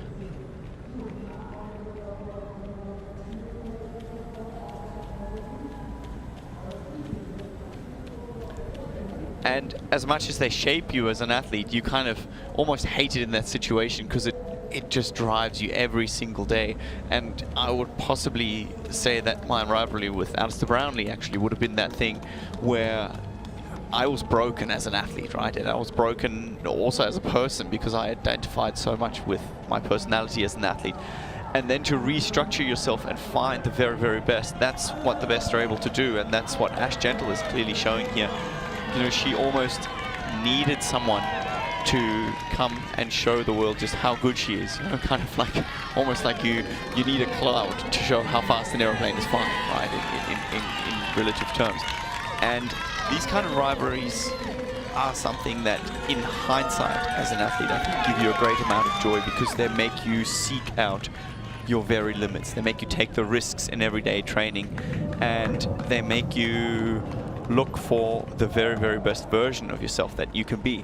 And I think that's what Taylor Knibb is doing to the sport as such, because she's changing the game. She's changing the way you have to race. She's changing the level that is required on the swim, bike and run in order to be able to outperform. And, you know, Ash Gentle is the first to take to the charge.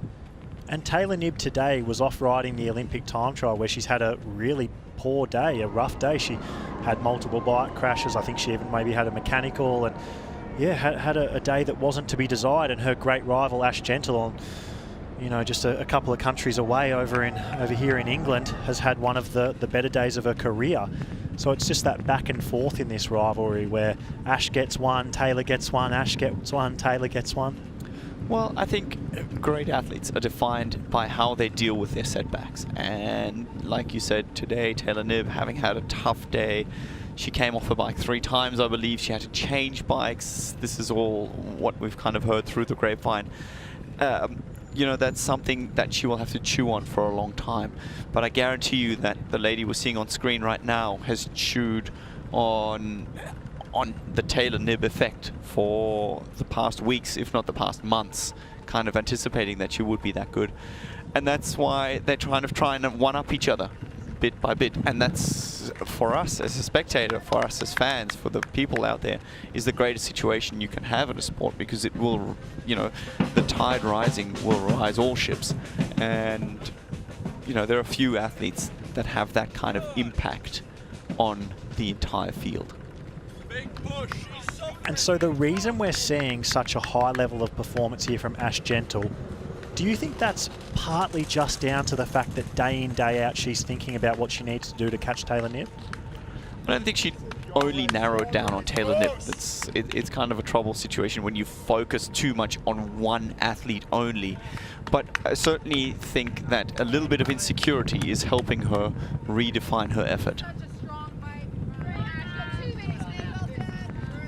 And similarly, we're seeing Kat Matthews' performance here in third place.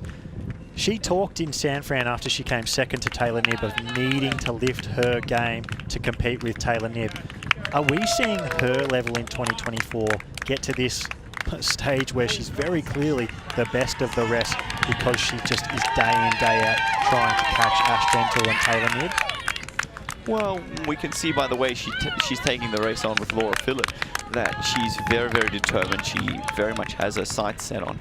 But she has had a very natural progression. She's getting better year on, year on, year on. And of course, that's her goal. You know, I think if you tell her you're the best of the rest, that would definitely not be something she would take as a compliment and that she would be striving for. So I think another podium place here is great, but then mentally as well for her to flick the switch from going, a podium is great, to going to winning is just mentally something that I personally found to be the hardest thing to do, and that took me forever and a day to get right, as we see Ash lifting her glasses, high-fiving a few of the crowd. She's preparing herself to go and get ready to have a nice finishing photo, whereas she's still putting time into the ladies just behind her. And that just shows you how much work the ladies behind have to do in order to catch Ash Gentle. She's gaining time whilst managing her effort and probably already thinking of the next races. What a luxury when, with 1 kilometre to go in the run, you can put the sunnies on top of your head, do up your race suit, have a smile and laugh with the crowd. Like, compared to the battle that Kat Matthews will be in just to hold on to Laura Phillip. Even though it's gone out to 20 seconds, she'll have to fight for every step to make sure that Laura doesn't come back, whereas Ash Gentle can really enjoy this last kilometre, Jan. Yeah, absolutely. I mean, you know, the kind of pain in the legs is still there, but of course that's the kind of situation where you're like, okay, yes, things are going in the right way. And it's important for her as well, having had a change of coach. As Ash Gentle makes her way into the transition, we've got Vicky down there. That's right, I'm down here in the finish area. We are just seconds away from seeing Ashley Gentle cross the finish line and be the T100 London winner. The atmosphere down here is fantastic. That being inside a building, it really just brings something else. It's incredibly loud in here. Everybody waiting to see their favourite athletes cross the line. It's going to be amazing.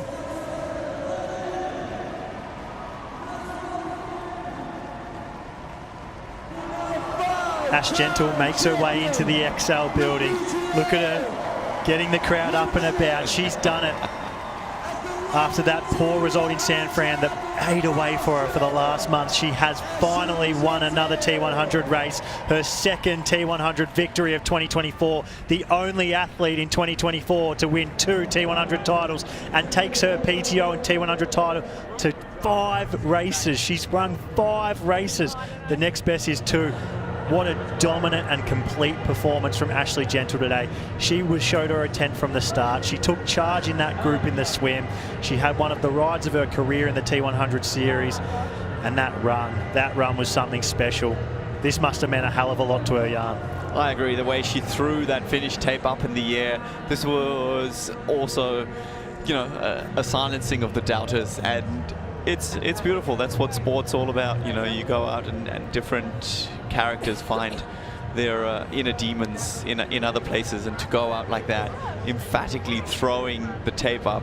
You can see she's happy as Josh, her husband, is meeting her. Good hug. As we wait for Imogen Simmons, her first ever podium finish at the T100 series. What a day she's put out. Raced bravely on the bike. Yeah. She was out there. If anything, she deserves a red start number for the most aggressive racer. If there was a most combative Yeah. jersey on the T100 Tour, she has definitely got it today. Ash Gentle was just a step above her, like a class above, but Imogen Simmons showed aggression on the bike. She took the lead, just like you called, Jan. As soon as she took the lead from Lucy Charles-Barclay, she didn't give an inch, she attacked. She then established herself at the front of the race, and the intent she showed out of T2, it was really impressive. And you know, Kat Matthews, tell us a bit about her day. What a gritty, competitive day from Kat Matthews. And she has put daylight between herself and Laura. She's starting to hurt. She's got a bit of a smile, but I think she's looked over her shoulder just secretly enough to know that she's got it. Yeah, she's also lifting the sunglasses. She knows her friends and her crowd is there.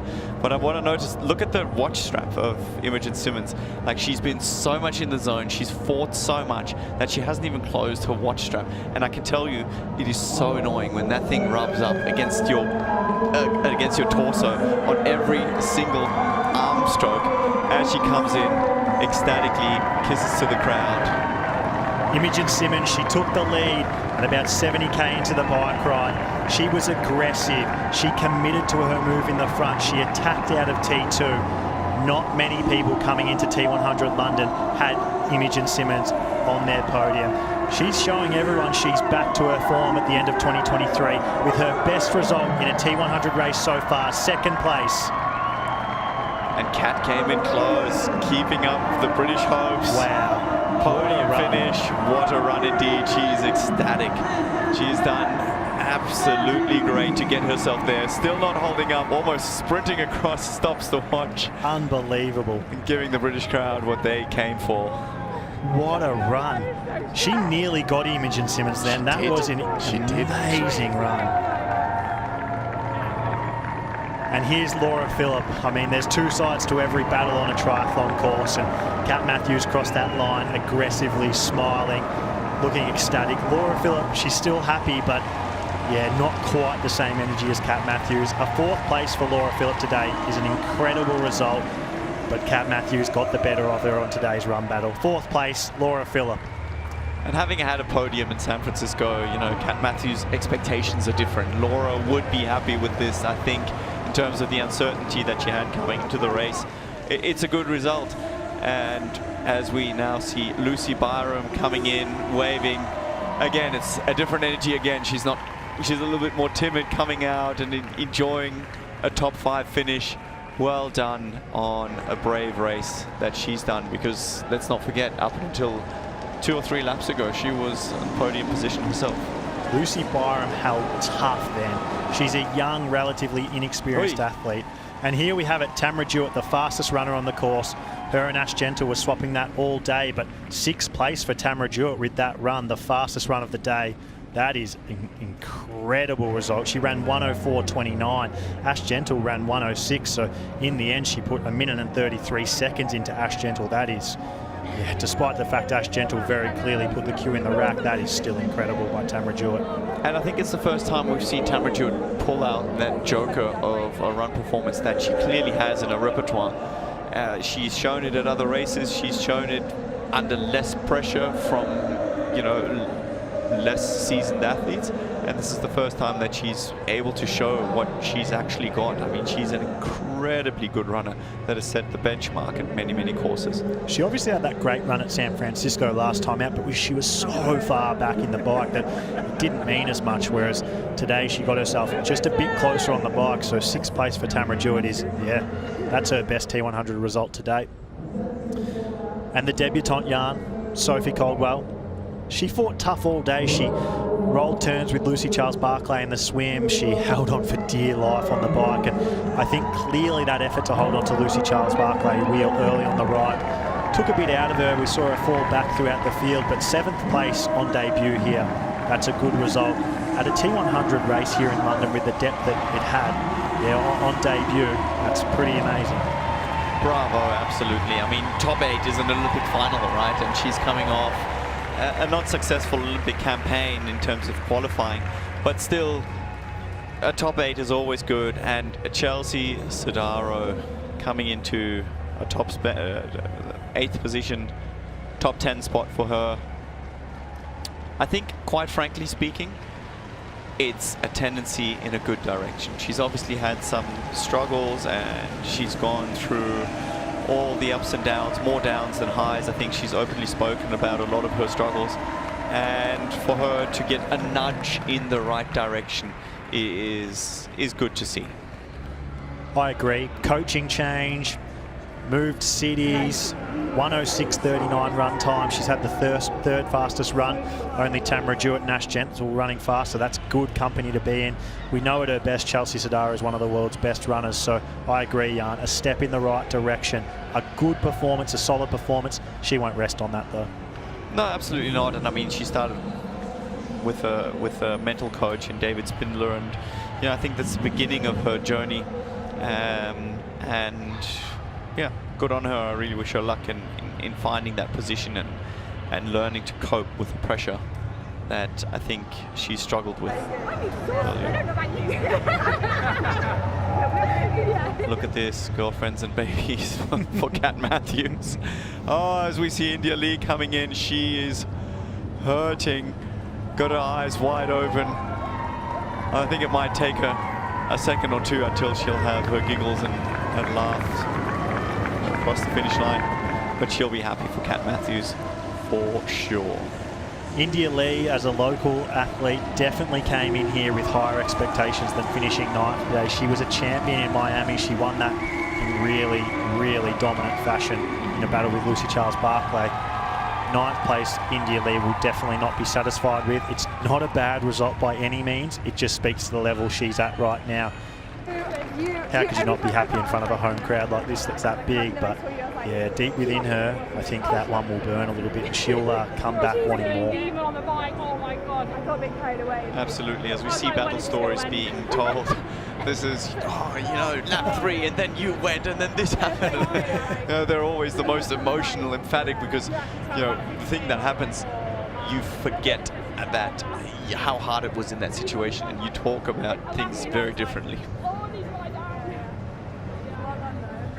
We've got Vicky Holland down at the finish line with today's champion, Ashley Gentle. That's right, I'm down here with today's T100 London winner, Ashley Gentle. Now, when I was thinking of what to ask you, the first thing that I wrote down on my page was redemption ? What have you got to say, Ash? Yeah, that feels pretty good. I'm pretty happy now. I can put San Francisco behind me and just, yeah, that was amazing. I mean, so many people here were cheering and giving me so much support. So that was so painful, but it was actually really enjoyable too. Ashley, you came off the bike today with a less than 2-minute deficit to the front, and we all know what you can do on the run.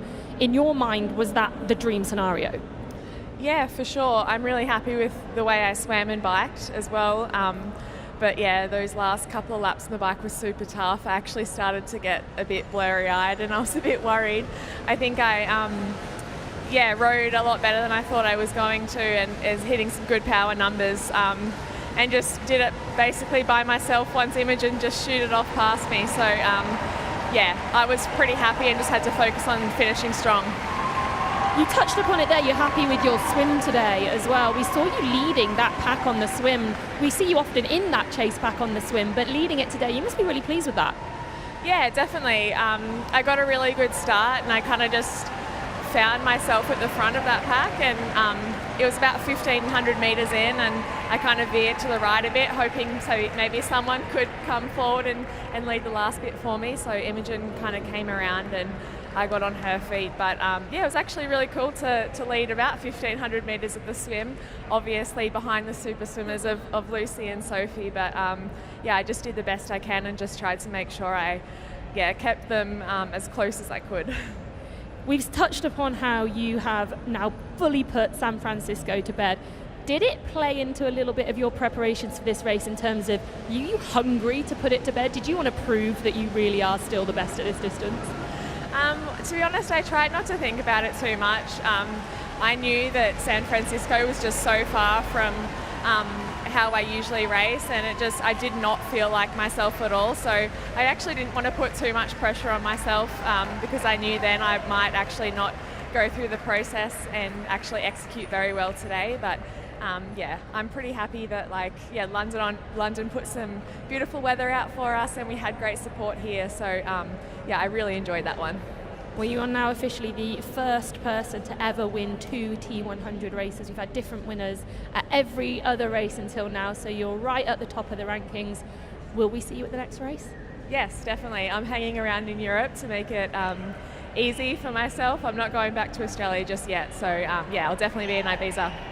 We'll see you in Ibiza. Thank you for joining me, Ash, and a huge congratulations today. Thank you. What is there to say about Ash Gentle, Jan? I mean, she seemed pretty in control. She talked about the bike getting tough late, but just composing herself and pulling it back together and putting in that run. And yeah, it was a pretty complete performance in the end. Yeah, slowly finding comfort in being the pro's pro. You know, she comes out, she gives good interviews, she smiles. As we see Lucy coming out to congratulate the ladies here on screen. That's a sign of strength. That is a sign of strength. I don't think I would have at every time come back to a race and kind of, welcomed athletes, spoken to the athletes, gone out. She does seem to have a smile on her face, so she's obviously not straight off to get an MRI for a muscle tear or any other kind of scan. Yeah, mentally, I think an absolute show of strength and something that, speaks for her character. So we've got Amelia Watkinson coming in here. I think she's in 14th position. Just the top mate, I think we've had 13 coming so far. This was a battle of attrition out here today with so many women still coming in over 10 minutes behind. We saw Annie Haug come in 11th place. Emma Pallant-Brown was just ahead of her, Jan, in 10th place. Lisa Norden there in 12th place. These are athletes who have all, come, top three in big races, won big races, World Championship races, and they're finishing between 10th and 13th, 14th here at T100 London.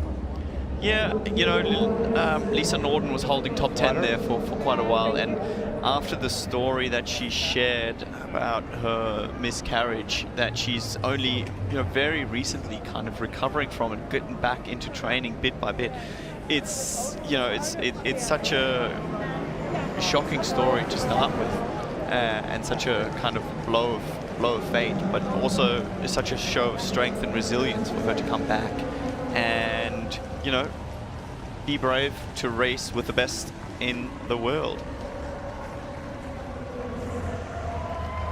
We're seeing Hayley Chura come in here in 15th position and fighting hard for it. We've got Vicky joining us once again. She's with second place finisher today and one of the best run battles of the year, Kat Matthews. Third place. I'm down here with Kat Matthews, third place today. What consistency you're showing at the moment. Second, third, 2 podiums in a row we've got now from you from the T100 series. You told us that a top 5 would be spectacular, so pleased, I'm sure? Honestly, I gave so much effort. I gave absolutely everything I had, and I don't even know how. The only thing in my mind was I have to have given everything, finished giving everything, and I had a horrible day, but I'm so proud. That's a horrible day, finishing third in London. I mean, it was a really impressive run battle, especially that you had with Laura. At one point, she came up onto your shoulder, but there was no way she was going to pass, right? I think I just gather energy, and things like that make me excited about the sport, and she had been excellent all day, and I feel like me and Laura Phillip have a bit of an ongoing yearly battle, like with both T100 and the long distance scene, so it's really exciting to race. And we know that Mark actually messaged Jan while we were in commentary and said when you were on the run, when Laura came up to you that was exactly what you needed. Would you agree with him that at that moment you needed someone to battle against to bring the best out of yourself? Yes, totally. And to be honest, again, Laura did it multiple times on the bike. She actually held me together, I think, this whole race. So I owe my performance to her, really, because she was so feisty. And I just was so in awe of her and the other competitors. And I just like really bounced off that energy. So that's 4 really big races in a row for you now. What comes next?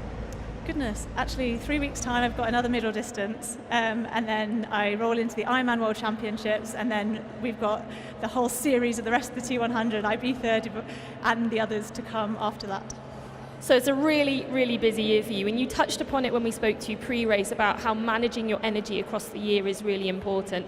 Have you got plans for what you're going to do? So we're going to see these kind of run performances and all-round performances later on this season. I'm actually super happy because this race felt like my, break the back, like get over the middle of the season, and have come away with like a seriously I'm proud of my first half, and now I can just take a couple of days off and just take a breather, reset. In theory, a mental holiday this next week, and then it ramps straight back up, and I can't wait. Very quickly, last question from me. Talk about this home crowd. Was that a factor in getting you onto the podium today? Totally. At no point of the day did I think, I did think I can't do this, but then it was just another face, another family member, another best friend, and they've all come all this way. And then there's the teams, the English teams, and to be honest, I felt like everybody out there was cheering for me. So moments when Laura came up behind me, I just really held on to that, and I was chasing Imo down, because even though she's Swiss on paper, it was like, get to the first Brit if you can. Kat, a fantastic performance today. Another T100 podium from you. Congratulations. Thank you, and thank you so much to everyone who attended, because I really appreciated your support.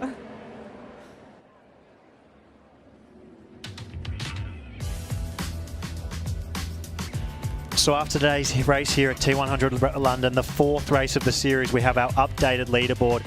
Ashley Gentle, the queen of the T100 series, well in front, 86 points. India Lee, the Miami champion, 61 points in second.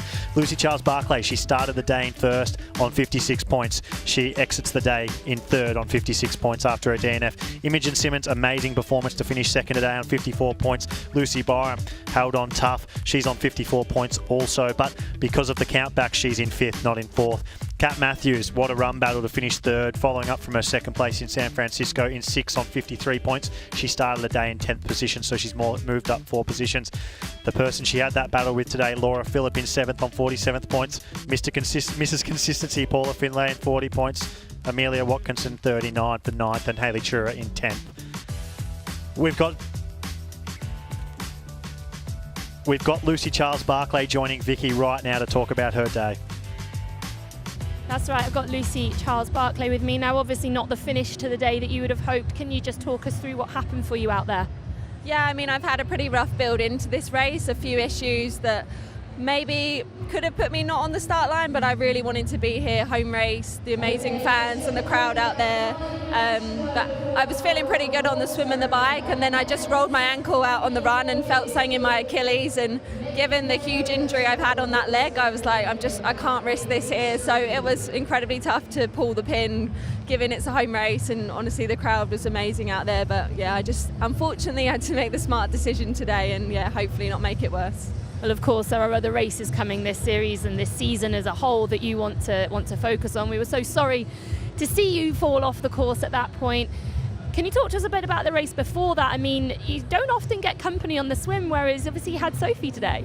Yeah, you know what, it's so nice to have a bit of company. I feel like we swapped the lead, so we had a little bit of a go of taking turns, and I think that's always really nice. So yeah, like I said, I felt pretty strong in the swim, and then it was a very interesting bike course. It was definitely quite challenging out there, but the crowd were amazing, so that was definitely giving me a good lift, and you could see everyone out on the course, so it made it quite fun as well.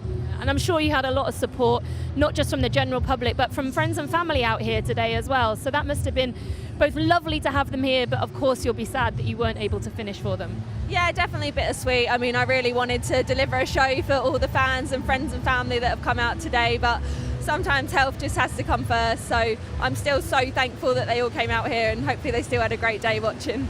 So So what next? Go away, get that Achilles checked out, and then we will see you at the Ibiza race, I hope.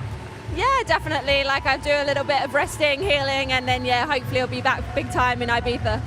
Well, we wish you all the best with that, and we want to see some Lucy Charles Barclay action in Ibiza, so hopefully we'll see you in a couple of months' time. Thank you. What did you make of that, Jan?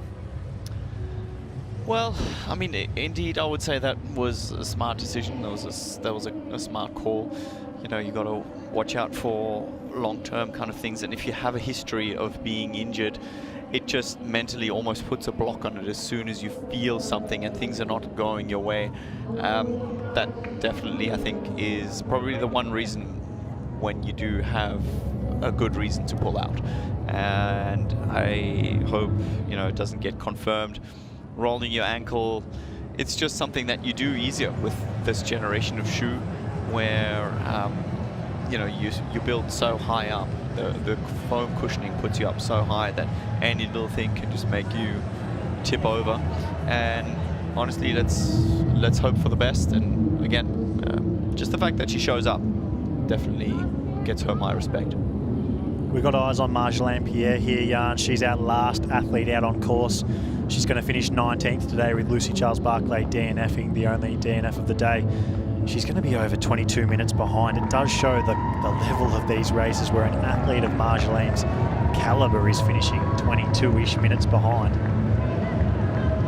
Well, yeah, I mean, let's play into that as well. I mean, the T100 series is the only series where you get every finisher gets paid. So she too gets a paycheck, and you know, that's kind of the thing you want to see, where you see people honoring the race, where you see people honoring the fact that the PTO is putting on such a show.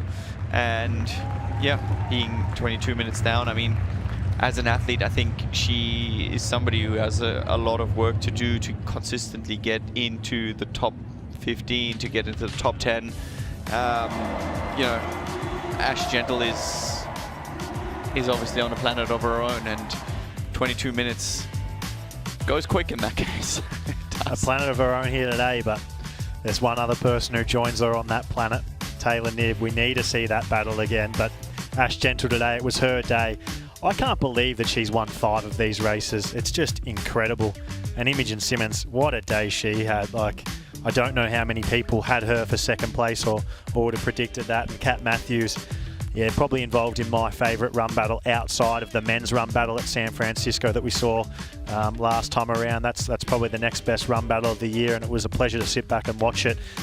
It would have been tough for her and probably not always that fun for her, but to watch it was brilliant. Absolutely, that kind of athlete who can get the most out of themselves. When somebody just comes up on their shoulder, you can see her really thriving in the conditions.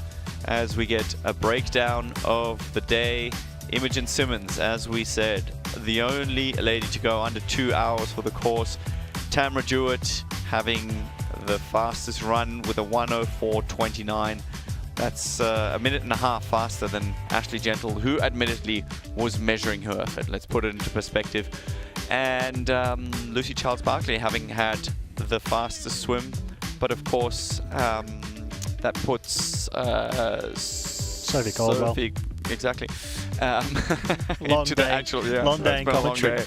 I would have loved to have seen what Ashley Gentle could have ran here on the day if she didn't put that cue away. I bet you it would have been pretty much the same as Tamara Jewett, which was a phenomenal run there, 1:04.29. That is a very, very fast run.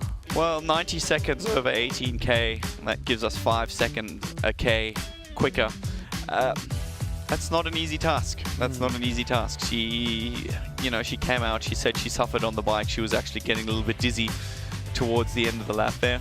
Hard to tell, but yeah, quite. Here's a moment between Marjolaine Pierre, who finished last, 22.5 minutes behind the leader in Ash Gentle, being congratulated for finishing by Lucy Charles Barclay, who did DNF today. That's an amazing moment in our sport, and the camaraderie in our sport is a really special thing that not a lot of sports have, and seeing it, you know, front and centre right there. Battle braids meet lion's mane. Marjolaine, definitely. The blonde long hair out there. That's definitely the battle of hairstyles right there, as we see some of the fans cheering on and being very, very happy, I think about to make some noise for the victory ceremony that we're now waiting for. It was amazing to have a crowd today. Like, there's not many triathlons in the world that have big crowds, and we were lucky enough to have one here today at T100 London. The London people showed out. It was amazing.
Welcome to the trophy presentation of the London T100 Triathlon 2024.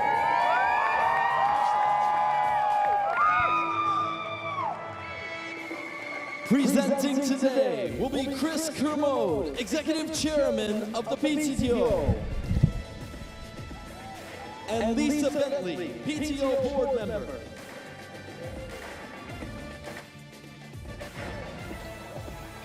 In third place, from Great Britain, Kat Matthews.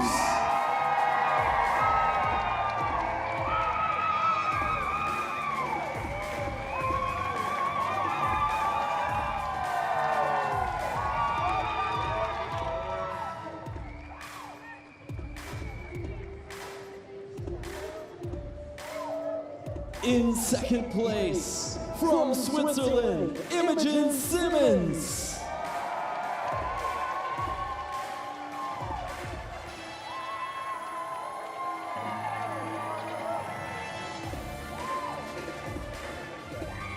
And in first place, and winner of the London T100 Triathlon 2024, from Australia, Ashley Gentle.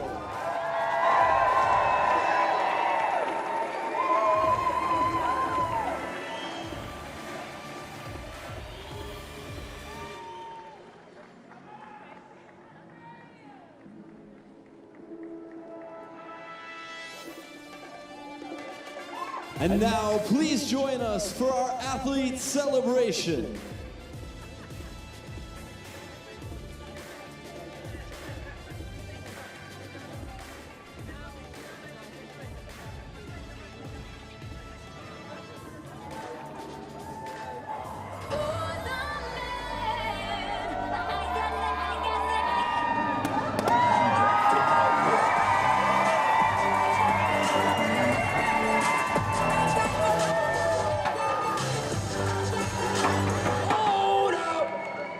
My turn. Like gasoline. They call me Lamborghini because I know. Congratulations once again to the podium here at the London T100 Triathlon 2024. Give it up for them one more time.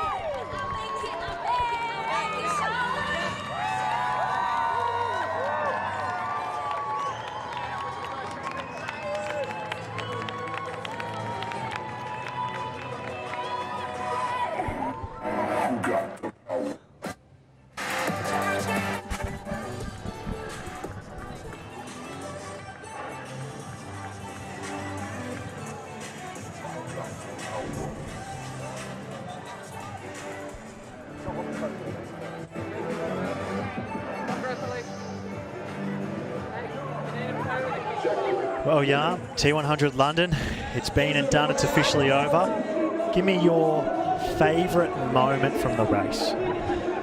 Favourite moment from the race? I mean, just has to be Laura Philipp running up on Kat Matthews. I mean, they're the battles you live for, they're the battles you want to see. Our sport is so much about persevering and going out and making the most, getting the most out of yourself. But when we get to see those battles, you know, it was only maybe a kilometre. It felt like it was half the run course. We were so excited. We had you jumping on the edge of your seat. But yeah, it's one of those moments where I thought, wow, this shows real mental toughness. This shows fortitude. And, you know, she expressed that in an interview, how you could just see her face lit up. She was smiling, bubbling, happy. And, you know, a great memory that I think she will even pencil into her calendar to perhaps, you know, have as a story of a career highlight in the many, many that she will produce in her time. We're having a look here at Kat Matthews' day, Jan. My favourite moment was the same as you. It was the Kat Matthews re-pass of Laura Phillips. So that whole battle was clearly amazing. And Kat Matthews' day, it was up and down. It had really high points and some moments of sort of uncertainty. This here was a bit of a funny moment where she waved Laura Phillips through, and ultimately that didn't happen, and Lucy Byram did get off the front, and then they found themselves in a run battle for the ages. And I mean, we saw it. We saw that Laura Phillips ran 20-30 seconds into her, and it wasn't until Laura Phillips ran up and around her that Kat Matthews really went into beast mode and fought back. And this is it right here. Laura Phillips comes up past her. Kat Matthews doesn't really give an inch, and you can see Laura Phillips in the background again as Kat Matthews takes the racing line and gets back in front to cross the line in third on home soil in front of a home crowd. I think she was probably the most popular athlete out on course today. She seemed to be the one getting the biggest crowd reception, and why not with races like that, an attitude like that, and a fight for the competitive edge over Laura Phillips. She deserved her third place today. She had to fight for it, and it was pretty incredible to watch. Yeah, absolutely. Yes, she does a little selfie tour. Probably a few athletes out there themselves getting ready for tomorrow. And we're going to see a lot of bikes racked up in this hall tomorrow as the age group races go on in the morning before.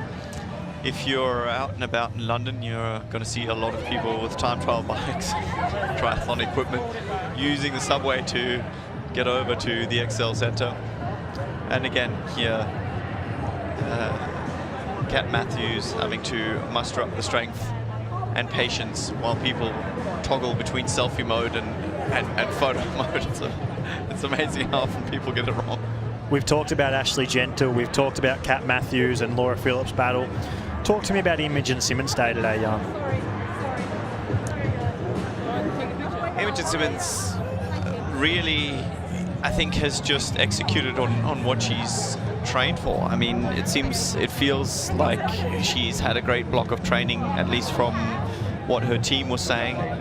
She's prepared well and went to her strengths. She rode extremely smart, I thought, on a technical, quite difficult course in terms of, you know, the ups and downs, the turns, the left, the right, and let's not forget the road conditions that athletes had to deal with as well.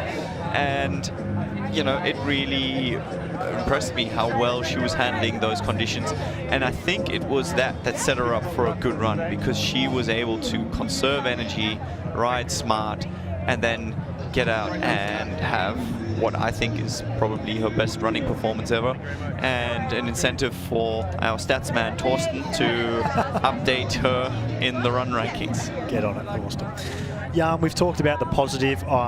Me and you, we routinely talk about the positive in this sport. Talk to me about maybe the athlete today. Vicky's got Imogen Simmons. We'll come back to that conversation shortly, but we're going to hear from Imogen. Yeah, you've cooled down that race, haven't you? But that, for me, was a career best performance from you.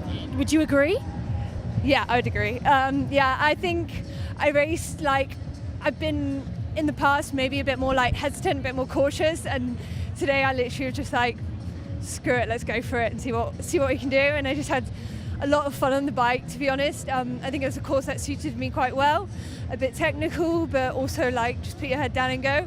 And I was like, okay, I'm pushing good power, let's just like try and keep this. and let's see how the run goes, and let's try and hope that the running legs turn up today, and they were okay, so I held on to second, which I'm quite pleased with. Well, let's just talk about the bike, because you did tear through the field on the bike, put yourself right at the front after that, and we're just getting Imogen some layers because she's absolutely frozen at the moment. But we saw you go to the front and you looked perfect. You looked in a brilliant position. Jan talked about how you got a new suit and everything. Did it just feel good to you out on the bike today? Yeah, I like my new red suit. Super jazzy colour. Apparently Jan was also commenting on my hair, which wasn't super aero, so sorry, Jan. Marginal gains.